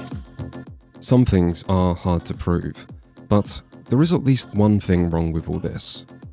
In one of the more inflammatory Gamers Are Dead articles, Arthur Chu said he didn't feel it would be responsible to let his daughter play games or be a game developer because of how sexist and angry gamers are. And I guess that part stood out to me because I still remembered it all these years later. I used to think this was a rather manipulative or hyperbolic thing to say, but maybe I owe Chu an apology, because the more I researched the gaming industry in this period, the more I had a similar thought. If I had a daughter, I'm not sure I'd want her to work in this gaming industry. But it's not because of the sexism of gamers. And it's not because of online harassment. It's because of all the sexual abuse. And I admit, sexism and harassment are problems, yet they're just not really the part that would worry me. There's a temptation to dismiss ethics in games journalism as a trivial subject, but it's not just review scores, so it does deserve to be taken seriously. And it's hard to have faith that it ever has been. To show this, let's look at the events we previously covered, and this time pay attention to the journalistic ethics. Sorry, complete lack of journalistic ethics is what that was meant to say. So, we're back to October 2012, which, in case you've forgotten, is when Zoe first started working on Depression Quest. Fun fact, the depression that inspired Depression Quest was apparently caused by sexism and abuse within the gaming industry. Partway through October, Zoe creates an Indiegogo asking for money to buy a new laptop and keep making games. Friends and other industry people step up to support her, the names of which are shown under the special thanks section of Depression Quest's credits. And while I'm not going to pedantically name names, there are multiple games journalists or writers here, including Nathan Grayson. Interestingly, Zoe gets into an argument with another indie dev here after they question why it's only female indies that always get funded. Zoe then takes offense and says she gets groped and followed home from game dev events for being a woman, to which the other developer recognizes he has now lost and apologizes. His actual point was that he thinks it's weird and creepy how many men support women this way while expecting something in return. Fast forward to February 2013 and Depression Quest releases to glowing press coverage. But how many people behind this glowing coverage were friends of Zoe's who were not disclosing this friendship? That's a rhetorical question, because there's no way for me to know when the media never disclosed this stuff, but let's just look at the initial press testimonials shown on Depression Quest's website. Two of the reviewers here helped Zoe buy a laptop, and both seemed to be friends of hers. One of them, Cameron Kunzelman, even described the game as perfect a simulation of depression as we are likely to ever get, and not only good, it is truly revolutionary, He also asked readers to give Zoe money. Meanwhile, I'm not sure who this writer at GameRanks even is, but the editor-in-chief at this time is Ian Miles Chong, lead defender of Zoe on Twitter, who also supported that Indiegogo. The testimony from Destructoid comes from Jonathan Holmes, who's already appeared in this video as the person who wrote about the fake nerd detector game, where he also said he'd cover Zoe more, but didn't want to seem Zoe biased because he had covered her quite a few times already. They also appear to be friends. The Indie Static testimonial comes from the then editor-in-chief, who I wouldn't have thought is a friend of Zoe's, but Zoe did have friends at Indie Static, and this article does refer to the game as Zoe Quinn's Depression Quest, which is strange for a brand new game with other developers, because this was before Patrick Lindsay was mysteriously excommunicated. Immediate positive press coverage like this must be quite useful for a new developer releasing their first game with no marketing budget. And obviously, the ethical thing to do in this situation is disclose any personal relationship or friendship. A lot of familiar names. Oh, it is, okay. Yeah, my name's in the credits there. I should probably just say that just for transparency reasons, as I am a games journalist. These are obviously the people who all contributed to that little Kickstarter for it. But these are just reviews or promotions, so it's not a huge deal. Except, then Zoe starts getting famous for something else. Let's look at one example of that. When Depression Quest was pulled from Greenlight, no one covered it. But when it was re-added in December 2013, Patricia Hernandez promoted it on Kotaku, saying it was taken down due to death and rape threats, with a link to one of Zoe's tweets. This is not a harmless claim, as the top comment says, by saying, "This makes me hate gamers." So this claim does have an impact. It makes gamers look bad, and it makes Zoe look really sympathetic. But would Hernandez have published an unproven claim like this if it didn't support her agenda? Say, if it made a friend look bad, or went against her political bias. Like, imagine if a YouTuber tweeted they were forced to take down a video because gaming journalists were sending them death threats. This claim is presented as fact, rather than just something Zoe alleges, and so this can now be used by other journalists as fact, and it can be added to Wikipedia to be written into history, and used by academics in research, and all those other people wouldn't necessarily have done something wrong. Not everyone can verify every claim people make. It's not practical. Although I do seem to be trying to do that right now, and it is not practical. Please save me from this endless nightmare. There is one person in this chain of information who is taking an unproven, somewhat unlikely, and heavily agenda-driven claim and laundering it into impartial fact. And that person just so happens to be Zoe Quinn's old roommate when she was living in San Francisco. So clearly a close friend, and yet apparently still not enough of a relationship to require disclosure. This is soon followed by the WizardChan incident, where the lead article that most others go on to cite comes from Indie Static, Zoe's favourite game site. Seeing as this is the one and only incident Zoe provided some evidence for, coverage of this does seem justified. And yet originally, it still incorrectly attributed the screenshots and harassment as being from 4chan, and reports the phone calls as fact rather than just alleged, and says it's been made clear that the specific reason Zoe was targeted is because she's a female developer with a game on Greenlight, which was not something made clear in any way. It also says it's clear the abuse Zoe received is a criminal offence, and that it's clear this is a much wider issue people still need to be made aware of. I like how all these articles write about this event as if they can't believe something this shocking could happen, and yet never consider that maybe something hard to believe should be verified. Anyway, this Indie Static article also links to another story-fi on the event, which was written by another close friend of Zoe's. This says Zoe's experience of receiving unprovoked continuous phone calls with strangers jerking off is not uncommon for women publishing works on the internet, especially in games. as if this just happens to everyone. Still, this is just selectively choosing whether to verify or fact-check based on what the writer wants to be true, and I'm not even going to make a big deal about Depression Quest winning minor Game of the Year awards chosen by several of Zoe's friends. Without disclosure, in case that still needs to be said. I guess this stuff happens outside of gaming as well, unfortunately, so let's just skip ahead to something that probably doesn't. March 2014. Zoe is now somehow well connected enough to be invited to an eCeleb focused game jam organised by Maker Studios that was being filmed for a televised audience. The idea was a few big-name indie developers were split into teams, each with one big-name YouTuber to compete in a 4-day game jam as a reality TV-style attempt to show what making a game is like. And this was a big deal, as the $400,000 budget made it the most expensive game jam in history.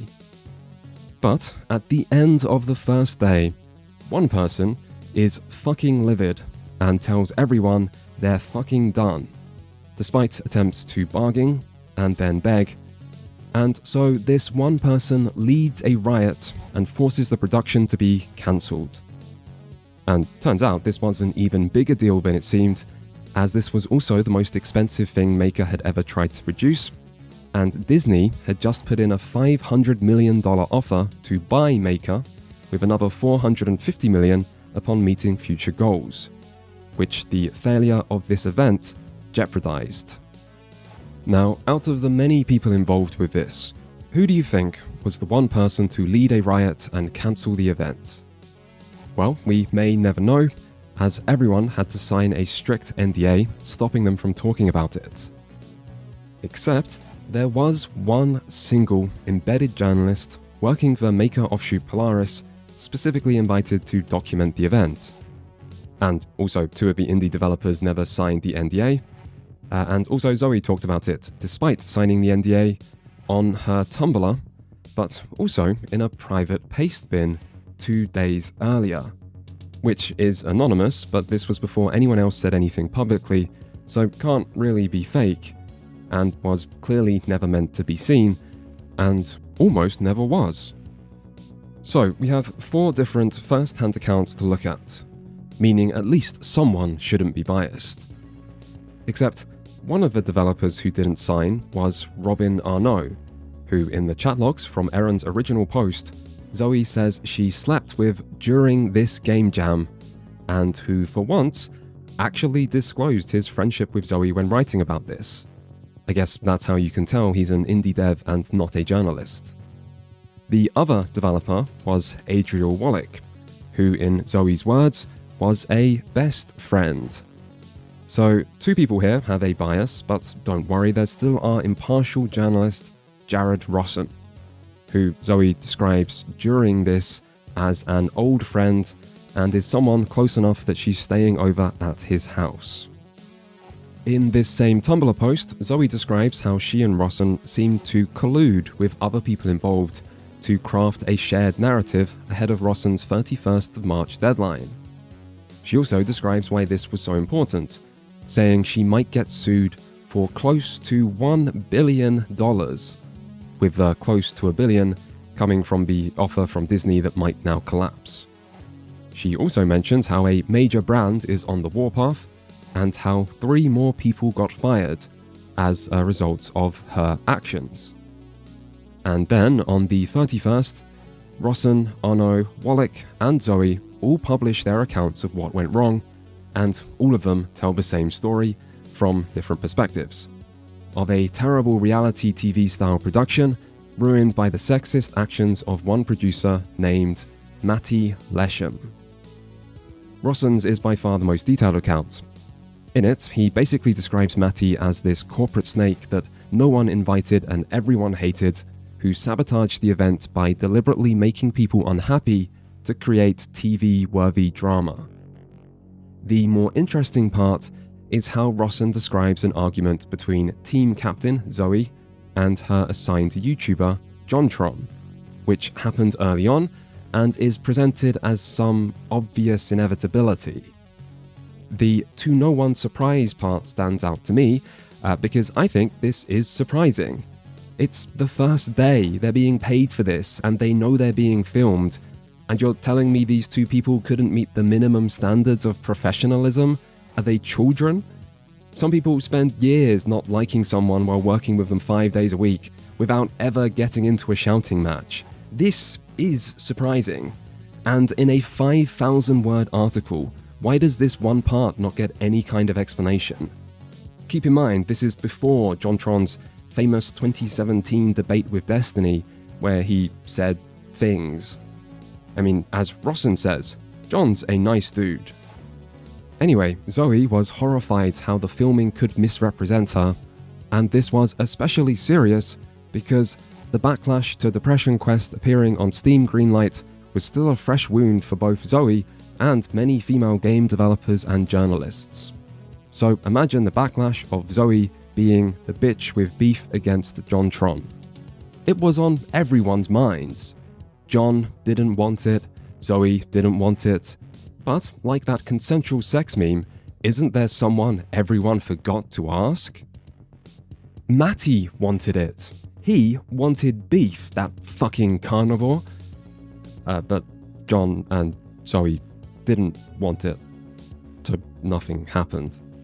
But then later, the wicked Matty asked some of the groups if having a woman on the team gave them a disadvantage. Which does sound bad. I guess Matty was secretly sexist. Unless he was just trying to throw someone an easy question. Which Wellick's account seems to support, because Matty told her after that he brought it up because he knew it's a sensitive topic in the industry and wanted to address it. So, what does he want to address? Could it be getting the talent to say something inclusive sounding because inclusivity in gaming was a hot subject at the time and this would look good to include? Or is it more likely that he was just trying to trick Markiplier into going mask off about how women really are inferior? I mean, it's fucking Markiplier. Wait, is Markiplier still uncontroversial? You honestly do have to check with YouTubers. When Zoe finds out about these questions, she tells Matty to go fuck himself and marches off set, which was precisely when everyone else realized something was wrong. You'd have thought when so many things were apparently wrong, at least one person might have realized sooner, but at least Zoe was there to educate everyone.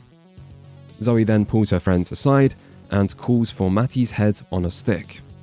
20 minutes later, Matty was fired, as the rest of the production crew tried desperately to appease the brave rebels and do anything they asked. But Zoe and her heroic friends stood their ground, not wanting their names to be associated with a company that hired a person like Matty Lesham. I think the YouTubers had left for the day by this point, as they seemed to be told about it later, so I guess they didn't get a say in this bit. Rosson really goes out of his way in this article to suck up to his employer and the other producers at the event, just to be crystal clear that no one involved did anything wrong except for Matty, who even the people who surely had seniority over him apparently couldn't stand up to. I can see why the days of stressful collaboration might have been important for producing this story. The article ends with a warning about how this one terrible man, who took the fates of 3 massive companies and the entire indie scenes into his hands, is not the only one of his kind. Small men with small hearts will always persist. But the strength of people like Zoe and her friends, these people make gaming what it is. Collaboration, togetherness, fun, not divisiveness and drama. Zoe would never be involved with anything divisive or featuring drama. How accurate this article actually is, we will never know. What we can tell is that Rosson is being manipulative and dishonest here, because he does not disclose his close friendship with Zoe, even in a story seemingly designed to portray Zoe as positively as possible and help prevent her from being sued. Shortly after this article, Rosson will be hailed as a hero by the gaming community and is then fired, or forced to resign. Maybe for lying, because Matty wasn't employed by the company Rosson was working for. But don't worry, because Zoe immediately offered him a new job working on her new game. They also soon went on holiday together, just as indie developer and impartial journalists sometimes do. So, could there be a conflict of interest anywhere here, maybe? Because Zoe's Pastebin account gives a rather different impression. Matty Lesham isn't even named, and no effort is made to distinguish between different producers or the production company, making them seem interchangeable or unimportant. The bad part here was the argument with an unnamed Let's Player on Zoe's team, who she says had a meltdown on camera, yelled at her attitude, and berated her out of nowhere. She also says he was insecure and she'd heard from others who know him that he lashes out when everything isn't about him. She also says he was buddy-buddy with her male team members, but shit all over her, and that any time she tried to say something he'd shoot it down, but when the male team members said the exact same thing he'd love it, and that he tried to take over the team and acted like an attention whore. Some stuff is mentioned about the production company, but that sounds less important until Zoe hears that the producers had been asking other people questions about whether having a woman on the team is a disadvantage, which makes her go full fucking livid and leads her famous revolt. So Zoe's account does confirm the event was ruined by one sexist, small-hearted man, but it wasn't Matty Lesham, it was Jontron, who Rosson described as a nice dude, which is strange because Zoe was there helping Rosson write this, so he must have known. It gets stranger though, because when this story is posted to R Gaming and R Jontron, Zoe soon appears to say that there was never any beef between her and John, that John is pretty rad actually, that the drama between them was made up, that John is a lovely person, that it was just one minor miscommunication, and that she's still not even sure why Rosson thought they wouldn't get along. Again, the fact that Zoe shows up isn't unusual. She did have a Google alert for her name, but her determination to glaze Jontron and squash rumours of any beef does show how important it was to control the narrative and not give anyone else under NDA a reason to disagree. Other people involved don't seem to have spoken much about this. Jontron did say some negative comments about Zoe when Gamergate first happened, but stayed fairly vague. Total Biscuit, who was under Maker Studios network but not in attendance, and publicly defended Zoe at the time this happened, did make a comment 2 years later, saying Zoe and her cronies at the event were fucking around, acting like rank amateurs and deliberately sabotaging the sponsor spots. This same idea shows up in that IRC chat about Gamergate, where Zoe says her plan going in was to sabotage the sponsor spots, and that she wanted to game the system by making it about comedy, and got her team to agree that if it was a shit show, they would openly mock and troll the entire thing. She also repeats the earlier statements about Jontron being impossible to work with, screaming at her on camera, constantly being sexist, and being a worthwhile garbage infant. Still no mention of Matty, though perhaps he didn't make much of an impression. This does make me wonder if it was all the mocking and trolling that caused Zoe's argument with Jontron, which might also explain why she was so worried about this making her look bad on camera, and was then determined to cancel the entire event, even though the organisers agreed to fire Matty and beg them to continue while offering to change anything they wanted. But we will never know, because the media's priority was making Zoe look good, and so this event went down in history as a rare moment when video game developers all united in solidarity against a common enemy, misogynistic attitudes towards women in the industry. And all thanks to the heroic anger of Zoe Quinn. It must be convenient having so many friends in an industry where conflict of interest apparently hadn't been invented yet, particularly at a time when you're worried about being sued for $1 billion, as suing someone is surely less attractive when the media has already proved they were the hero. Zoe would be further supported during this by her, quote, lovely friend, Rami Ismail, who would write an article about how terrible the contracts were, while the first full-time journalist to cover this story was Nathan Grayson, whose article was published soon after the others, suggesting he also collaborated with them. Unlike everything else we've just covered, this article was actually significant during Gamergate. On August 17th, one day after the Zoe post, 4chan users claimed Nathan had reviewed Zoe's game, implying sex was being traded for favors within the industry, and this idea did start to spread. It turns out Nathan had never reviewed Depression Quest, and the media's rapid debunking of this claim, which was often incorrectly attributed to Eron despite him making no mention of anything like this, was probably the media's greatest victory during all of Gamergate, and was therefore repeated endlessly. But Nathan did write this Game Jam article.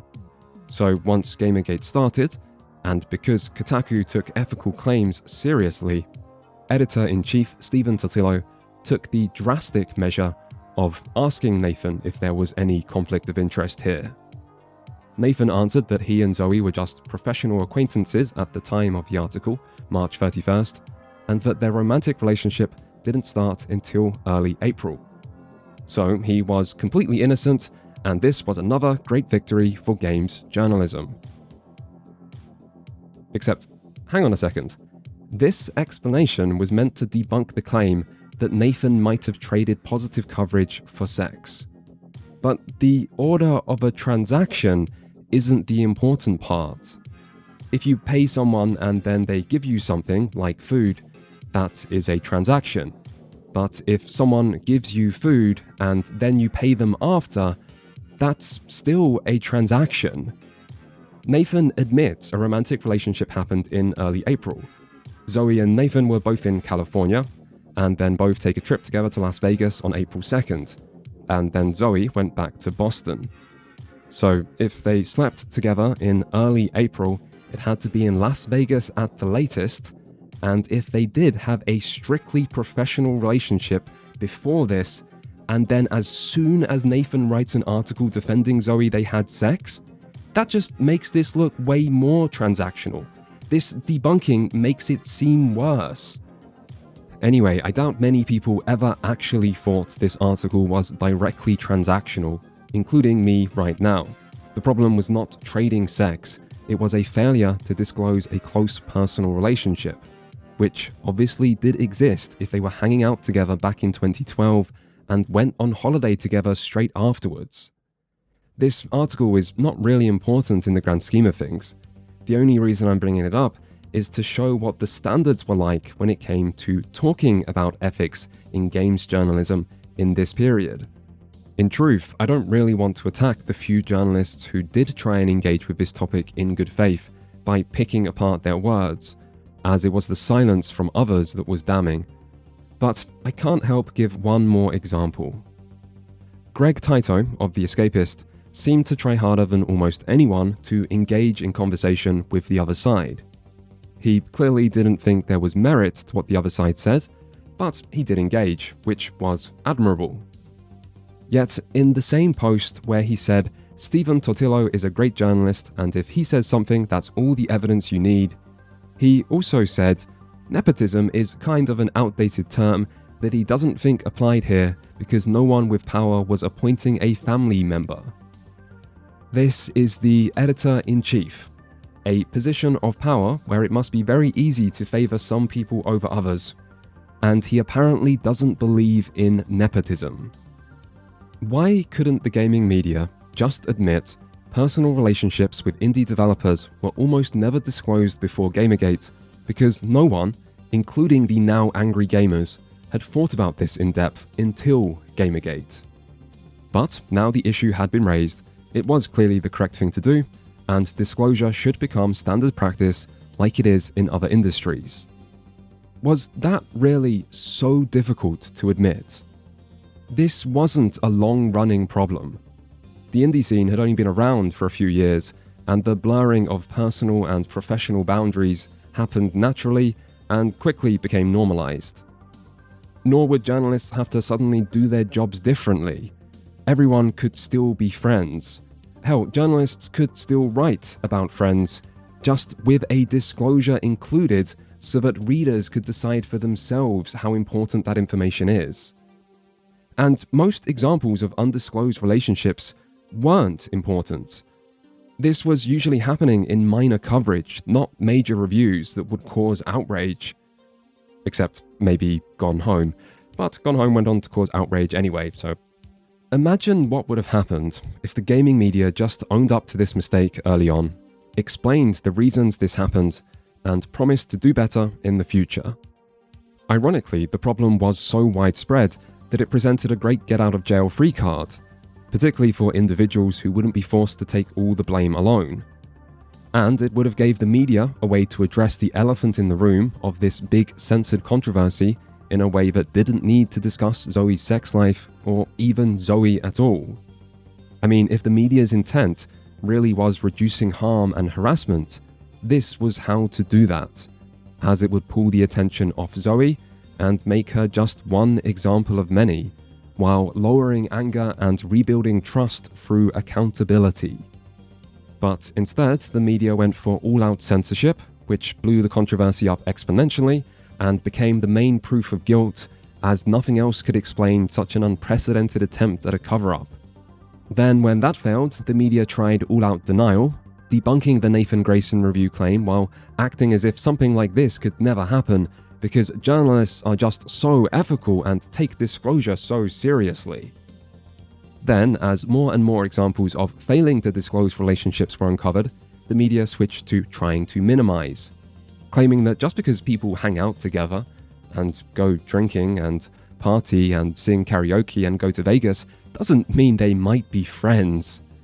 And if they were friends, it doesn't mean it would impact their reporting.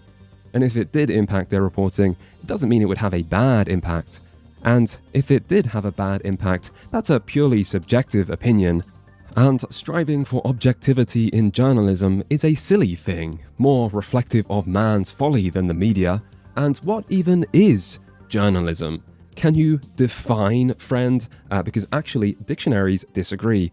And what is your deontological proof of these ethics, giving potential consequentialist or utilitarian counter-arguments? Don't try to answer that. I asked you a fucking question. How dare you be so entitled to think you're allowed to answer? We decide your answers. And we have decided you hate women. Now, stay still and let us call you angry babies throwing temper tantrums because of your childhood trauma from when mummy used to take your toys away. Oh, I bet you're sorry you tried to have your own opinions now. Was this the plan? Amplify the controversy while using Zoe Quinn as a shield to avoid accountability for your own failings.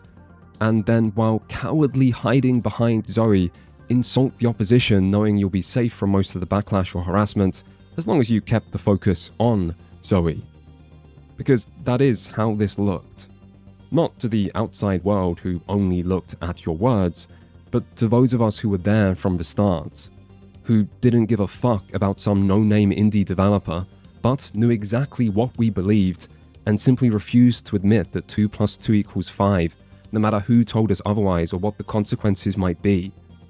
I used to feel sorry for Zoe, for how so much of the media used her as a sacrifice in a war they were clearly just as desperate to start as any of those sexists or trolls on 4chan.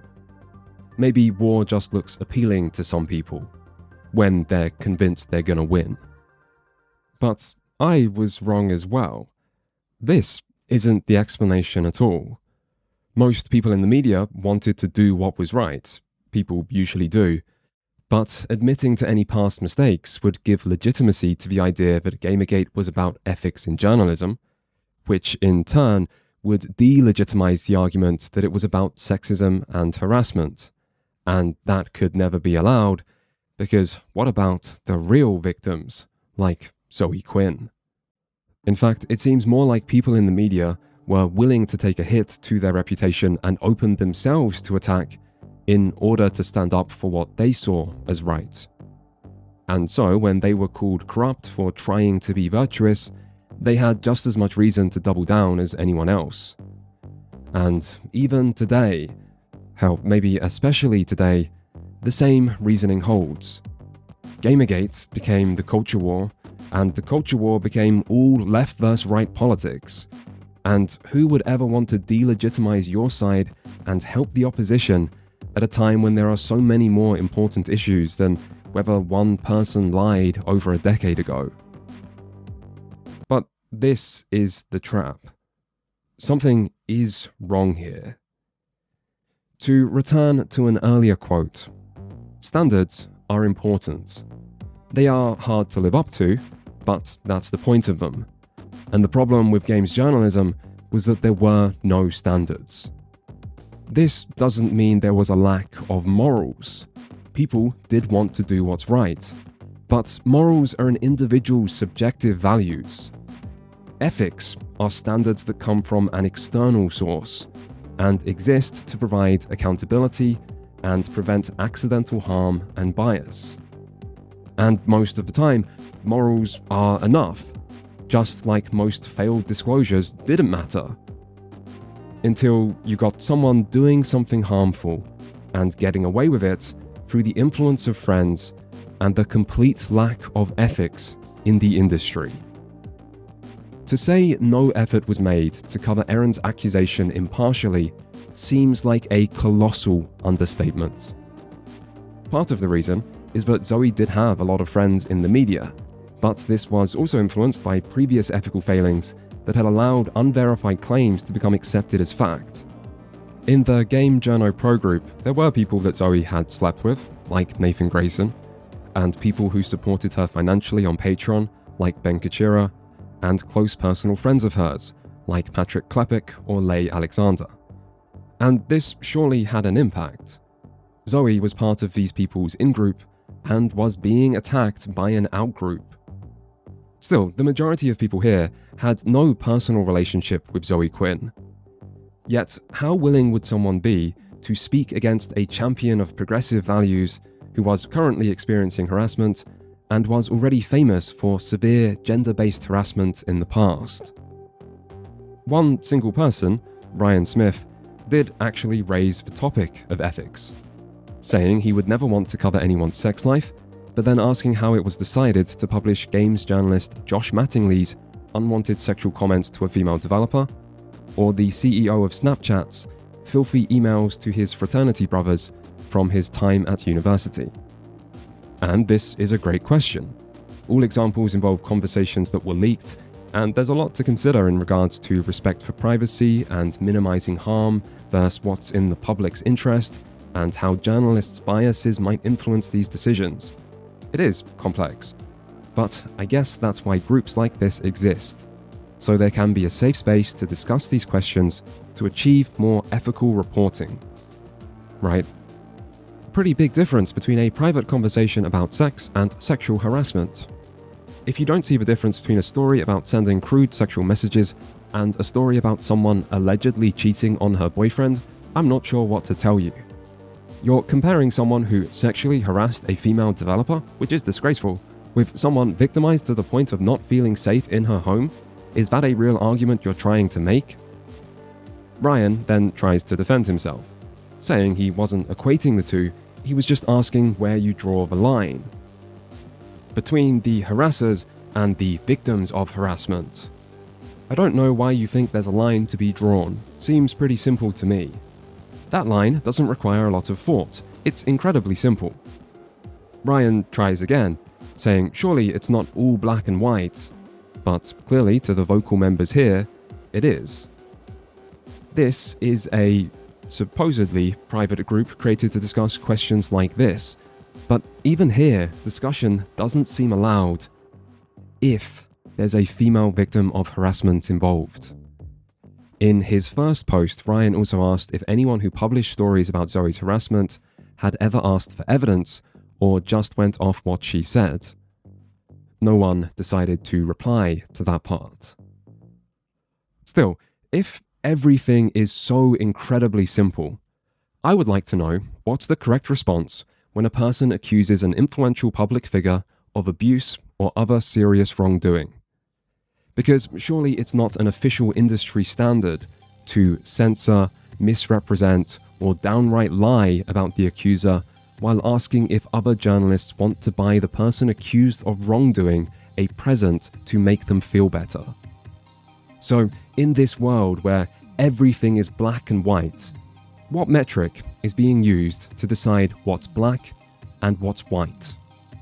It clearly has nothing to do with truthfulness or evidence when people proudly declare they don't care what's true, while others show no awareness of what's even alleged because the person accused of wrongdoing asked them not to read the allegation. So, what is it? This part almost doesn't make sense to me. There's no way journalists aren't aware that verifying information and trying to be unbiased are ethical things to do. There can be real harm caused by neglecting these, and their actions will cause harm, particularly to Zoe, the person they think they're helping. And they do think they're helping, that is sincere. And this is simple. It's black and white. They have no real awareness or interest in what's true. There is zero consideration to consequences, because it's too simple for that. Too black and white for truth or consequences to be involved. So it must be because Zoe has the label of victim. They believe you're meant to support victims, and there's no questioning of whether she shouldn't have been given that label in the first place, because she has it now, and so she must be supported until there is proof otherwise. And part of supporting her is not looking for proof. Demanding proof could be victim blaming. Not everyone here may believe in this approach, but as shown within this group and throughout Gamergate, questioning this narrative leads to criticism, and people thinking less of you, and maybe even career harm. And as Zoe tells people, not supporting her, particularly by asking questions, could lead to more harassment. So everyone becomes forced to support her. It is incredibly simple. And it sounds just like what Eron alleged happened in their relationship. A power game where one person establishes how virtuous they are and demands unconditional trust on that basis, while punishing the other person for having doubts until they comply. Is that just a coincidence? You could even draw the same Punnett square, with the same Zoe is telling the truth or constantly lying on one side, and should Zoe be supported or challenged on the other. And as long as Zoe ensures no one can prove she's lying, it makes more sense for these people to support her. As long as no one can prove anything. I wonder if it's also just a coincidence that Zoe's response to serious allegations of wrongdoing has always been to refuse to answer questions about them. But is Zoe really to blame for this? She was just one person. And what kind of system did she find herself in? In the chat logs from Eron, Zoe references multiple censored incidents from her brief time in the games industry she claimed she was a victim of, and even says this is what caused her to lie so much to Eron. Basically, as a victim, she says she was helpless because she lacked power, and so she sought power by playing the game to tear the system down, but lost herself along the way. Meanwhile, on Zoe's Twitter, in just the 1.5 years I tried to skim through, there are a lot of references to events or problems within the industry, which I'll try to show without including identifying information, given that I don't know what's true. And again, I don't know what's true, and there is reason to be skeptical. But it's easy to believe some things might be, because it wasn't just Zoe that talked about the industry this way. There are a lot of stories and rumors. I've heard things from people, and I'm not exactly well connected. And anytime this was talked about publicly, the language always suggested widespread problems. So at some point it becomes hard not to question whether things like sexual harassment and abuse were more prevalent than they should have been. And if so, why? There's one article I want to show here, published in early 2014 as a follow-up to the one on unwanted sexual comments from Josh Mattingly mentioned earlier. The writer of this article, not a games journalist, speaks to the victim, as well as several other unnamed women in the industry, and some of what's said here show these problems are widespread, but parts of this also hint at why this might be. Look at what specifically people seem worried about. What if there's a future where I need that press contact or a professional relationship? Why would a woman want to talk about abuse and harassment in an environment where her harassers are staff on games websites and her peers are jockeying for the same job as her? When they confronted or rejected him, he began systematically undermining their careers. Professional reputation and contacts are everything. Frightened for their jobs, she and several colleagues finally compared stories. It sounds like there's a pattern here of victims being afraid that people in positions of power might exploit those positions in retaliation. But in a follow-up to this, we can see how the media liked to react to this subject. Although, in fairness, this isn't gaming media, it's a popular geek culture blog, but they did join in with their Gamers Are Dead articles during Gamergate. Here, the writer again talks about how common these problems are, and then proceeds to blame gamers, who are scolded for not realizing how important this subject is, while this gets compared to other political controversies, and, of course, how could this not also be about Zoe Quinn, who apparently has zero protections within the small interconnected community of gaming because she's a woman? It does seem rather convenient that sexual harassment by people working in the gaming industry somehow gets blamed on the people outside the industry. Did no one consider that might be part of the reason those outsiders got so defensive whenever this topic was raised? The closing statement here is that we just need more feminist allies, which was something we used to hear a lot. In fact, these subjects always seem to be presented as proof that we just need more support for feminism. Anita's videos, for example, reference sexual violence statistics to help prove her argument about the dangers of problematic tropes in games. It's especially troubling in light of the serious, real-life epidemic of violence against women facing the female population on this planet. Every 9 seconds, a woman is assaulted or beaten in the United States.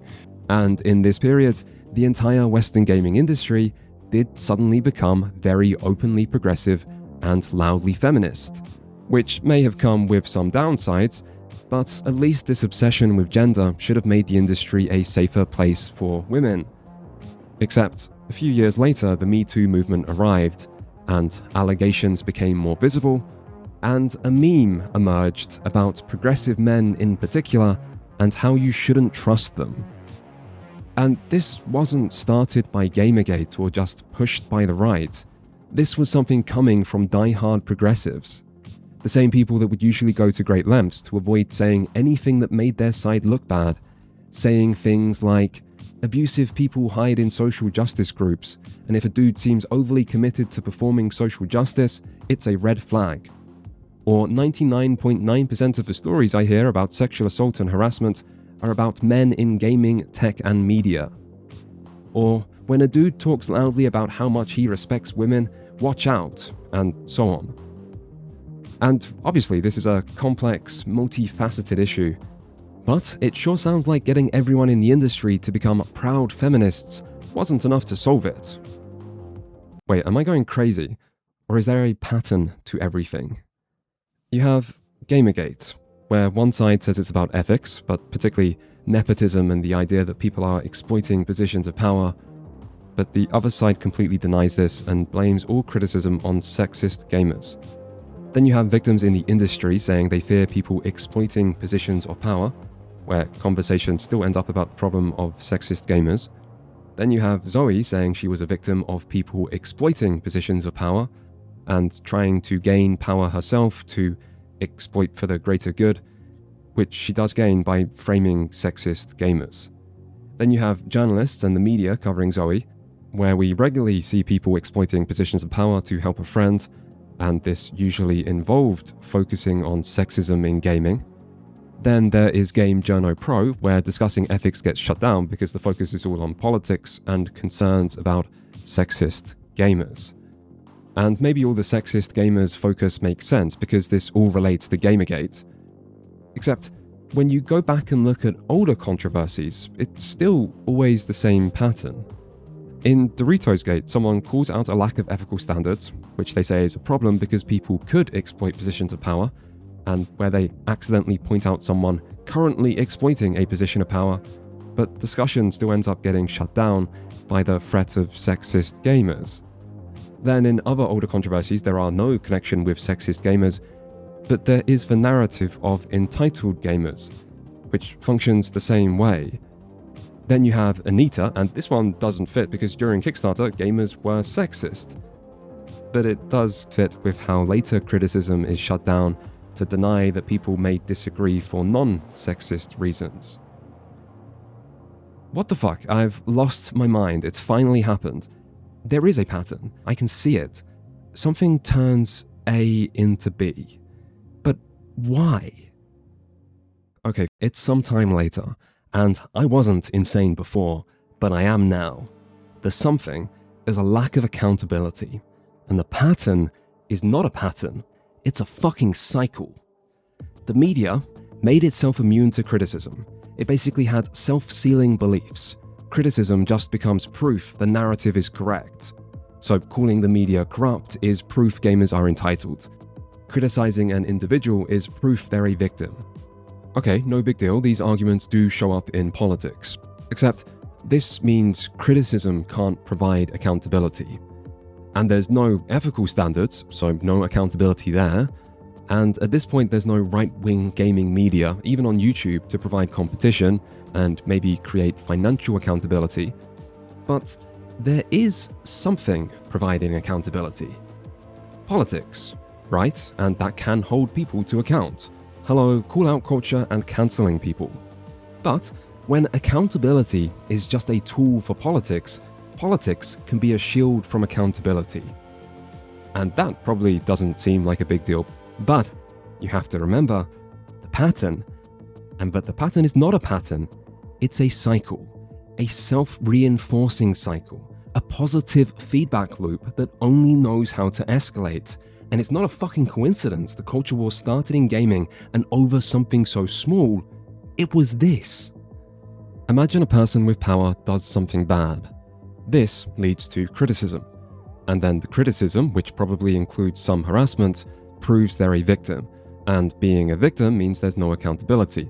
And no accountability incentivizes them to exploit their position of power.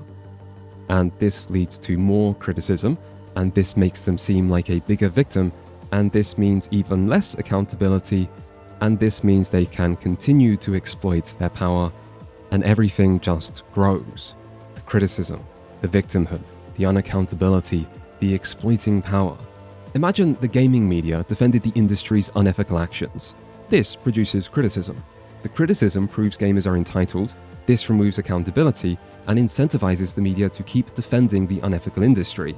And the criticism grows, and the narrative grows, and the unaccountability grows.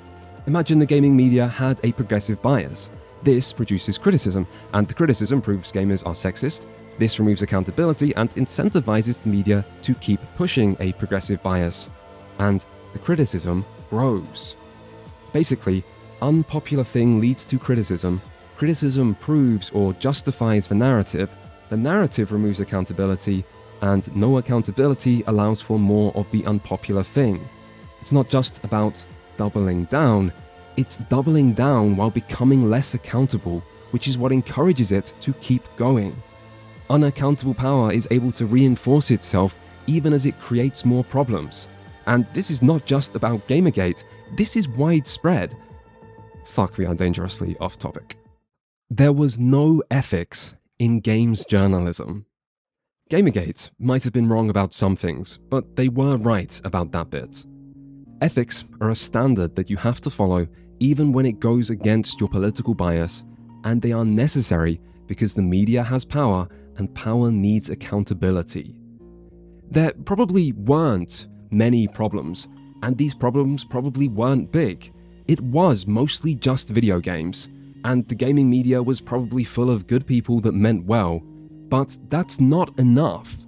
And so when problems did arise that politics didn't know how to solve or didn't want to, the reaction was just escalation into this fucking doom spiral that became Gamergate. And the indie scene probably was relevant. Suddenly, you have a group of people with no reliable funding, as they only get paid when games are finished, so there's lots of reliance on crowdfunding, and there's no reliable publicity, so media coverage is everything, and indie devs benefit a lot from knowing other people to work with and cross-promote. So basically, influence and networking are everything. Then you have another group of people in the media where influence and networking are also everything, because who you know is a huge asset and job security sucks and social media presence is a great benefit. And this second group controls all the things the first group need. And then successful indie devs are also basically rock stars as they have money and status. And also everyone goes to the same events and the same parties and shares hotel rooms and apartments. And there's no separation between personal and professional in general, but also because everyone takes pride in how acorporate they are. And everything about this sounds like a massive red flag. You have uneven power relationships everywhere, and severe consequences from being ostracized from the in-group, as connections are everything. And if there are allegations of wrongdoing, who you know seems more important than what is true. And everyone is ultra-progressive, which just further reinforces politics as the only system of accountability and would make politics a good shield to hide behind for anyone with something to hide. I am no expert, but it sounds like ethical standards would be important here to provide accountability and minimize accidental harm. It sounds like there should be separation between one group of people with power, journalists, and the other group of people with power they report on, indie devs/influencers. Because without standards, people can just play favorites and support friends or politics, which just creates a system that benefits the ones with power the most. And when fact-checking and evidence are optional, it creates a system that benefits liars. So, is it just a coincidence that there seems to be so many stories and rumors related to the indie scene and gaming media in the early 2010s? Is Zoe just unrepresentative or dishonest in the things she said about this period? Is it just a coincidence that years later there's a meme about needing to be careful around progressive men? It could be. Sexual harassment and abuse are everywhere. There's really no way of knowing what areas are worse than others. But based on what we do know, it is hard to just have faith. That's the problem with an industry that always gets defensive when criticized and doesn't value transparency or accountability. They are hard to trust. To return to an earlier point, I have no idea what the correct response should be when a person accuses a public figure of abuse or serious wrongdoing. I don't know how allegations like this should be covered by the media. I don't know how accusations like this should or sometimes even could be verified. I don't know how the general public should respond. I don't know what the correct social punishment should be for various crimes. None of this is simple, no matter what people choose to tell themselves. And it often looks like society gets part of this wrong, creating underreactions and overreactions and turning everything into popularity contests or spectator sports. But I do know people need to be allowed a voice.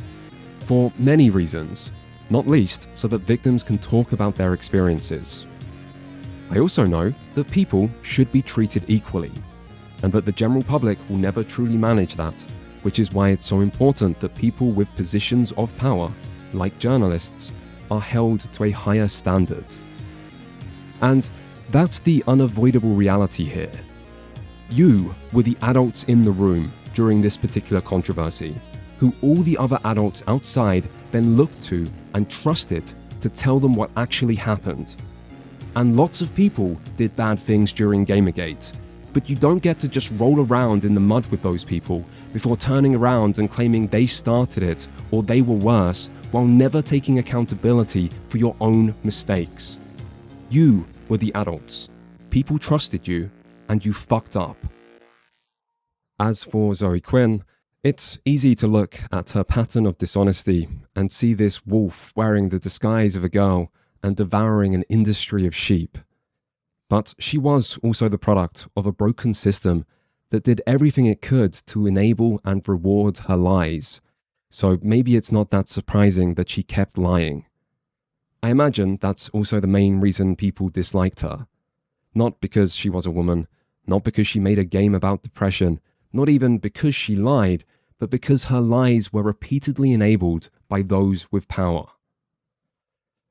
But when you gaze into the digital abyss of Gamergate and Zoe Quinn as much as I now have, it's not hard to imagine there were events that set her down this path to begin with. Who knows exactly what's true, but it's not hard to imagine. So you can judge her if you want, if you know so much to be so sure. To me, she's just a stranger on the internet who got caught up in a situation that snowballed out of control. And I blame the system for allowing this to happen, is what I would say to end this video if I was a coward. Let's come down to a very individual level. Let's talk to Anita and Zoe. Zoe, perhaps. There are individuals on services like YouTube that have made a living off of abusing people like Anita and I, who monetize this, who see the mobs, who aren't anonymous, who raise their funds this way to continue attacking, stalking, and harassing us because it's a cottage industry at this point. And all of these things need to be taken into account and might be difficult to understand from the outside. So if there's one takeaway from all that I can push for is please involve people who are in tech doing this work already in every step of the way. I have sympathy for Zoe Quinn. Who knows exactly what's true, but I'm sure she has experienced a lot of pain in her life, and I'm sure the harassment during and after Gamergate was very difficult. At times, her lying looks more like a wounded animal lashing out in fear than some master manipulator. But wounded animals are still dangerous. There are consequences to these actions. Other people suffer too. And I'm not going to create a 5-hour video criticizing others for doing what's easy over what's right, only to be guilty of the same. This story is not over. It is hard to prove anything on the internet, but that doesn't mean we get to avoid responsibility in trying, because it is the fact that it is hard to prove anything that some people deliberately exploit. Zoe creates narratives where people are forced to give her unconditional trust, where she is a victim of mass harassment, and so any criticism or questioning of her means you are supporting harassment. Therefore, criticism or questioning are not allowed. She does this both publicly and privately, and not just with harassment. And while what she's a victim of can change, the demand for trust doesn't. And that wouldn't bother me. People ask for all kinds of things that I'd never give them. Except, there's also this long trail of people all through Zoe's life speaking up about bad things she's done, who get shut down, attacked, or ignored, because criticism or questioning are not allowed.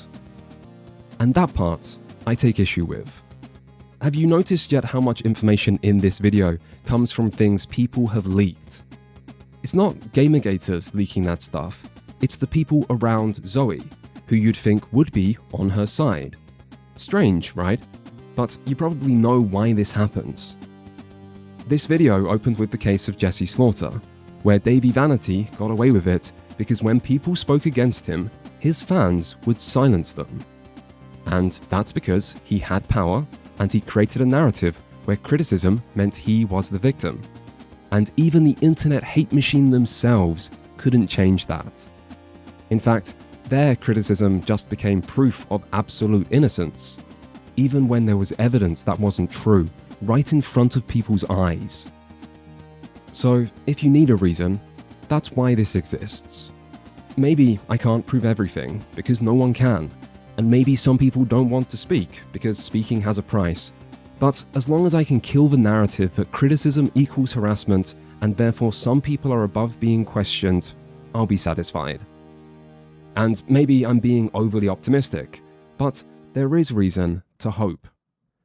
Brianna Wu is someone with a history of making questionable sounding claims. She's also one of the 3 famous victims of Gamergate, meaning questioning these claims has often not been allowed on the left. Now, I am no expert in anything Brianna Wu, but I do now feel a bit skeptical of people who declared themselves victims of mass harassment long before anyone seemed to know who they are. Luckily, however, there are people who know Brianna better than me. And at long last, in 2025, one of those people, by the name of Zoe Quinn, did finally come forward and say what many people had long thought. That Brianna popped up in the middle of Gamergate when no one had heard of her before and decided to cosplay as her idea of Zoe by directly poking the bear to incite harassment. And when someone like Zoe said this, it seems lots of other people became willing to admit it as well. even saying they were in the terrible position of not being able to call it out at the time because of Gamergate. Well, good thing Gamergate's over. I'm not sure what provoked this exchange, although I did notice that during the war in Gaza, Brianna decided to come out as a proud Zionist, and she's not even Jewish, so it's not hard to imagine she's not as popular on the left as she once was. However, should that really be the thing which determines whether completely unrelated claims are seen as true or false? Should people like this, who seem to deliberately tie themselves to important political ideas and movements for personal gain, really be above criticism, just because people who already criticize the movement could use this as ammunition to do the thing they already do anyway? It's hard not to see an element of projection to what Zoe is saying here. She was also someone no one had heard of before publicity from harassment, outside of being an awkward presence in the Boston indie scene, who quickly burned through a lot of people's goodwill, and who looked up to the genuinely harassed Anita Sarkeesian in the same way Brianna supposedly looked up to her. The cosplay part in particular stands out to me, because I did notice that all of Zoe's main talking points about harassment after the WizardChan event seemed to come from one speech in October 2013 by familiar face Steph Guthrie. A dominant wisdom that says don't feed the trolls means that many misogynists and other bigots never have to face their critics. This also means that don't feed the trolls has become almost completely useless advice. And it makes it that much harder for these people to understand the consequences of their actions. So when we call a spouter of vile misogyny a troll, what are we really saying? We're saying don't take it seriously, ignore it. Even calling this what we're talking about trolling is disingenuous. Let's call it what it is. It's harassment. What about a woman whose work takes place on the internet? Can she just ignore it? Internet harassment is not simply something you can avoid or ignore. As a game developer, digital distribution is my primary market, and it's part of my workplace. It's easy for many internet users to convince themselves that the people, the subject matter, and even in some cases their own actions are somehow not real. To some degree, they didn't think of the other person on the side of the computer as an actual person. They were sort of this weird, abstract concept of a person. I have this folder on my computer desktop called Death Threads. Zoe particularly liked using the "I have a folder" line. It changes to something more dramatic once Gamergate begins. I have a folder on my desktop called Those Who Left, and every time somebody sends me a message saying like, hey, I really admire your strength, but it's not worth it for me, I'm leaving. How big's the folder? It's disturbingly big. None of these talking points seem to be mentioned by Zoe before October 2013.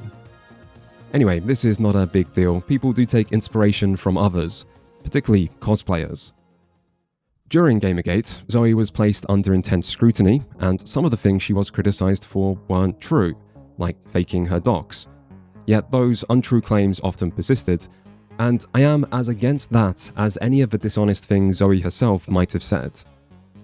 The thing is, you could make a decent case against Zoe just using all the things dug up during Gamergate that I have not mentioned yet in this video, which are also helpfully compiled in certain places, and some of which are surely legitimate. Still, I'd rather take a different approach and focus on the most important aspect, the consequences. That said, as apparently no one ever went back to look at Zoe's older tweets, and who knows how long they'll be around for, I do want to point out that there are things Gamergate supporters missed. For example, early in Gamergate, Zoe was accused of not donating any money to charity, despite Depression Quest's website saying a portion of proceeds would go to iFred. Someone actually contacted iFred to ask them about this, to which they replied they'd not received any donations or been in contact with anyone about it. People then accused Zoe of this, but the next day, both Zoe and iFred put out a statement saying $698 had now been donated, and this was all just a misunderstanding. So Zoe did nothing wrong, and this was just more unfair Gamergate harassment. Except, someone had already investigated Zoe for not donating money to iFred all the way back in June 2013. Unfortunately, details are sparse as everything's deleted outside of Zoe's tweets, but it seems someone had contacted multiple people about this, including Zoe, who might have been asked to comment on it, suggesting this person was considering running a story. Journalists ask for comment. Random haters don't need to. If I had to guess, maybe this was because of Zoe boasting about how much they were helping iFred a week earlier. Anyway, Zoe's response was that they were donating 10% in installments, but can't provide details because there's an NDA involved from talks with a publisher. Do publishers make you sign NDAs about not revealing proof of charitable donations just for talking about maybe working with them? Who knows? Zoe then says she will post receipts if she has to, which sounds perfect.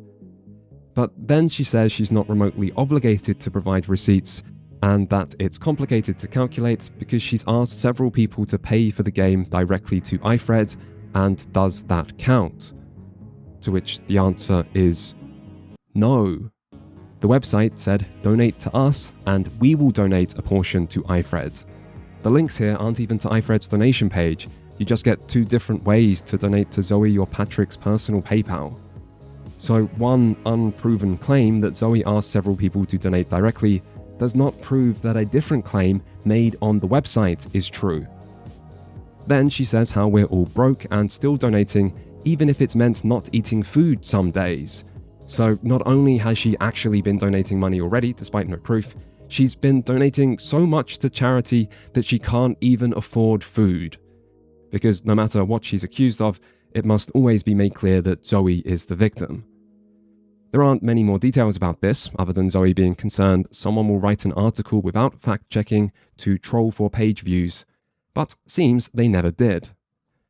Now, on its own, this wouldn't seem that suspicious. It had only been a few months since the game's release. But then, Gamergate happened, and a few days later, the claim of donating money to iFred was removed from the Depression Quest website between the 20th and 24th of August, which, again, looks a little suspicious. And then iFred were actually contacted in September and said they never received or heard anything, which now seems very suspicious, even if Zoe did finally donate something after being called out. Still, at least money went to a good cause in the end. $698 does look a little bit low for 10%, although it's possible not that many people paid for Depression Quest, particularly if not that many people played it. Which reminds me, in March 2014, Zoe said Depression Quest had almost 1 million players. This was about 1 year after its release. It wasn't on Steam yet, and this was before any publicity from Gamergate. And it had 1 million players. Now, maybe people aren't as familiar with player numbers as me, because some people are apparently normal, so let's make a few quick comparisons. Like Fez, that's a good one. Was Depression Quest bigger than Fez? Because Fez had 200,000 players in its first year. But free games do have an advantage, and this is just Fez. So what about some other indie games from this time? This is more than Papers, Please. It's more than Hotline Miami. More than Brothers: A Tale of Two Sons. More than Gone Home. More than Spelunky. More than Transistor. More than Shovel Knight. Was Depression Quest really more played than all these games? Because not that many people were talking about it, I checked. Still, what about, say, Dark Souls? Oh, thank God Dark Souls finally beats it. It is pretty close though. Depression Quest is apparently close to Dark Souls in its first year. Without Steam, the thing that's meant to be incredibly important for indie game publicity, and this is before Gamergate. Since Depression Quest did release on Steam, its lifetime estimates, which are generally not particularly accurate, but that's all we have, suggest slightly over 200,000 downloads, and that's after 11 years. So it must have been one hell of a first year. But I guess it must be true because these same claims show up in the media where everything is objective fact. I have more examples like this, but some involve other people, which makes me less comfortable bringing them up after so many years. Here's another anonymous one though. Someone in the WizardChan thread about Zoe questioned the truthfulness of an incident in February 2014 where she said she was mugged and lost all her rent money, cards, and passport. And it was pretty serious as the mugger pointed a gun at her. Luckily, the indie community came together to send Zoe money afterwards, and she received more than what was lost in under 30 minutes. And someone said she received over $5,000 even. Interestingly, this is also one of the only times I saw a person actually harass Zoe on Twitter. Just one person, mind you. Anyway, this event gets brought back up during Gamergate, where people said someone carrying both their rent money and passport about seemed unusual, and why didn't the armed mugger take Zoe's phone? Which does sound strange. Still, what Gamergate didn't bring up is that Zoe also claimed to get mugged just 6 months before this, where she says she was punched in the head a bunch of times, but fought the guy off using some groceries. And during this time, she mentions how she was also mugged before this, so there were at least 3 muggings. One detail I like here is that in 2013, someone replies saying she officially has the worst luck, which is understandable as there are quite a few things like this on her timeline, but then in 2014, the same person replies, still saying she officially has the worst luck. Someone else also replies saying, good God, you get mugged so often. And does she? But maybe she does just officially have the worst luck. I assume a lot of the events that are mentioned did happen. It's just hard not to question if all of them did, and whether the details are reported accurately. Yet these sort of examples are pretty minor, and it's not like anything can be proven. What's actually important is what happened next. During Gamergate, Zoe said that if anyone had doubts about her, they should watch what she's done since. And on this, I agree. Some people's words are unreliable, and actions do speak louder. When Gamergate began, Zoe did what most involved did, and went to war to try and control the narrative about what Gamergate was. And being the main character of this controversy gave her a huge platform with lots of mainstream connections and sympathy. She would get book deals and paid media appearances and lots of avenues for funding, so despite the constant criticism from some parts of the internet, the real world was her oyster. But instead of taking advantage of this, Zoe spent her time obsessively following the people criticizing her. Her next boyfriend, Alex Lifshitz, said they spent 6 weeks, 16 plus hours a day, monitoring the worst of the criticism, which Zoe also talks about in her book. In fact, IRC logs show that even on Christmas Day, Zoe was still talking about how to mess with the Kotaku in Action subreddit.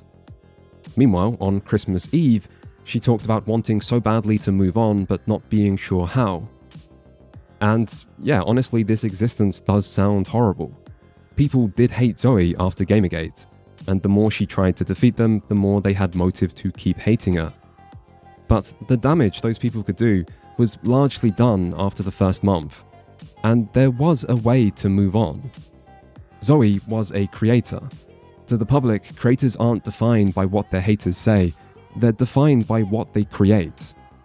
And Depression Quest wasn't bad, even if I wouldn't agree with the press testimonials. So if anyone watching wants to know how to win in this situation, that's how. If people say your work is shit, you go make something good. If people say you're a terrible person, you go be a good person. And if you want to get back at an ex after a bad breakup, you move on and be happy. That's the way. I'm not sure there is any other. The thing is though, Zoe did create something. Crash Override Network, a crisis helpline, advocacy group and resource center for people experiencing online abuse, which was met with thunderous applause and widespread promotion from the media. Crash Override worked with major tech companies, even gaining the high acclaim of being a Twitter trusted resource for online abuse, and it was promoted in US Congress and the United Nations. And somebody who runs Crash Override Network, it's, I think, the only direct victims assistance and crisis center for people who are currently under online abuse, as well as a victims advocate group. We've handled, I think, over 1,000 cases since we launched in January. From the website and Zoe's book, Its advocacy focused on the need to understand and take online harassment more seriously, as well as the need to give experts like Crash Override a greater role in identifying harassers. But it's the crisis helpline and private assistance part that seems harder to understand, because what actions were taken that would reduce harassment when Zoe's own actions have always seemed to do the opposite? And this does matter because this organisation had real influence and was working with vulnerable people. Yet the details were always kept vague. Even the staff were all anonymous, outside of the named founders Zoe and Alex, following the 4chan playbook apparently, and because of the high-risk nature of fighting online abuse. Meanwhile, testimonies from anyone the group helped seemed almost non-existent, outside the odd friend of a friend claim, but as Alex said, people being harassed would probably want to stay quiet about their involvement, which makes sense. Meaning this might be all anyone ever knew about Crash Override, if not for multiple anonymous leaks and statements from former members. The first leak involved chat logs from 2 weeks before the network publicly launched, and moved to a more secure communication method. You could dispute how reflective these are of the time after the launch, but statements from members suggest they were, and this group was already using the name and was said to be operating for months before the formal launch. These logs show a clear priority of trying to deplatform and in many ways harass the group's enemies, i.e. people seen as supporters of Gamergate, instead of anything to do with decreasing harassment. There's evidence of things like doxing Gamergate supporters and trying to get people fired, banned, or blacklisted. And while some of the people they identify as enemies did surely cause harassment, it's a bit questionable how there are also non-harassers and sometimes just Gamergate neutrals here alongside them, like Total Biscuit, Jenny Barrage, or David Pacman. That said, I can understand the intent of those involved here, even if I question the methodology. But it's not actually the logs I want to talk about, although they are important because they provide usernames of people involved. Hey look, YouTubers, small world. And this gives credibility to other statements some of these people made later. Here I should probably thank whoever made the Trash Override Tumblr, as it was by far the best resource I found on this. And by the way, as with everything I'm saying in this section, this doesn't come from anyone on the Gamergate side. I think the best way to illustrate the situation is to use this list of members and go through events chronologically. First, we can see that preventing the swatting of Israel Galvez, which is the one single publicized case of Con helping to prevent harassment, seems highly dubious because the person claiming to have received help was already a member of the group, something Con publicly denied. Next, we have the defection of Ian Miles Chong, which is often said to be because of a low Witcher 3 review, but clearly it was about more than just that, as it was happening before The Witcher 3. Ian later spoke out against the group, calling it a vindictive organisation focused on secretly ruining people's lives rather than anything to do with helping victims of harassment. So I'd guess what made him leave the left was probably linked to his experiences in this group. Next we have Remy, or Tessera Contour, the first person to publicly speak against the group, who alleged that Zoe doesn't pay the people who work for her, that Con only helps people if they're famous enough, otherwise they just send them links to read while holding on to their personal info, that Con will use the victim's personal info against them if they decide they don't like them, and later that Con wasn't about stopping abuse, but was just a PR campaign to promote Zoe's name and book that members were tricked into helping. And we're just getting started. Next up is Rob, or Unseen Perfidy, who apparently ran the group's social media accounts and was accused of sexual harassment and abuse, with over 20 women coming forward. He admitted this when it became public, and you have to wonder how much his position within the group might have helped facilitate this. Next, Breitbart would run a hit piece on another member, Sarah Nyberg, featuring extensive chat logs from an earlier period where they repeatedly claimed to be a pedophile. Nyberg wrote an explanation for this, saying they were just a teenage edgelord, but I used the word extensive for a reason. There are a lot of logs. Regardless of the motivations behind the hit piece, Nyberg's words stand well enough on their own, and despite what Nyberg claimed, they weren't just a child when they wrote any of this, they were 20 years old. I still don't condone harassment against this person, but the things that were said, which I probably won't even show the worst of on screen, are not defensible and should not have been defended. And the idea that this person was working with vulnerable people even after this was first made public is very concerning. Next, we get to 2017, where a second leaker released an early draft of Zoe's upcoming book and made a statement saying they were a victim of abuse who worked with Zoe, but realized she ruthlessly exploited vulnerable people around her. They go on to say people were exploited for thousands of hours of work put in to get Zoe exposure, that anyone who got in Zoe's way was alienated and received more harassment, that little was done to help actual victims of internet abuse, that Zoe's targets included former allies, and finally, that despite being held as a paragon of good for a real and important cause, Zoe was actually an abuser. It's very possible this anonymous leaker is one of the other people who said something publicly, although the fact they claim it took them a long time to realize the earlier chat log leaks were real would mean they weren't.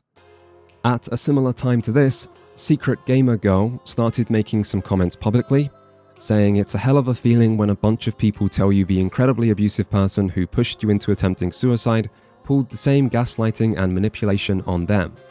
Then, at the time of Zoe's book release, they commented on seeing constant coverage about a supposedly great person who spent years manipulating them and many other people, including false promises, gaslighting, causing suicide attempts, and not crediting people for work on said book.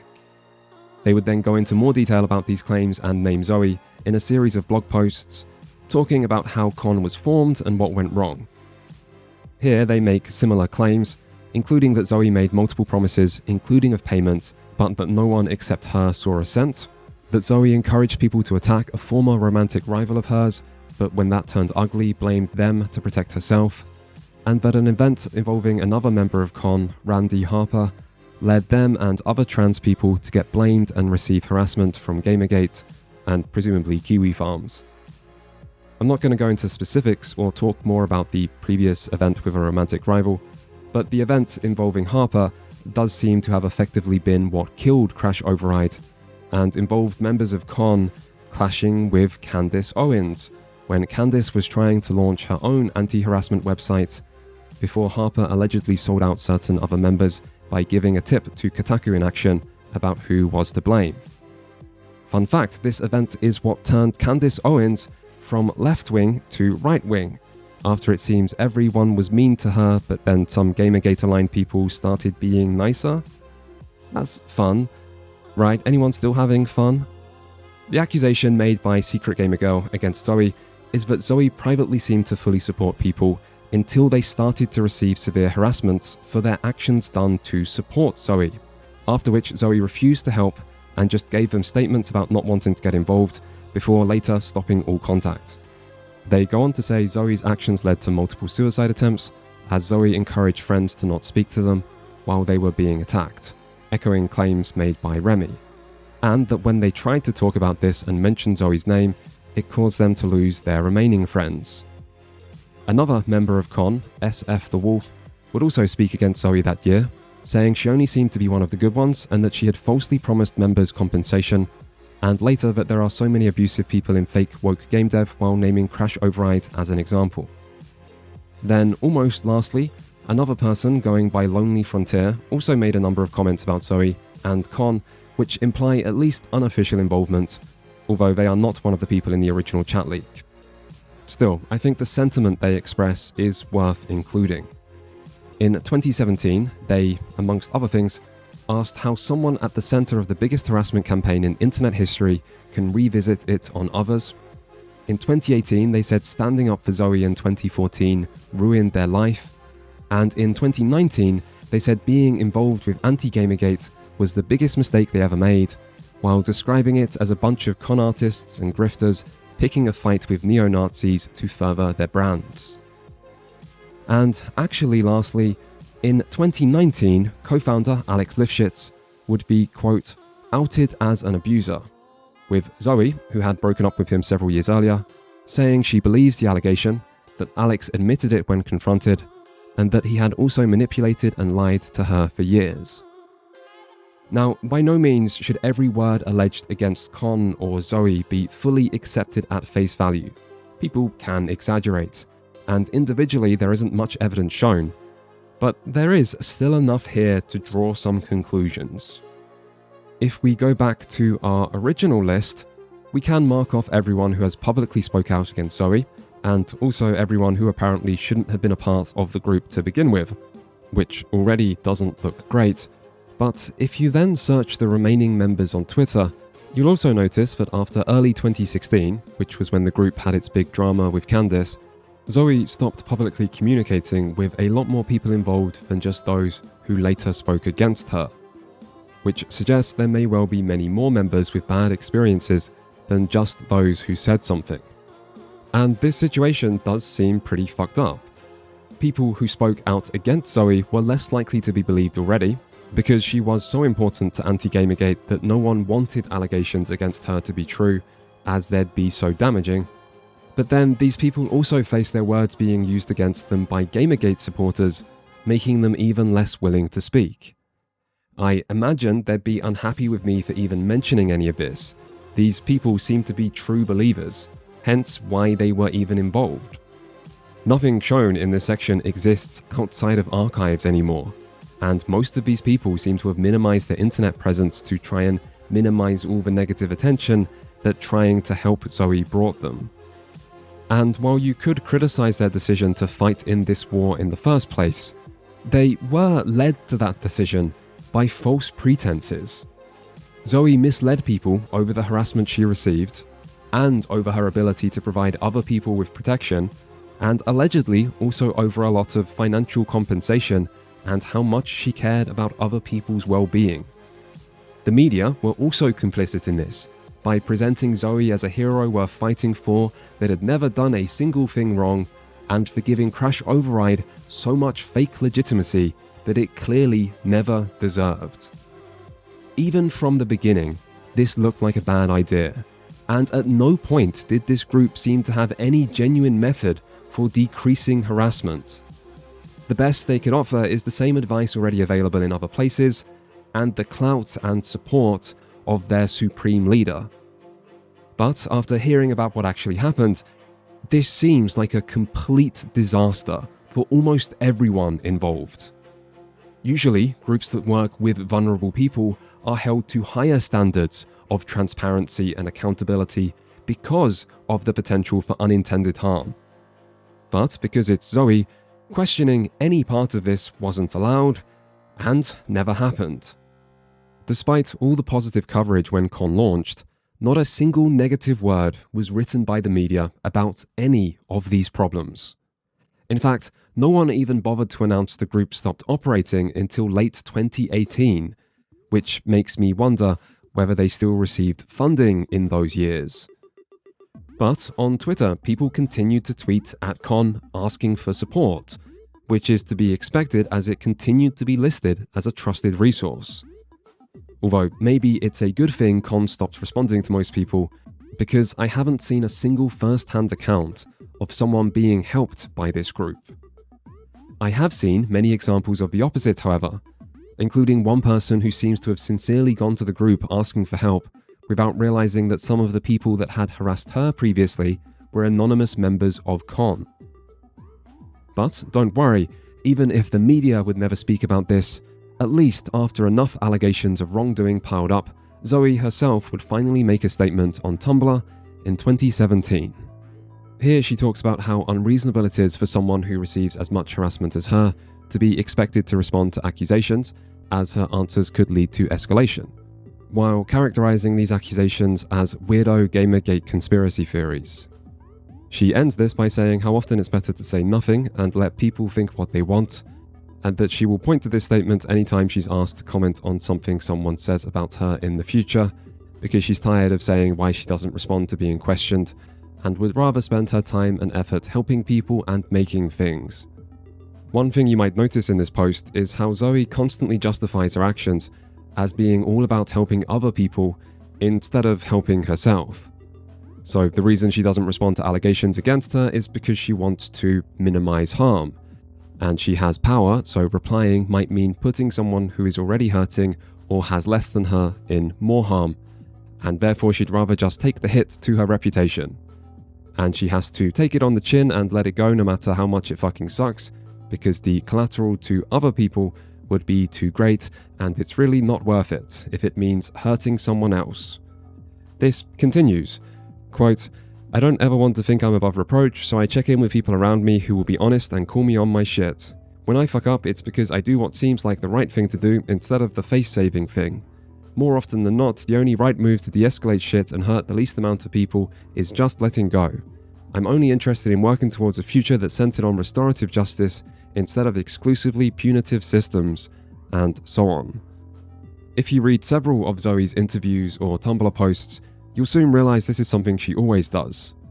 Zoe basically uses two types of statements. The first I call the hero statement, because she doesn't always need to justify her actions, but these statements still always show how great she is in some way. And the other type is the victim statement, which prove how sympathetic she is. You'll notice there's technically a third type of statement, which is the hero-victim statement, where a single sentence must prove Zoe is both incredibly heroic and incredibly sympathetic. These ones are my favourite. I'm pretty sure they're also Zoe's favourite because they show up a lot.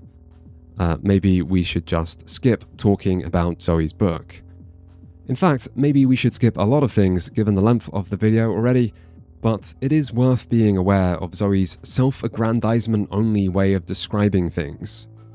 Because it is easy to be sympathetic to a person when you read that everything they do is to help others.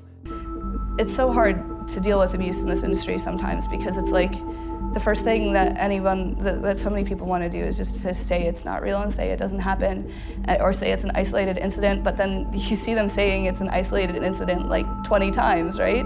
And I look over at my phone that I had to change the number of to get these people to stop calling me and being disgusting, right? And being told that that's not real, that that's not happening. I think of any of the women and young girls I've taught game design having to go through this, and I can't deal with that. You know, I have to fight for them, you know? But actions show a person's character, not their words. Still, I did like the book review Zoe's mother left on Amazon, giving it 2 out of 5 stars, and saying nobody deserves the horrors of misogyny in the gaming industry, but that the first chapters contain multiple falsehoods regarding Zoe's childhood. It also calls Zoe out for always perceiving herself as the victim. You'd assume this must be fake, but somehow it was not. This really did turn out to be her mother, and after people realized that, the review was updated to be more positive, while standing by the allegation of falsehoods. And this just feels like such a perfect microcosm of this entire story. Not just because of what Zoe's mum said, but because Zoe said her mum died in May 2014, which is weird, but maybe there's a reasonable explanation. A person could have 2 mums. But then I noticed she said her mum died in 2009 as well, and I don't think many people have 3 mums. Of course, this also feels like a perfect microcosm because it shows the trend of people from Zoe's past popping up to provide ammunition against her years later. And all of this also shows that Zoe was telling the truth about receiving an invasive level of scrutiny after Gamergate. And this even shows that I have unintentionally become a part of that now.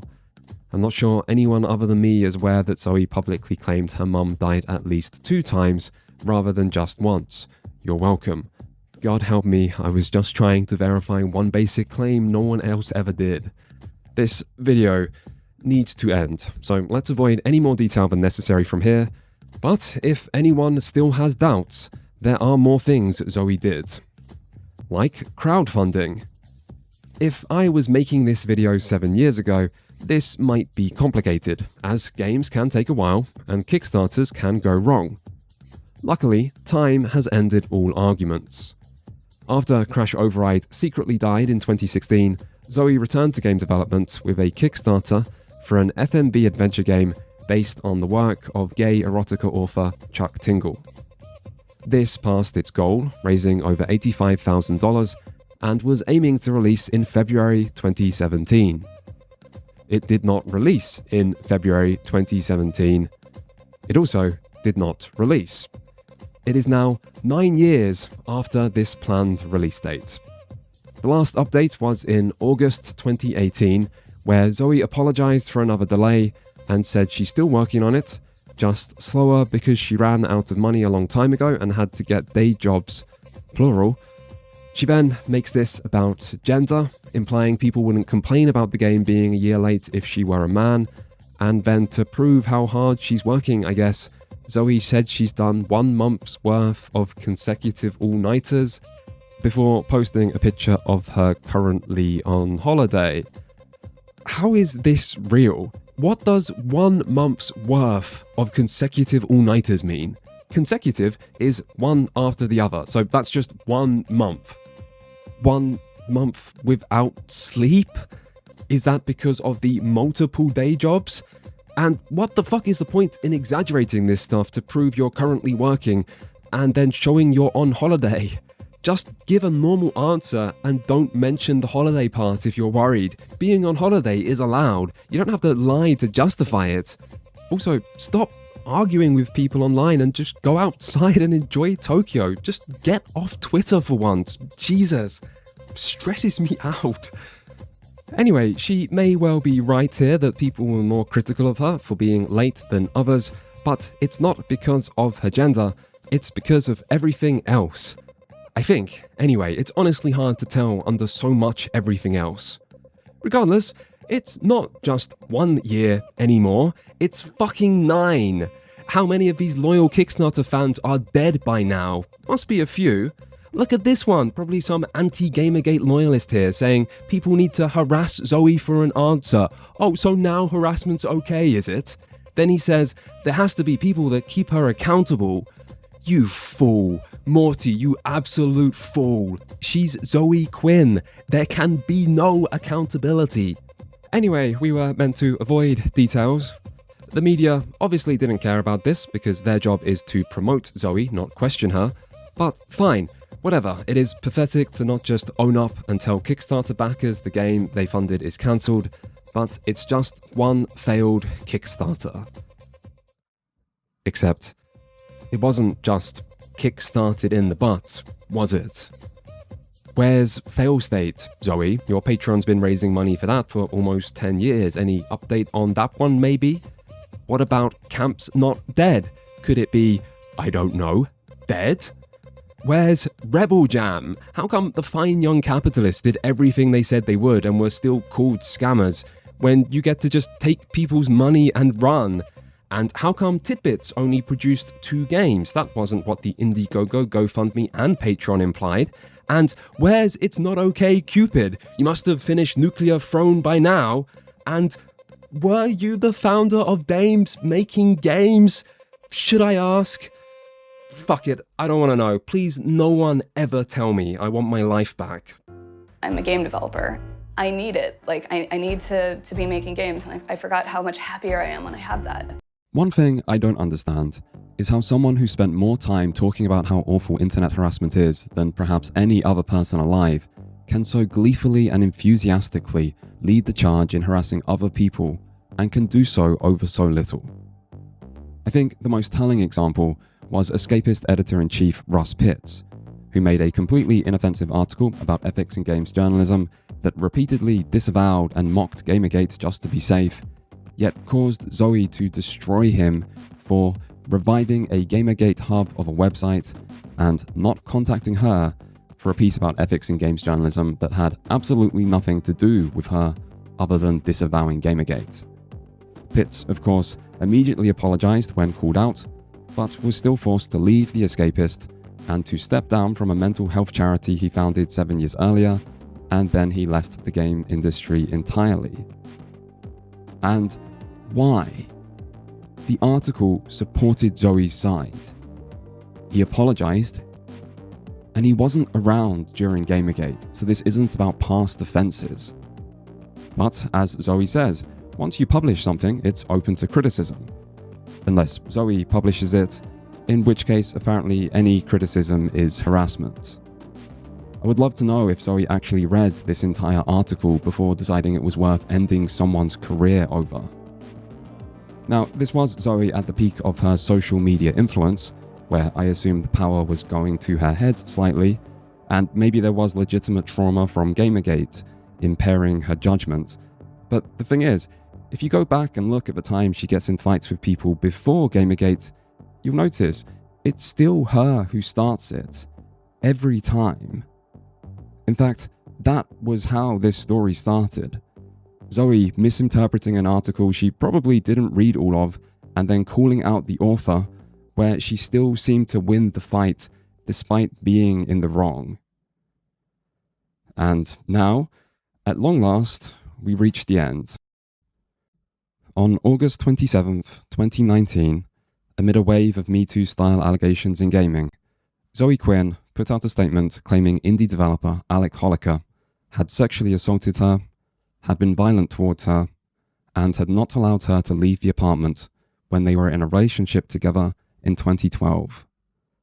4 days later, Alec killed himself. He did not make any statement or public response to these allegations. This is by far the most controversial event in Zoe's public life outside of Gamergate itself, and in many ways it may surpass Gamergate. Her accusation reignited ever-present culture war divides, and Alec's suicide made those divides burn fiercer. Perhaps it goes without saying at this point, but almost everyone politically aligned against Gamergate believed Zoe categorically, and those aligned with Gamergate disbelieved her with similar conviction. Alec's main co-worker on Night in the Woods, Scott Benson, soon responded to the initial allegation, saying he believed Zoe's account.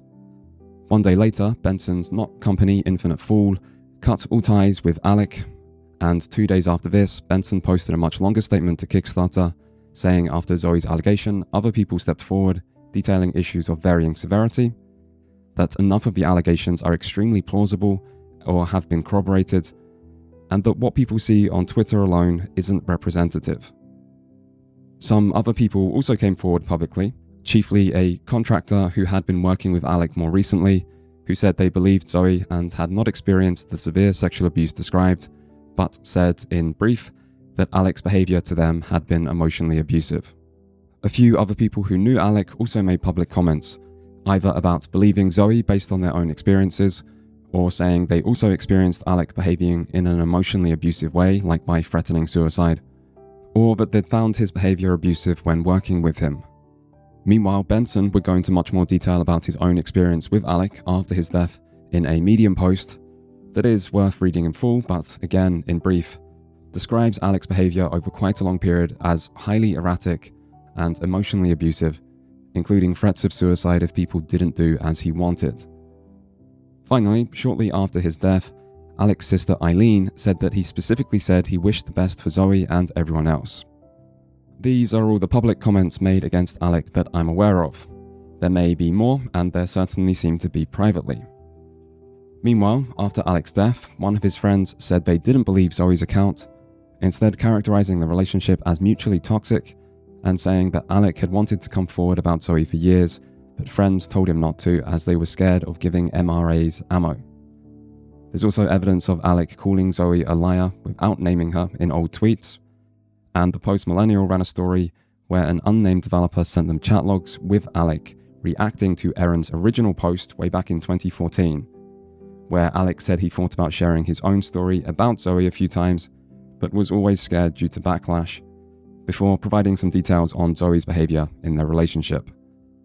The Post-Millennial also ran an earlier story disputing Zoe's allegation through tweets she made at the time she was dating Alec, that highlight what I'd say are some minor contradictions, including Zoe going on a podcast with Alec right at the end of their time together and speaking about their relationship very positively, the circumstances over Zoe leaving Winnipeg seeming different than alleged, and Zoe tweeting at Alec several times after leaving.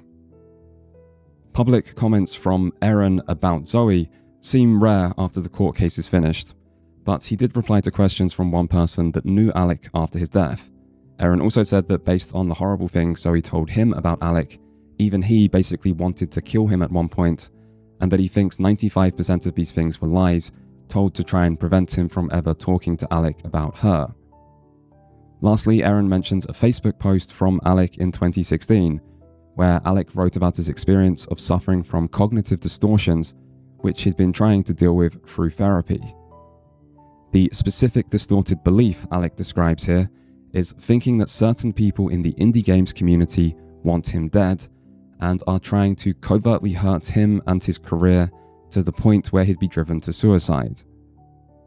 The reason I'm saying all this and going through all the evidence I know here is so that you can see what evidence there is. It's not because I'm trying to build a case or I'm suggesting anyone else should build one either. And that's difficult for me to say, because when you know someone has a history of lying, it's not really possible to just trust them. When I read Zoe's words, I feel like I see the same pattern of taking something true and then manipulatively exaggerating the details into something else. And it's hard to not feel concerned that Alec died thinking he didn't have a voice, given all the other events covered in this video. To me, Eileen's Medium post 1 month later was the best thing written on the subject, and it opens by asking people not to use her words as a means to make politically motivated statements, which I would like to respect. I'm not sure anyone was as hurt by Alec's death as much as Eileen, but I really find it hard to read that Alec was trying to formulate a statement in those last few days and being told he shouldn't say his perspective publicly because no one would believe him, and that he wanted to apologize and take responsibility for the things he had done, but not the things he hadn't. Because it makes me want to know why he was being told he shouldn't say his perspective. The outcome we got wasn't good. For Alec, for those close to him, for Zoe, or for any other victim of abuse who Alec's suicide makes it harder to come forward. So as long as he had time to choose the right words, why shouldn't Alec have said his perspective? The hardest part, though, is that if Alec wanted to take responsibility for the things he had done, but not the things he hadn't, what is it that he felt he hadn't done?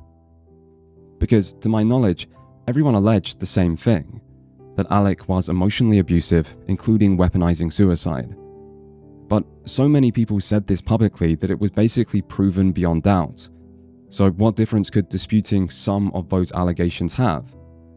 Yet, there was one single allegation that claimed a lot more than this, describing sexual assault, violence, and imprisonment, and would make Alec, in most people's eyes, a rapist. And if those particular details aren't true, inventing them on top of any real emotional abuse feels like a fucking kill shot, designed to ensure that whatever the other person might say in response wouldn't matter, as there could be no coming back from an allegation like this. However, Eileen also said that Alec specifically wished the best for Zoe and everyone else, that his suicide was not an attack against anyone or done to prove a point, and that she hoped his death would make people consider if there's more value in transformative justice that holds people accountable without creating more harm than witch hunts. And I'm sure there is, but what happens when someone's above accountability? Still, in the case of Alec's suicide, it was his decision. He chose to not fight, and no one else gets the right to fight in his name. I admit I don't know what happened, and I think the world would be a better place if more people would admit they too don't always know best. Alec's suicide is a depressingly fitting end to the actual story of Gamergate. Nothing about this was made better by the culture war. Ironically, during Gamergate, people would often say that with all these death threats, it was only a matter of time until a victim of harassment was actually killed. Turns out there was some truth to that. It's just the harassment that eventually helped kill someone would be the harassment done in the name of being so strongly against harassment. It must be awfully convenient to be the ones who decide when harassment is good or bad. Meanwhile, even though it was the people close to Alec who were hurt by his death the most, it would also be these people, like Eileen, who faced the cruelest harassment as a result, as both sides saw their nuanced and sincere statements as transgressions for not fitting perfectly with people's pre-existing narratives. Eileen would be condemned by the pro-Gamergate side over a tweet about donating money to Zoe, which turned out to be fake, although at least Kotaku in Action realized that. And yet, in her Medium post, Eileen says she expected the trolls, but it was the response from people she was close to and looked up to which hurt the most. People who seemingly cared little for doing what's right, and instead prioritized a narrative. The main narrative people used Alex's death to push was that a victim of abuse has no responsibility for the harassment their accusation might cause, even if it ends in suicide. So, therefore, Zoe did nothing wrong.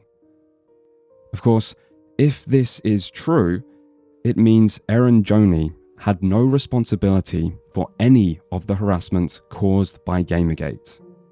Eron came forward to talk about his experience as a victim of abuse and provided more evidence than most while continually disavowing and discouraging harassment. He's also far from the only person who's made a claim like this about Zoe. There is no ethical way to argue that Zoe has no responsibility over Alex's harassment without applying the same standard to Eron.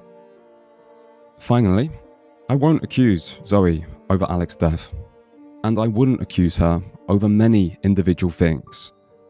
And I admit, of the hundreds, maybe thousands of things this video looks at, there are surely some parts I've got wrong. And I admit, some claims are not possible to prove. But there is a pattern here that is obvious. There is enough evidence. There have been enough testimonies. And to try and deny that just because not everything can be proven or because it looks bad politically is incredibly irresponsible and completely morally bankrupt. In the intro to this video, I said this wasn't going to end with a big expose of a serial abuser, and that's because abuse is a serious claim, and while several people have accused Zoe of this, those claims have not always been proven beyond doubt. But Zoe Quinn is a serial liar, and the way her lies have been repeatedly enabled has caused many people to get hurt, including her.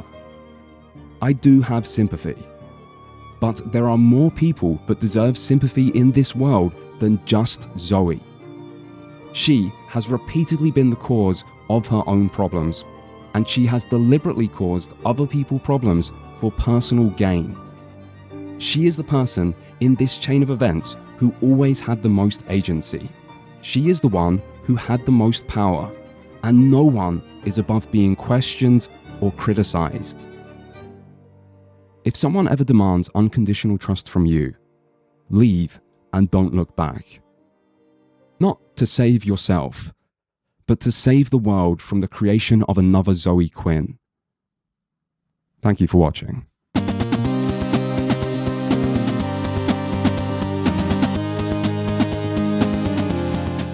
It's so hard to deal with abuse in this industry sometimes because it's like the first thing that that so many people want to do is just to say it's not real and say it doesn't happen. I think of any of the women and young girls I've taught game design having to go through this, and I can't deal with that. You know, I have to fight for them, you know? You guys are becoming rapidly irrelevant. Zoe, that is such an important message. Zoe Quinn is not going anywhere. Neither are the scores of other women working in the games industry. Thank you for being so public about this. I know it's a difficult time, but you really have pulled back the curtain on something very important and ugly for the country to see. To you, what does it mean? What does Gamergate mean? To me, Gamergate will always be glorified revenge porn by my angry ex. Before it had a name, it was nothing but trying to get me to kill myself, trying to get people to hurt me, going after my family. Gamergate will always be that to me. There was no mention of ethics in journalism at all. A few people would argue that the net result of some of that is actually that gaming journalism ethics are being looked at in the way they never have done before. I mean, has there been any value to this at all in your eyes? No. All of the ethics concerns that they've raised are incredibly directed at people with the least power in the industry. Like, because a lot of this involves trying to push people to suicide. I mean, that's what they did in my own case. I sat for 2 weeks in a chat room silently recording them, plotting how they would do that, because nobody else seemed to understand that this is the way this works, and it took often the onus of proving this and explaining it falls on the victims, and that's something that really needs to change going forward. That's my day-to-day, and it shouldn't be on people like me to have to prove this. We are, as far as I know, the only organization that works directly with people who are dealing with online abuse and harassment to sort of unfuck their situation. I might be one of the people who best understands and sheds some light on the useful idiots of Gamergate and all the other hate mobs. And this is the thing that I think a lot of people don't understand, is that most people participating in online harassment think they're the good guys. Don't get me wrong, you do get the chaotic neutrals, but most people participating in things like Gamergate or other mob abuse think they're totally doing the right thing. This feeling of self-righteousness becomes even more true and pervasive when you are surrounded by people that are telling you that you're in the right. Wow, Zoe, thank you so much for all of your work. Thank you.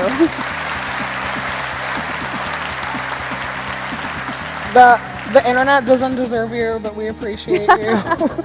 Where are things now? Did this peak and come down, or are you still facing this? Because there were death threats, rape threats, all the stuff that we hear about against women online many times, but it almost seemed like this was the case that brought this to people's attention, that that ugly. Yeah, I mean, it's been 3 years and it's still ongoing. Did anything happen to any of the people who did these things to you?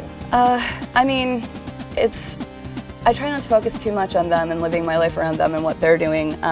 I think that I'm their problem and not the other way around. I'm still here, I'm still doing what I love, and I'm not going anywhere anytime soon. Amen. Thank you very much for talking to us.